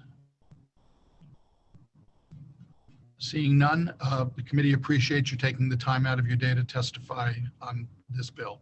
Thank you very much. We have been joined by another co-sponsor who must have been in another committee meeting, bouncing from Zoom to Zoom. So I would call upon Representative Victoria Dudera to begin to testify when she has activated her mic and camera, and I will begin timing when you begin to speak, Representative Dudera. Welcome to the Judiciary Committee. Well, thank you very much, Chair Hartnett. Nice to see you and all the members of the committee. So good afternoon to Senator Carney and Representative Hartnett and all of you. I'm Representative Vicky Dudera, represent House District 94, the towns of Camden, Islesboro, and Rockport. I'm here as a co-sponsor to speak in favor of LD 1068, an act to restrict access to weapons pursuant to court order in cases of harassment. LD 1068 authorizes a court to restrict possession of weapons when issuing a protection from harassment order. It's a sensible approach to a serious problem. The restriction of weapons would only happen after a hearing on the allegations, with all due process afforded the potential subject of the order. It's legislation that makes sense. Removing deadly weapons from those engaging in harassing behavior can enhance safety and minimize the risk of more dangerous behavior down the line. I'm making it short and sweet because I know you have a bunch of people, and including Attorney General Fry, if you haven't heard from him yet. So that's really, I just wanted to voice my support of it, and happy to answer any questions. Thank you very much, Representative Dudera. It's nice to see you, and thank you for presenting your testimony on this bill to the Judiciary Committee. Are there questions from committee members for Representative Dudera? I am not seeing any, so I will again thank you for your testimony and taking time out of what I know is a busy day. The next person testifying in support of LD 1068 is Elizabeth Healy. Ms. Healy, as soon as you have activated your mic and camera, begin to testify when you feel comfortable. Okay, am I good to go? You're good to go, ma'am. Thank you. Thank you. My name is Elizabeth Healy. I live on Peaks Island, but today I am reading the testimony of Janet Lynch from Pownell, who wasn't able to do it herself. Dear Senator Carney, Representative Hartnett, and esteemed members of the Joint Standing Committee on the Judiciary, I write to you today to urge you in the strongest terms possible to please vote LD 1068 ought to pass. This bill is urgently needed, and I am grateful to Senator Carney for introducing it. Maine and this nation suffer from a scourge of gun and weapons-related violence, which is far more deadly and widespread than in virtually any other country in the developed world, owing to the easy access to deadly weapons by even those with established violent histories. The link between weapons-related murders and domestic violence and harassment is particularly well documented. Just in the last decade, our state has witnessed multiple horrific instances of deadly domestic violence involving firearms and other deadly weapons. In most of these instances, there had been a history of abuse, and victims had reached out to law enforcement to attempt to get restraining orders against abusers. Yet their abusers still killed them. It has happened in New Sharon, it's happened in Dexter, it's happened in Leamington, in Hamden, and in a sickening list of other towns in our state.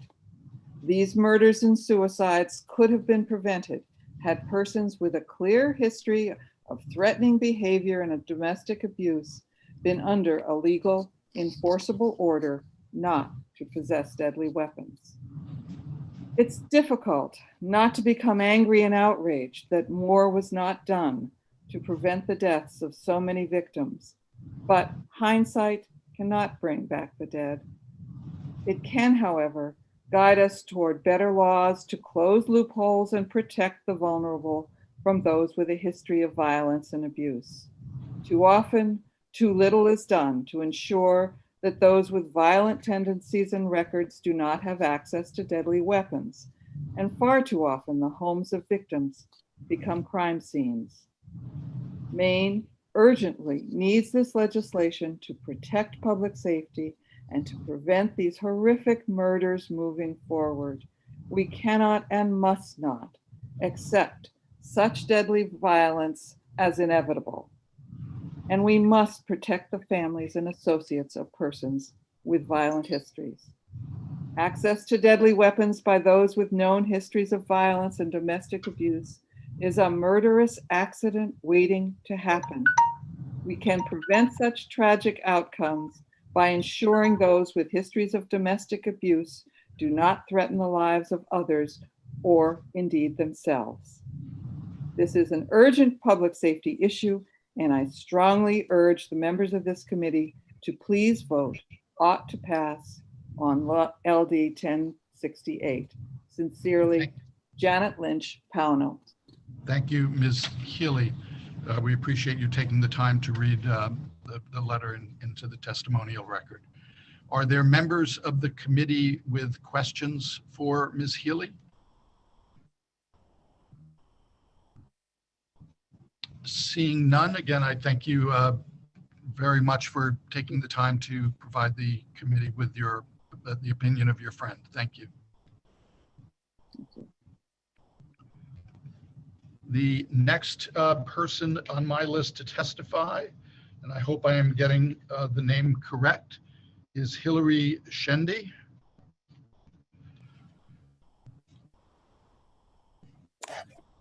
Yes, you've gotten the name correct. Hillary Shende. I'm from Brunswick. Can you all hear me? Yes, welcome to the committee, and I will start the clock as soon as you begin to speak. Thank you. Thank you. Like Elizabeth Healy, I am also here to put forward the words of a fellow concerned citizen. So this testimony is from a woman named Janice Vance. She says, "Dear Senator Carney, Representative Harnett, and members of the Judiciary Committee, my name is Janice Vance, and I live in Kennebunk. I would like to weigh in favor of LD 1068, which is proposed to allow a judge to prohibit those with harassment orders against them from possessing weapons, if the judge deems it necessary. This bill would affect me personally and could help make me and my family safer. My family and I have had an order of protection against an individual for 9 years now. The order specifies that this individual is not permitted to have any contact with us. Even with the order in place, this individual simply will not leave us alone despite multiple arrests, jail, and stays in psychiatric facilities. There are many ways to harass people, including calling a person's home 30 or 40 times in an evening, or phoning state agencies anonymously to make up stories, which then must be investigated, or while you're in jail for violating an order, using the jail's mail system to send letters to the prohibited family. Our individual triggered the state to replace a temporary order with a 10-year order of protection because she took out 3 large life insurance policies on a child in our care by pretending to be that child when she filled out the applications and put herself down as beneficiary on the policies. Then she tried to break into the child's school and abduct her. My point in explaining this is that in our experience, when someone is angry, vindictive, or has diagnosed or undiagnosed mental illnesses, that person will disregard an order of protection, which means the person under protection, myself in this case, spends an awful lot of time just looking over their shoulder, waiting for that individual to pounce. When weapons are involved, it's far more frightening to know someone can be lurking anywhere, so that a simple walk to your car or trip to the supermarket is a risk to your life. I urge you to pass LD 1068 so other families in this situation don't have to live their lives looking over their shoulder. Thank you for the opportunity to comment and for proposing this bill. Thank you very much, Ms. Shende, and thank Janice Vance as well for submitting the letter and for you taking the time to read it to the committee. Are there questions from committee members for Ms. Shende? Seeing none, again, the committee thanks you for taking the time to talk to us today. And I will now move to Mark Seeger. Thank you. Thank you. And Mr. Seeger, as soon as you have unmuted your mic and activated your camera, please welcome to the Judiciary Committee and begin to testify as soon as you feel comfortable to do so. Thank you, Chair Harnett, Senator Carney, members of the Judiciary Committee. Thank you for this opportunity to testify in support of LD 1068 with others. I'm Mark Seeger. My wife Susan and I live in Freeport. We've spent our professional lives in education, first as teachers and then in school counseling and administration, working on behalf of children and families. Earlier in my career, I served as executive director of the New Hampshire State Legislature's Bipartisan Commission on Children and Youth, and had the chance to be involved in the legislative process, something that gave me an appreciation for the patience and the courtesy and the stick-to-itiveness that all of you who serve in state legislatures offer on our behalf. It's been fascinating to listen to the discussion today. As legislation, LD 1068 makes good sense to me. It focuses on safety. It focuses on prevention. It's straightforward and clear. It allows for protection from harassment orders to include removing weapons from volatile situations. It's limited to emergencies, to circumstances where there's a pattern of threat and imminent danger. And it is temporary. Its scope is narrow and remains focused on safety. As I read it, it gives judges the ability to help prevent weapons violence against endangered persons and in more than one setting, children and adults alike. And as you all have discussed, the same authority that has applied to protection from abuse orders for years, I believe. It applies to relevant settings so that we can make schools and workplaces safer.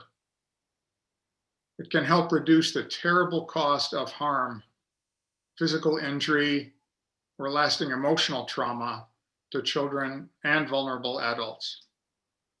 Nobel Prize-winning author Pearl Buck wrote that the test of a civilization is the way that it treats its most helpless members.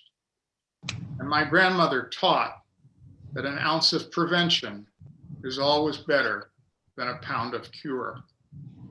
It seems to me and to my wife that LD 1068 offers both. It's an opportunity to take a small but significant step in the right direction. It's worthy of the committee's support, and I hope that it will be enacted into law. Thank you for your consideration. Thank you very much, Mr. Sagar. The committee appreciates you taking the time out of your day to present your testimony to us. Are there questions from committee members for Mr. Sagar? Seeing none, again, thank you very much for taking the time and sharing your views with us. Thank you. I will next turn to Maura Pillsbury.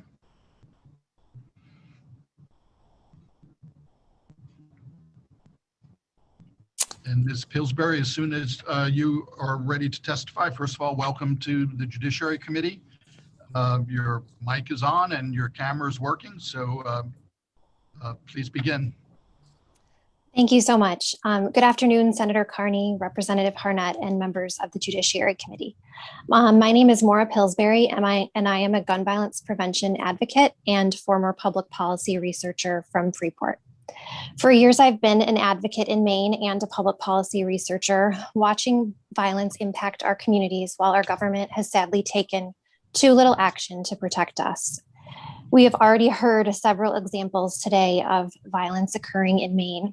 Last year, a man from my own town went on a rampage, killing one man and attacking two others. These tragedies devastate families and have ripple effects across our small and close-knit communities. They cause lifelong trauma. They make parents fear for the safety of their children and the safety of us all. And as Representative Zager said, they disproportionately impact and harm women in our state. We must take steps like ensuring weapons stay out of the hands of dangerous individuals to protect Mainers and prevent these tragedies. There is no justifiable reason to give police and communities so few tools to protect people from individuals who exhibit dangerous and threatening behavior. The argument that anyone could bring forward a request for protection from harassment because of a personal vendetta is akin to saying we shouldn't have any laws to protect vulnerable people because they could bring forward false accusations. The court system can make that decision based on the weight of the evidence, and that is their job. I've heard gun rights groups say countless times that Maine is a safe state, and I'm sure we'll hear that today, and that we don't need these laws. My response to them is that this is untrue for the many people who have lost their loved ones and suffered the unnecessary impacts of violence in our state. Please do not ignore the suffering of those whose voices are unheard, and please support this bill. And I just also wanted to say, in response to Senator Kime's statement, that I would say that we should not assume that because people exhibit signs of being dangerous and violent, that means they have a diagnosable mental illness. I can tell you from personal experience, many people who are violent and have anger issues harm people and are not mentally ill, and this needs to be addressed. Thank you. Thank you. Thank you, Ms. Pillsbury. The committee appreciate your taking the time out of your day to present your testimony to us. Are there questions for Ms. Pillsbury from committee members? Seeing none, again, I thank you very much for your time and for being with us today. Thank you so much. The next person on my list is Nicole Palmer. Mr. Chair, Yes, I have my hand up. I just want to raise an issue. okay. Representative Evangelos. On these long drawn out hearings, we're not meeting in person, but it was always customary. You know, we had everybody in the hearing room, and, you know, Senator Carpenter used to say, how many people here want to testify in favor? How many people want to testify against? And then at some point during the process, you know, we're into this over 90 minutes now. So at some point in the process, the opposition was then given a chance rather than 3 or 4 hours from now. So I'm not taking a position for or against. It's a fairness issue. Thank you, Representative Evangelos. I counted all of the people that had signed up to testify and determined it made sense to take those in favor and then those in opposition. I think we have one more person in favor. The problem is we don't know it as committee members. I don't know what the count is, so I would have wanted to know. That's all. Thank you. Trying to juggle what I can, but point taken. Ms. Palmer. Thank you.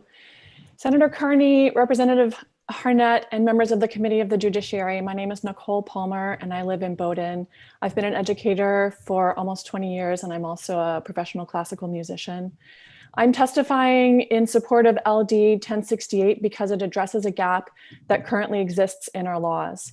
As it stands now, a person who harasses and threatens to do harm to someone who is not a family member gets to keep any and all weapons, while a person who does the exact same things to a family member or romantic partner is subject to an order to have those weapons removed. Not only does this not make sense, it is dangerous. And when you are on the receiving end of threats, it is terrifying. I know this because 6 years ago, I received the first of many horribly threatening emails from an extremely mentally disturbed young man, someone I had met one time 5 years earlier. His threats were horrible, graphic, and violent. His emails described what he would do to me and my best friend. He described which of our body parts he would slice open. He called her the N-word, the C-word, and much more. He talked about how he couldn't wait for us to die and how he would laugh and dance at my friend's funeral while her father cried. He talked about what kind of gun he would use to Order. Representative I don't need the graphic details. I think just a mere insinuation of the fact that there was going to be ill harm done. I don't need graphic details. Thank you. I am going to overrule that point of order. All right, let's go. Let's get graphic. Go ahead. No, Continue. sir, please. This is testimony. She has 3 minutes to provide her testimony. I'm going to allow her to do that. Please continue, Ms. Palmer. Thank you. One night, he wrote that he was coming to kill me, and I believed him. I was terrified. I had gone to the police pretty soon after the emails started.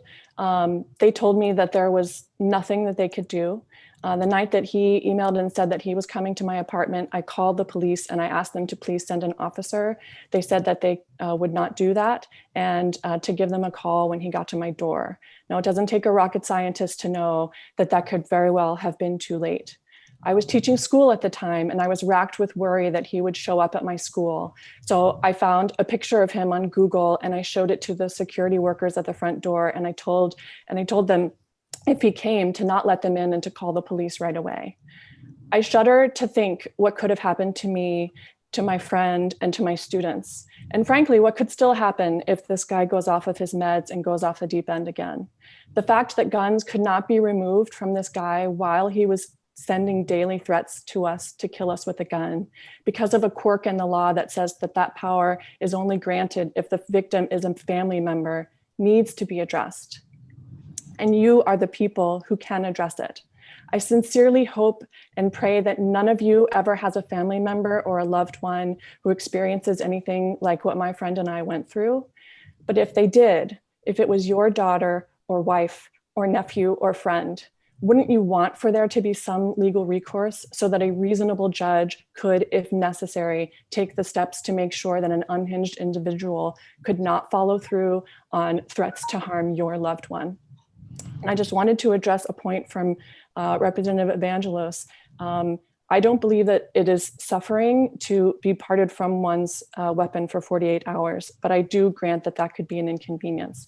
However, if someone is killed after being threatened, they are dead forever and their family suffers forever. And I think that in balance, in preventing death, which is permanent, in the possibility that someone who is falsely accused could be separated from their weapons for 48 hours, that seems to me to be a choice that is made in the best interest of safety. I ask you to vote yes on 1068. Thank you. Thank you, Ms. Palmer. I see a question from Representative Evangelos. Is a question, Representative? Yes, thank you, Mr. Chair. The point of clarification, I never raised any issues about 48 hours and weapons.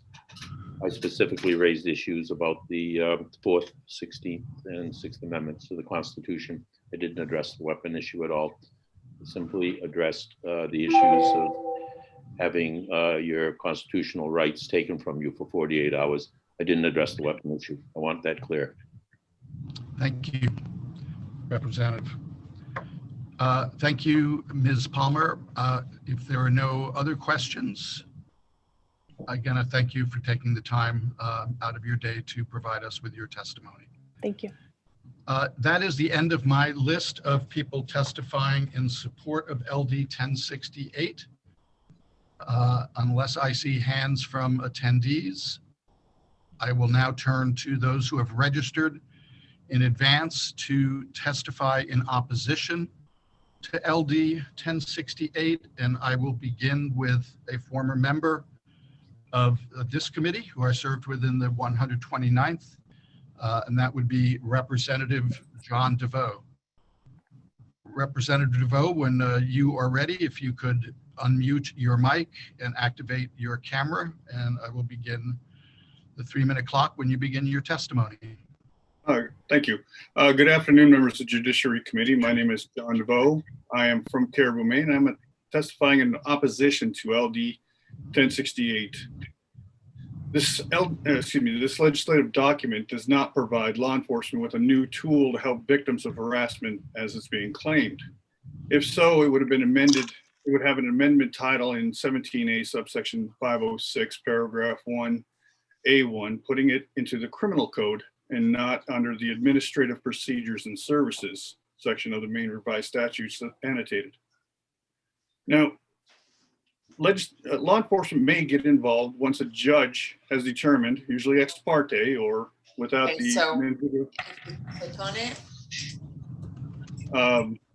that there is a probable cause to issue a warrant to seize lawfully owned firearms and other dangerous weapons. One of the issues that we're going to be facing is challenges to that judge that issues the warrant, because they're going to be violating Maine Rule 41, search and seizure for search and seizure. So for example, who's requesting the warrant? A judge cannot request and approve a warrant that they themselves request. What crime has been alleged to have happened to violate someone's 4th, 14th Amendment, or the Maine Constitution sections 5 and 6A. The one speaker stated that the individual did not obey laws. As they were in jail when they were violating, they were sending letters from the jail and they were violating. So what makes it work now that a new law has been put in place or administrative procedure? Another just recently stated that it was an inconvenience to lose your rights. Well, then I would ask that person, what other rights are you willing to lose or being inconvenienced by? Now, while I believe in equal protection, this is exactly why I'm opposed to this bill, as it does not provide equal protection under the law or our Constitution or our Bill of Rights. Thank you, and I'll answer any questions that you may have at this time. Thank you very much, Representative DeVoe. It's nice to see you again. And I will now open it up for questions from committee members. Are there any committee questions with questions for former member of the Judiciary Committee, Representative DeVoe? See, I just want to make sure I'm not missing anyone. Seeing none, thank you very much, John, for coming down here and, well, for staying up there and taking time out of your day to present testimony to us. Thank you. The next person on my list, another former member of this body, David Trahan. Welcome, Representative Trahan. And once you unmute yourself, please begin providing your testimony. You're still muted. Oh, there you go. Yep, I got you. The Honorable Senator Carney, Representative Harnett, members of the Judiciary Committee, my name is David Trahan. I'm Executive Director of the Sportsmen's Alliance of Maine Institute for Legislative Action, testifying in opposition to LD 1068, an act to restrict access to weapons pursuant to a court order in cases of harassment. Protection from abuse orders already include a prohibition on firearms. Protection from harassment orders do not. The reason is simple. There has to be a domestic relationship between the subject and the defendant in order to get a PFA. It is always between a boyfriend, girlfriend, husband, wife, etc., intimate relationship. The requirement can be used between father and mother, child, and another familiar relationship. And I see that that was amended last year to include others.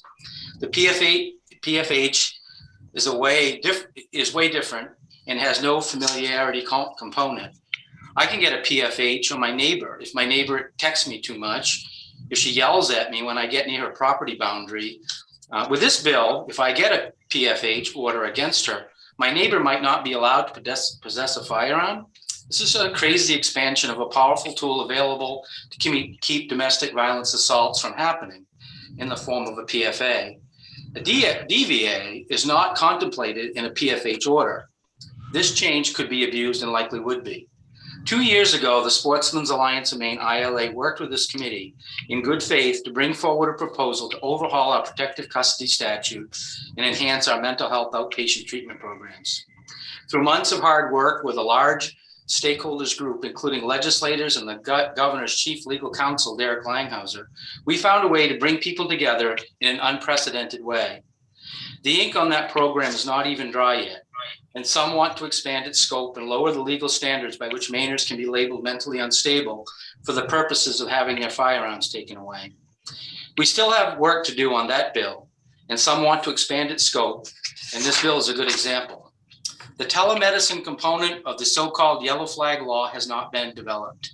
The doctors are still not completely on board in fulfilling their roles when examining mental health patients in protective custody, and our mental health services are still lacking across our state.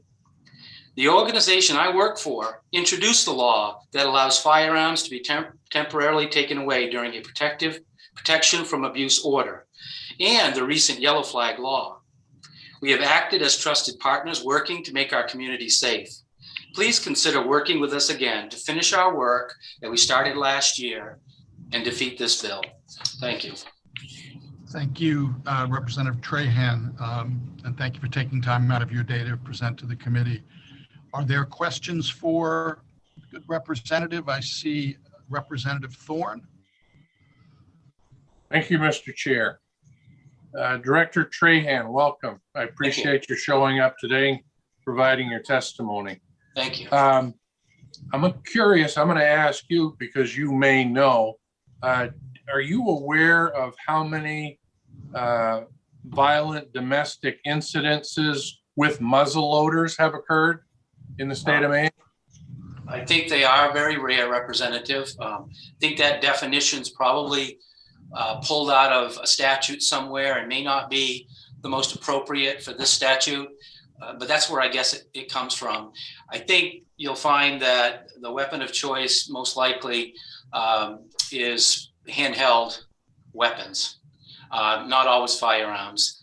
They can be hammers, they can be clubs, it can be anything, be fists. And again, I would remind the committee that it was our organization that spearheaded the effort that created the protection from abuse orders and the ability to take firearms away during that process. So we're not against reasonable regulation. We just think that this bill goes way beyond what we need. The yellow flag provides a vehicle to do many of the things that have been referenced in this testimony. And if asked specifically what they are, I'll certainly answer those. Follow-up question, Mr. Chair? Yes, sir, Representative Thorne. Thank you. Director Trahan, are you aware of how many domestic or in this case, not domestic because it's not partner or anything like that. It's just harassment that have included a bow and arrow. Again, I think it is very, very rare. I was a bit surprised with the definition as well. I know because I work in the Inland Fisheries and Wildlife Committee that weapons are defined very similar over there as they are in this statute. I think what people are missing is, and we had lengthy months and months of discussion about this, it's the person's actions, their violent actions. It doesn't make any difference what weapon they use. If they want to do harm, they can do as much harm with their fists as they can do with a weapon. We are resistant and push back on any bill that singles out guns as the weapon that needs to be taken away to eliminate violence, because that just isn't true. And it creates a sense of safety that is unfair to potential victims. Thank you, Director Trahan. That helps. Thank you, Mr. Chair. Thank you, Representative Thorne. The order that I saw the next two hands come up in, and I could be wrong, but was Senator Keim and then Representative Libby. Senator Keim. Thank you, Mr. Chair. Thank you, Mr. Trahan, for being here today. Nice to see you. I appreciate your testimony and mentioning that the ink is barely dry on the yellow flag law, because there was a lot of collaboration put into that. And that's sort of the context of my question for you. First, I know that many of the people testifying have suggested that the yellow flag law requires a mental illness diagnosis, which really was not the intention and is not the way that law is. It's really just recognizing that a person that is going to be threatening and to themselves or others is in a mental health crisis. I mean, people that are well in their mind and in their spirit are not going to be threatening to others. And so it was trying to capture and seek help for those. But I am concerned, and in the work session, maybe if you're there, which I'd appreciate if you were, I would like to talk about some issues that I see that this still isn't capturing everything that we want to see it capture. And I think some of what Senator Carney brought up, maybe judges are not, or police are not exercising proper judgment. I just wondered what your follow-up's been with that bill, and if you can offer some comments on that. And then obviously we can dive deeper into work in the work session. Thank you, Senator, for raising that. There are several components of the yellow flag that I believe need intense scrutiny from this committee. For instance, when an officer, for instance, when earlier speakers talked of threats of violence with weapons against, that's not legal, and you can be arrested for that. When an individual calls an officer into a situation that says, I've been threatened with a weapon, that officer can take him, and the yellow flag law is based on this premise.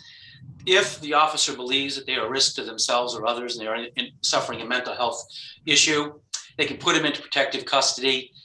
What I liked about the yellow flag statute was that it used the highest levels of due process.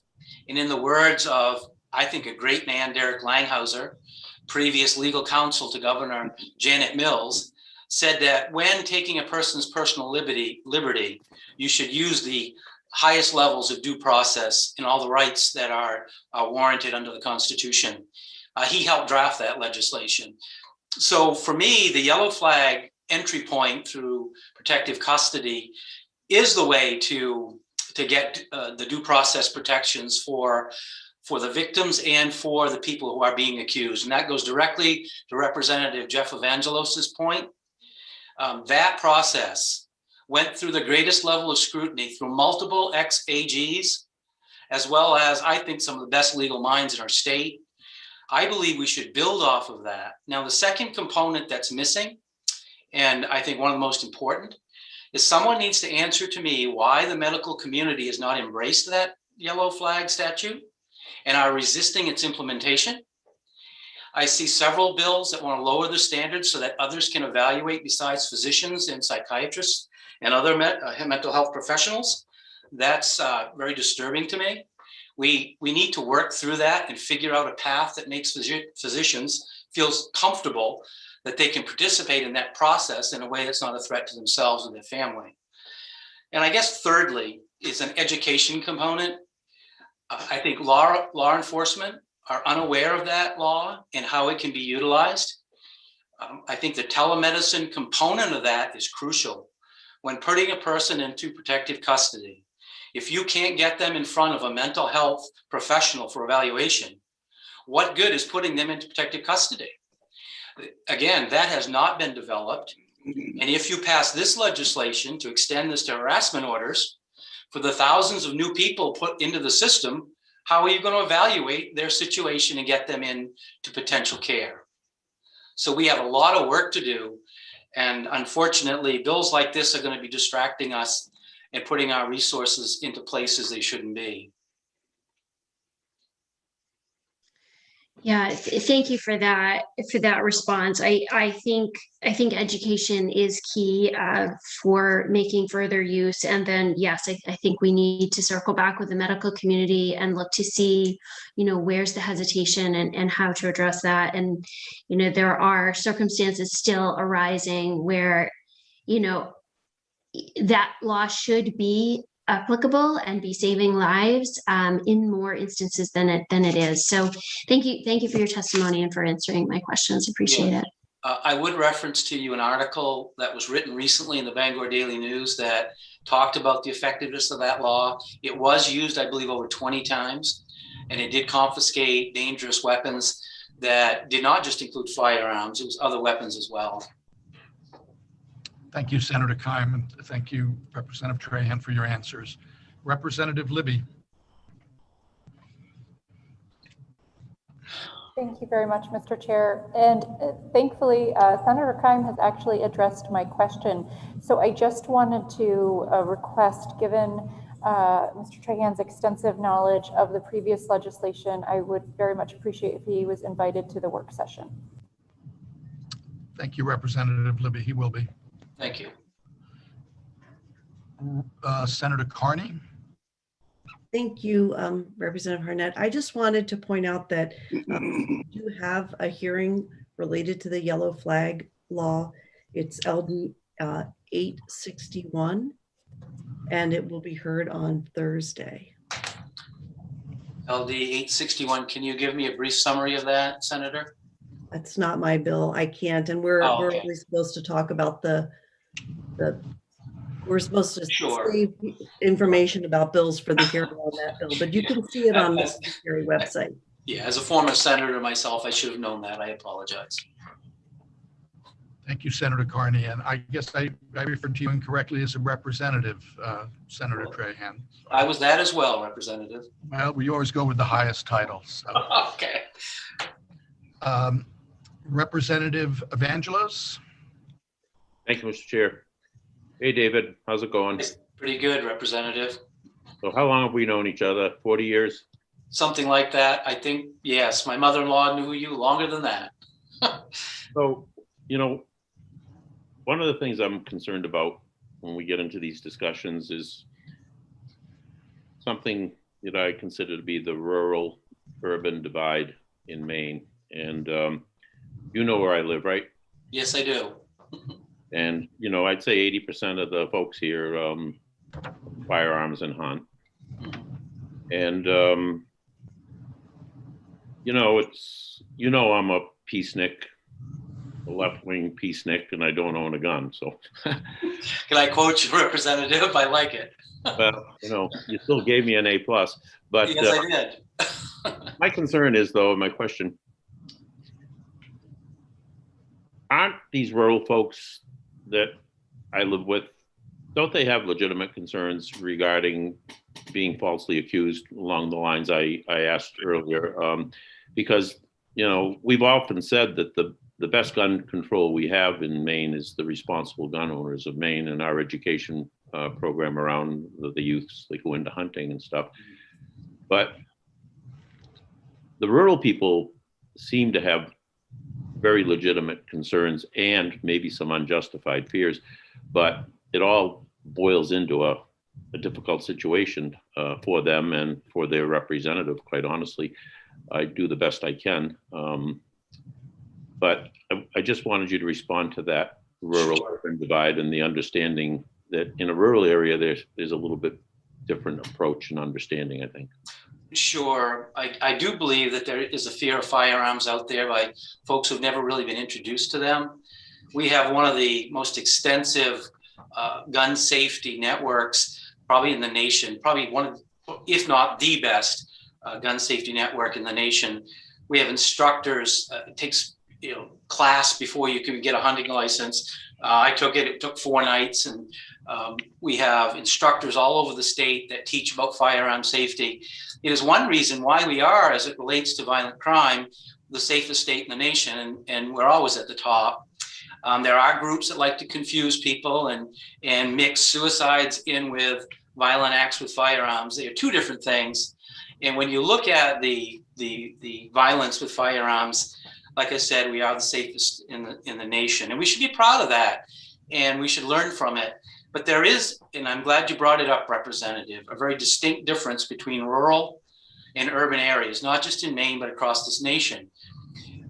People in rural Maine, when an individual is facing a mental health crisis, has an unfair rural discriminatory component to how they get treated.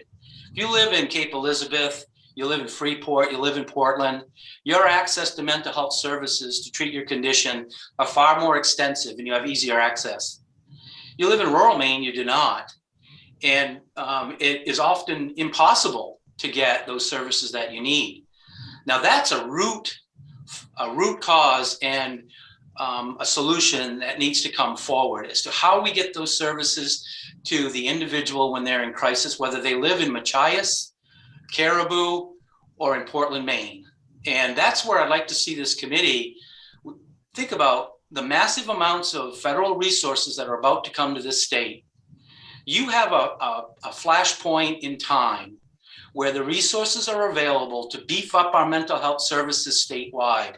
I beg you, please do not miss this opportunity and invest in them, because that's what will reduce violence. That's what will get treatment to people who need it. And it'll reduce this not just gun violence, but violence as a total of our society. Thank you for that. Just a quick comment. You've probably heard this before, but you're probably aware that the police don't even like coming to Friendship. When I was a senator representative, Bremen scared me a little bit more, but we know what we're talking about there. They're good, hardworking people, but they're tough, and they believe in their firearm rights, and they're willing to stand for their beliefs. Thank you. We both have represented those folks. Thank you. Representative Babbage. Thank you, Mr. Chairman. I'll address you by your highest office, Representative Trahan. Thank you for being with us today. I found Senator Carney's presentation, Representative Zager, Senator Gratwick and Ms. Palmer of Bowdoin all to be compelling. I'm sure I'm going to hear some testimony this afternoon that will also be very deserving and fact-based. And I thought you were a constructive member of the last go-around we had regarding red flag and all of that. So acknowledging that, I hope you'll provide written testimony for us. I have, sir. Oh, okay. I went to the website, but there was nothing on for me to click onto at that time. That probably be remedied. Thank you. Yeah. Thank you, Representative Babbage. Are there other questions for Senator Representative Director Trahan? Thank you. Representative Hagan, and welcome to the committee this afternoon. If you could introduce yourself before asking your question. Thank you. I shall. Thank you, Mr. Chair. I'm Dave Hagan. I represent House District 101, Hamden and Newburgh. It's nice to see you, the good Senator Representative, Mr. Trahan. I came in late to this as I had a full day of school, and I only caught the very tail end of Senator Kimes' question on former bill. I believe it was 1811. Yes. The yellow flag bill. Yes. I thought that took care of all this. Well, I think that a lot of us felt, Representative, that it did.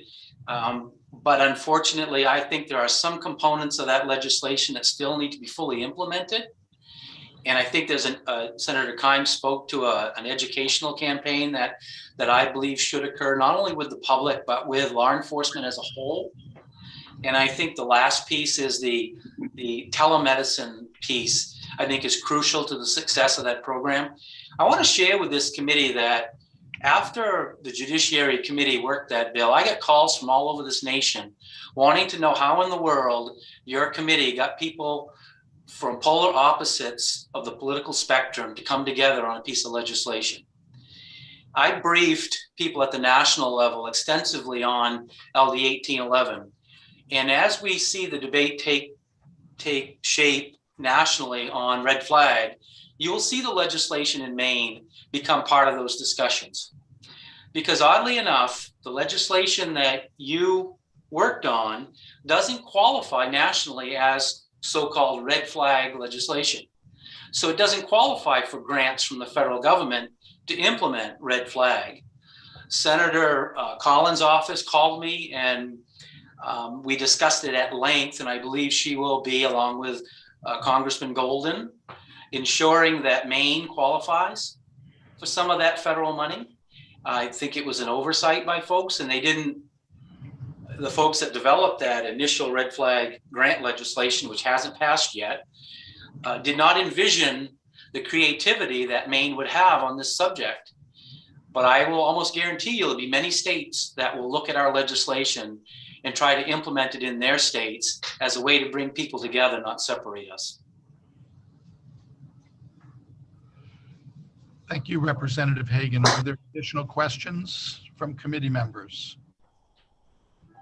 Representative Sheehan. Thanks, Mr. Chair, and thank you so much. I don't see you anymore. Representative Trahan. Sorry. Yeah. I guess I'm a little bit confused. I was definitely inspired by all the work on the previous bill, and I guess my understanding of this was that the protections extended to folks being threatened by family members or partners or whatever, that would not protect folks who were being specifically threatened and harassed by people who were not in their family or related to them. So I just wanted to hear some clarification. Sure, I would love to clarify that. In both cases of an harassment order, red flag, or a protection from abuse order, a person's action has to trigger a reaction from the government. In other words, an individual comes forward and says, I want to seek a harassment order. I've been threatened by this individual, my neighbor, or whatever. The same is true of protection from abuse order in a relationship amongst a family. What was unique about yellow flag was there were no conditions that triggered government intervention other than a person's actions. If a person was displaying violent actions or irregular actions, maybe they were incredibly drunk and causing problems, the police would be called, and that's the first interaction an individual would have in the system. If the police arrived and an individual was displaying potentially mental health, a condition relating to mental health, they were drunk, they were acting irregular, that individual could be put into protective custody. There were no conditions on whether they were a relative or otherwise. It was their actions that initiated their interaction with the government. And then they were evaluated by professionals, and then went through an extensive process that had the highest levels of due process. So that's the interaction. The difference is here that I think this broadening to all circumstances is duplicative of that yellow flag. It's the same. Any person can enter the yellow flag process based on their actions. This law appears to do the same thing, but in a different way by establishing this new harassment order. Again, I much prefer the yellow flag, and I oppose this type of legislation. I'd rather rebuild, or not rebuild, but build on what we've already done. I don't believe this is necessary. One thing I hope this committee will do is, I heard earlier that there was some confusion whether judges could do this now under protective order for harassment. And I think seeking clarity from the AG's office on that power could be helpful. If they already have it, why touch that program? Why don't we work off on the other one? So that's my own personal opinion, but I do want to bring clarity to how you get into that yellow flag system. Thank you. Thank you. And I do not see any additional questions for you, sir. I do want to remind the committee, and I take some responsibility for this. We're not talking about the yellow flag bill or the red flag bill today. We're talking about LD 1068. And I can see how people see them as related, but we need to focus on the issue in front of us, and that's LD 1068. So thank you for that. The next person on my list, another former member of this body, and I hope I get your title right, sir. It's former Senator Eric Brakey. Yeah, that's right. Thankfully, I've never served on the Judiciary Committee because I don't know how I'd be able to bring treats to everyone in this under these present circumstances. But I hope you can hear me all right. We hear you fine. Thank you, and I'll start Wonderful. the clock when you begin to testify. Well, great. Well, members of the Judiciary Committee, I am Eric Brakey. I live in Auburn, and I'm a former senator from Androscoggin County, testifying today in opposition to LD 1068. Now, the principle of gun confiscation without due process has been loudly and repeatedly opposed by Maine people and routinely rejected in bipartisan fashion by the Maine legislature over the last several years. And as I read this legislation, it is in principle, if not in fact, a red flag bill using court-ordered harassment orders as kind of a Trojan horse for gun confiscation without notice or due process.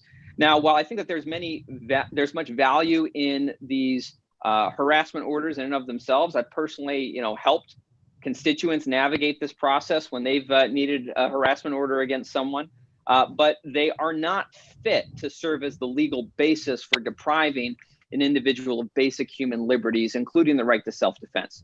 First, the conditions for a harassment order are legally very vague, including intimidation. That's subject to a lot of interpretation. Also, the requirements for evidence are very low, requiring a mere preponderance of the evidence, which is called by some legal scholars the 50-50 standard. Flip a coin. You think just kind of maybe more than not, it might be true.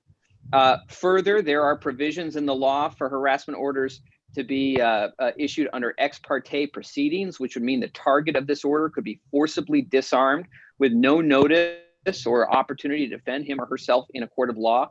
And finally, there's no legal downside for making a false complaint. A harasser could conceivably file for such an order to disarm their victim, turning the express purpose of this legislation on its head. Now, I understand the impetus for legislation like this. Ever since Cain slew Abel, we've asked ourselves, is there something we could be doing better? And the culmination of hard lessons over 6,000 years have blessed us to live in the freest, safest, most prosperous civilization in all recorded time. But even still, we're never going to be able to stamp out the violence in human nature. To believe the law can make us perfectly safe is positively utopian. To disarm people absent the commission of a crime and due process under the law is positively dystopian. Our state constitution declares the rights of the people to protect us against all unjust laws such as these. The Declaration of Rights in the Maine state constitution, Article 1, Section 16 reads, "Every citizen has a right to keep and bear arms, and this right shall never be questioned."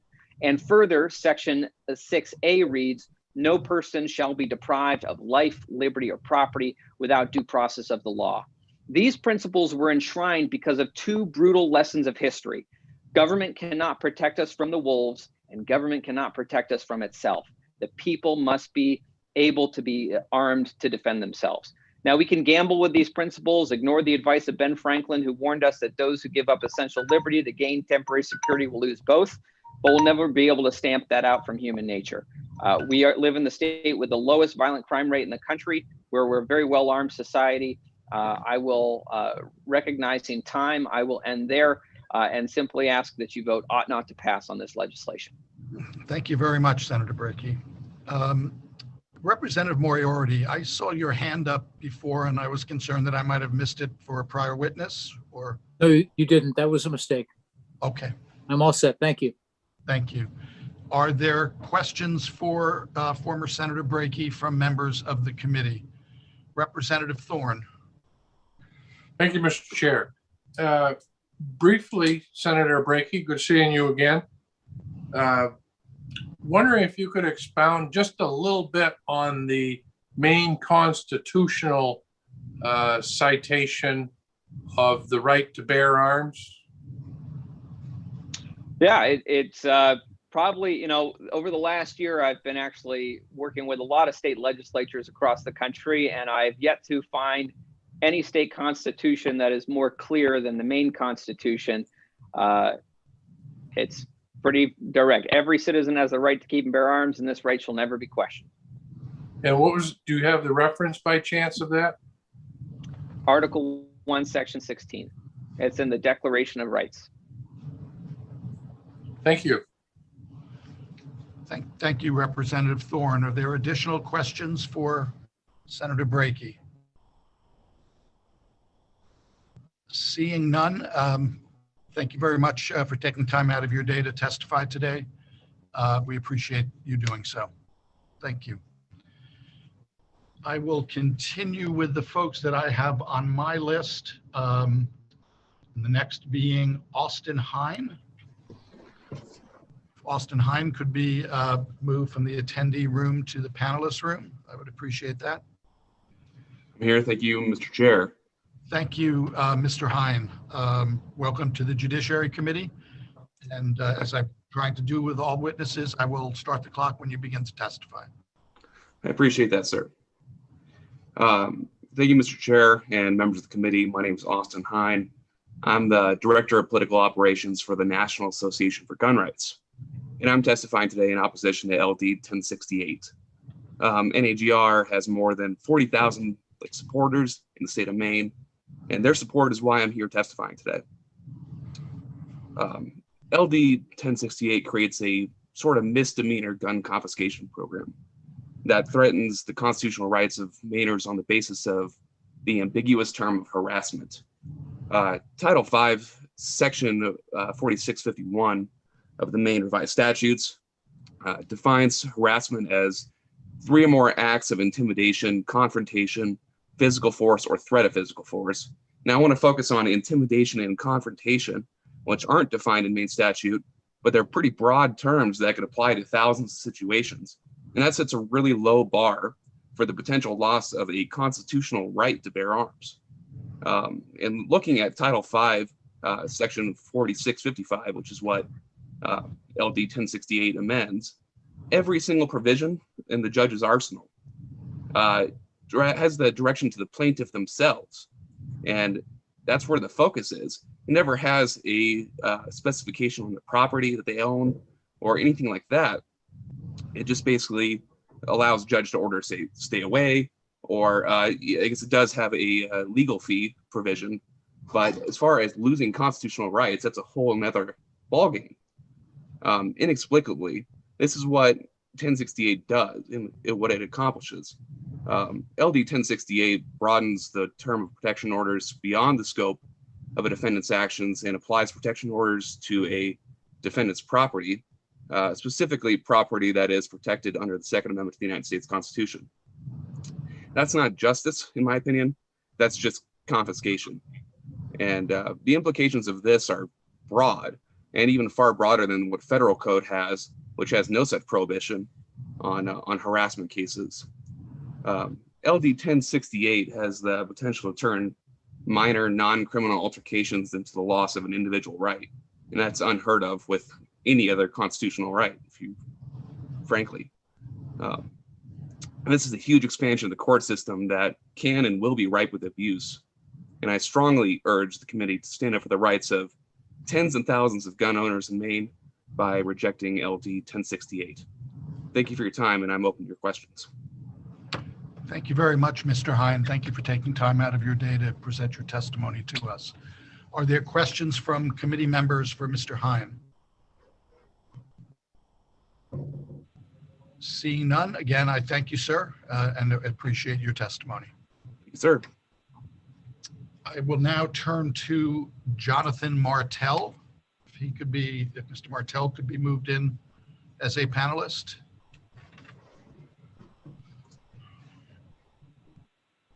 And Mr. Martell, if you could activate your camera, and when you're comfortable, feel free to begin your testimony, and I will start the 3-minute clock at that time.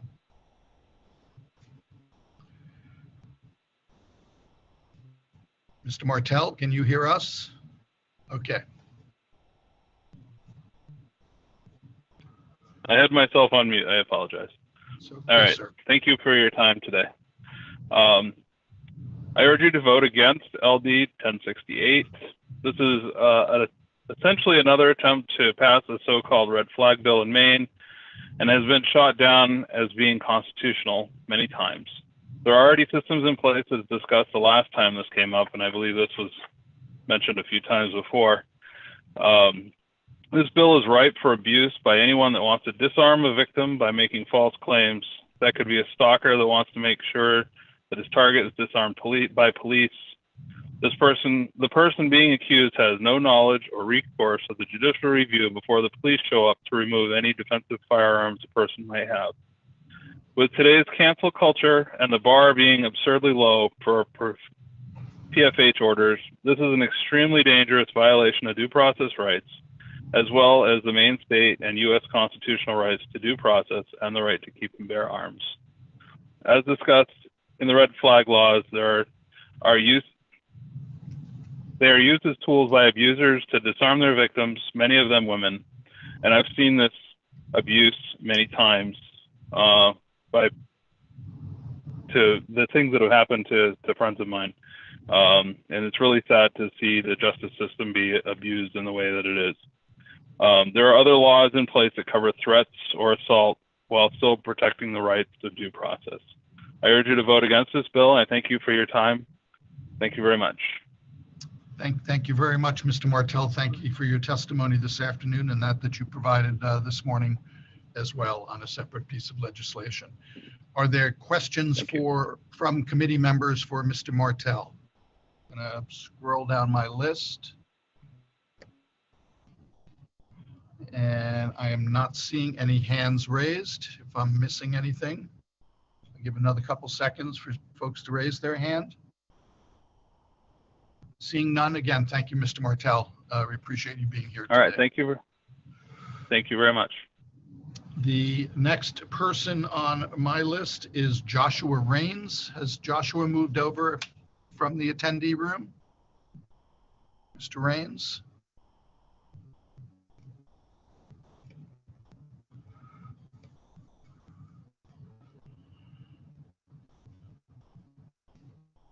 While we try to move Mr. Rains over, I will turn then to Lauren LePage and get back to Mr. Rains once he is over. Ms. LePage, welcome to the Judiciary Committee. Once you have unmuted your microphone and activated your camera, please feel free to begin your testimony. Thank you. Can everybody hear me? Yes, we can. At least Great. I can. Senator Carney, Representative Harnett, and honorable members of the committee. My name is Lauren LePage, and I'm the state director for the National Rifle Association in Maine, and I reside in Springvale, Maine. I am here to testify in opposition to LD 1068 today. You've heard a lot about the concerns our members have from others who have testified before me and that I have outlined in written testimony. So for the sake of brevity, I will allow you to read those portions at your leisure and just focus on the things that have not been talked about yet. One of the things that always needs to be addressed when we're talking about these kinds of orders is the return of property once an order expires, is vacated, or is otherwise terminated. I am speaking to the original bill at this point. I have not had a chance to go through thorough review of the amendment that the sponsor presented. So if it's addressed in there, I apologize. But the bill fails to address how you get someone constitutionally protected property back to them when the order is no longer in good standing.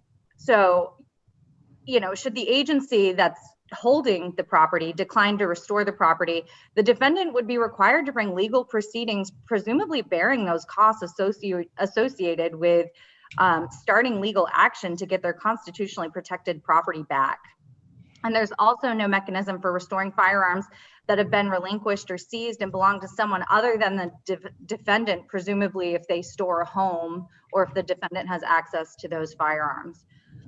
Constitutional rights should only be restricted with sufficient due process of law. Due process limits restrictions on constitutional rights to only serious convictions and adjudications that provide procedural protections to the accused, which will result in more reliable proceedings. So with that, I have submitted written testimony. I will be brief in an effort to respect the committee's time. Should you have any questions, I'm happy to answer them here or follow up with individual members after if you see something in the testimony that you're questioning. But on behalf of NRA's thousands of members in Maine, we urge you to oppose this piece of legislation. Thank you. Thank you, Ms. LePage. If there's one thing that all committee members can agree on, it is we like brevity. So appreciate that very much. Are there questions from committee members for Ms. LePage? Seeing none, again, thank you very much for your time and thank you for the written testimony that you submitted. Thank you. Greatly appreciated. The next person on my list is Tiffany Moody. I'm sorry, I forgot Mr. Rains. Mr. Rains, welcome to the Judiciary Committee. When you're comfortable proceeding, please begin, sir. Good afternoon, and thank you for taking your time to listen to me. My name is Joshua Rains. I am from Wells, and I am coming before you today strongly opposed to LD 1068. The requirements for obtaining a PFH are so low that the system can be easily abused, as several before me have stated. If my neighbor doesn't like a sign I put out on my front lawn, if we have some interactions, they can apply for one. And if they don't like me enough, it's easy enough to make up situations where they can have my firearms removed. Worse yet, as others have said even before me, and I know more are going to say after me, if a stalker of a young woman could quite easily file a PFH, which can force her to relinquish a personal defensive firearm, and now knowing that she's that much more defenseless, the stalker has a safer avenue to attack that young woman. There are already laws and rules in place, as others have said before, that a educational process needs to be put forward to the police department and to the medical community to use the laws that are already in place. By adding this amendment to the PFH, it will greatly risk harming those who are legal law-abiding citizens, as this can be abused. I will end my commentary now, as I know you have many others after. Thank you very much. Thank you very much, Mr. Rains. The committee appreciates you taking time to testify today before us. Are there members of the committee with questions for Mr. Rains? Seeing none, I thank you again for taking the time to present your views to us. Take care, sir. The next person I would ask to be moved over is Tiffany Moody. Good afternoon, Ms. Moody. Whenever you are comfortable, please begin your testimony and I'll start your clock. Thank you, Mr. Chair, and good afternoon to all the committee members. My name is Ms. Moody, your video is breaking up. It might help if you shut off your video and we can just listen to you. Sometimes that improves connectivity.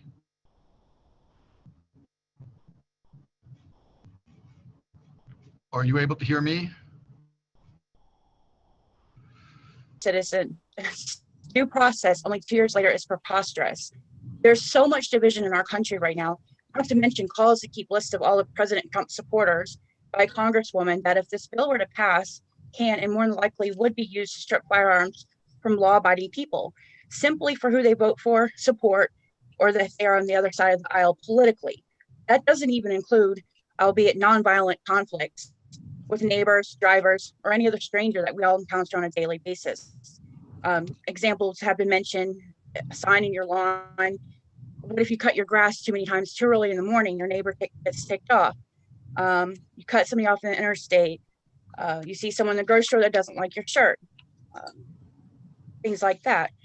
How is it okay to allow the confiscation of a person's firearms over petty nonviolent disagreements? Maine ranks the safest state in the country, and while any loss of life is tragic, we do not have crime involving firearms like other cities and states do that have the toughest gun laws. For instance, many boast that we need harsher and tougher gun laws, such as the ones that Chicago has adopted and many other cities. However, what they fail to bring up are the amount of shootings that occur in Chicago every weekend. Just over the Easter weekend, there were 34 people shot, and that's actually happens every weekend in that city and other cities across the country. The argument given for that is because criminals go to neighboring states to obtain their weapons. If that was truly the case, why don't states that border Chicago have high crime rates? This is strictly a means to control the population and to allow citizens the ability to all but confiscate firearms themselves so that the government and states do not have to do it. Another way around our sacred Constitution and Bill of Rights. Clearly, some of our representatives want to follow the example of their radical counterparts in DC as not to be outdone by them. I urge you all to think of your oath to the Constitution and uphold that oath by voting ought not to pass on LD 1068. Thank you very much, Ms. Moody, for taking time out of your day to provide your testimony to us. Committee greatly appreciates it. Are there questions from committee members for Ms. Moody? Seeing none, again, I will thank you on behalf of the committee for preparing and presenting your testimony to us today. Thank you. Thank you, Mr. Chair. The next person I have on my list is I received a request from Representative Libby to read a letter on behalf of a constituent, I believe. Representative Libby. I missed out a whole sentence too. Thank you. I received a message from Donna Stevens of Bath, who requested that I read her testimony aloud. You may proceed. Dear members of the Judiciary Committee, I am testifying in opposition to LD 1068, an act to restrict access to weapons pursuant to court order in cases of harassment. My name is Donna Stevens and I live in Bath. I am a survivor of intimate partner assault, stalking, and sexual assault. It may seem contradictory to you that a former victim of assault and harassment would testify in opposition to a bill that for all intents and purposes appears to offer protection. But I assure you that from my viewpoint, this bill could do quite the opposite than offer protection. Over a few years, my assaulter grew more and more violent and I had been isolated from my friends and family. The final beating was one that could have killed me. I thought I was going to die because as I passed out from being choked up against a wall, spit was flying in my face saying, "I'm going to kill you." Next, I remember was coming to and being dragged by my hair into another room, thrown onto a bed and being further assaulted as I passed out to the same promises of him killing me. I have no idea when that ended. All I know is that when I woke up, I was alone and couldn't speak. I bought a gun and learned how to handle it safely and effectively. I let my abuser know that we were through, and if he ever tried that again, I'd be able to protect myself. I never once suffered another beating from that moment on. Under this legislation, all my abuser would have to do is file a harassment claim against me saying I threatened him. That would have removed my ability to protect myself and leave him able to come finish the job he had started. I ask you to oppose, as ought not to pass, This legislation that while may seem a great protection, is actually detrimental to empowering women to protect themselves. Thank you very much, Representative Libby, for reading the testimony of Ms. Stevens. I don't imagine there would be questions from the committee as Ms. Stevens is not here, but if there are questions for Representative Libby about that testimony, please raise your electronic hand. Seeing none, again, thank you very much, Representative Libby. I am going to, before moving on to our final category of neither for nor against, I'm going to check in the attendee room to see if there are any other members here today, any other persons in that room here today that would like to testify in opposition to LD 1068. Seeing none, I will turn to the category of neither for nor against, and I believe I only have one person on my list in that category, and that is Kate Dufour of the Maine Municipal Association. Welcome back to the committee, Ms. Dufour. Thank you, Representative Harnett and members of the Judiciary Committee. My name is Kate Dufour, and I'm here on behalf of the Maine Municipal Association to provide testimony neither for nor against LD 2068. I'm just going to cut right to the chase, which is to the extent that this bill is going to rely on local law enforcement to either store seized or surrendered weapons. We just ask that you give us a little bit of flexibility. We're happy to do our jobs, but not every community has the capacity to store weapons, and so we are asking for some opportunities or some. I cannot speak this afternoon. Some options for storing those weapons, either in-house or contracting with somebody else. So I thank you for your time, and I'm sorry I just bumbled everything. You bumbled just fine, Ms. Dufour. Thank you. Are there questions for Ms. Dufour? Representative Hagan. Thank you, Mr. Chair. I remember I know we're talking about this bill, but I remember in previous different activities of judiciary in the past that the police had a hard time with, especially in rural areas, with proper storage of seized weapons. And I'm wondering what kind of a fiscal note the municipalities might incur or police agencies if this bill goes through. I'm unaware, but that's basically the reason for our neither for nor against testimony. We want some options in order to comply with the law, should we be required to store these weapons. I know that may I do a follow-up? Yes, sir. Thank Go ahead, Representative Hagan. I know that in past testimony on gun confiscation or firearm or lethal weapon confiscation, varying law enforcement agencies had an inability to put the confiscated weapons in a place where they wouldn't get full of rust or be ruined by the elements. So do you think that there would be a need to, or I don't know how to say this question, once these things are taken by, say, I live in Hamden, so Hamden PD, what kind of purchases would have to be made in order to guarantee that this stuff wouldn't be ruined, rusted, or whatnot? Well, I would suggest to you, since there are other pieces of legislation, or excuse me, other sections of law that require local law enforcement officers to seize and store weapons, I think we may already have those, not only those skills, but those resources. And I think to the extent that we can have options, we can ensure that these weapons or whatever we have in our possession is stored properly and safely. Thank you. Are there additional questions for Ms. Dufour? Seeing none, thank you very much for your testimony today. We appreciate you being here, as does the committee. Thank you. I am going to give one last chance to anybody in the attendee room who wants to testify on any aspect of this bill who has not yet been heard to please raise your electronic hand. And seeing none, and Soupy, am I missing anything? You are not, Mr. Chair. I believe that is everybody.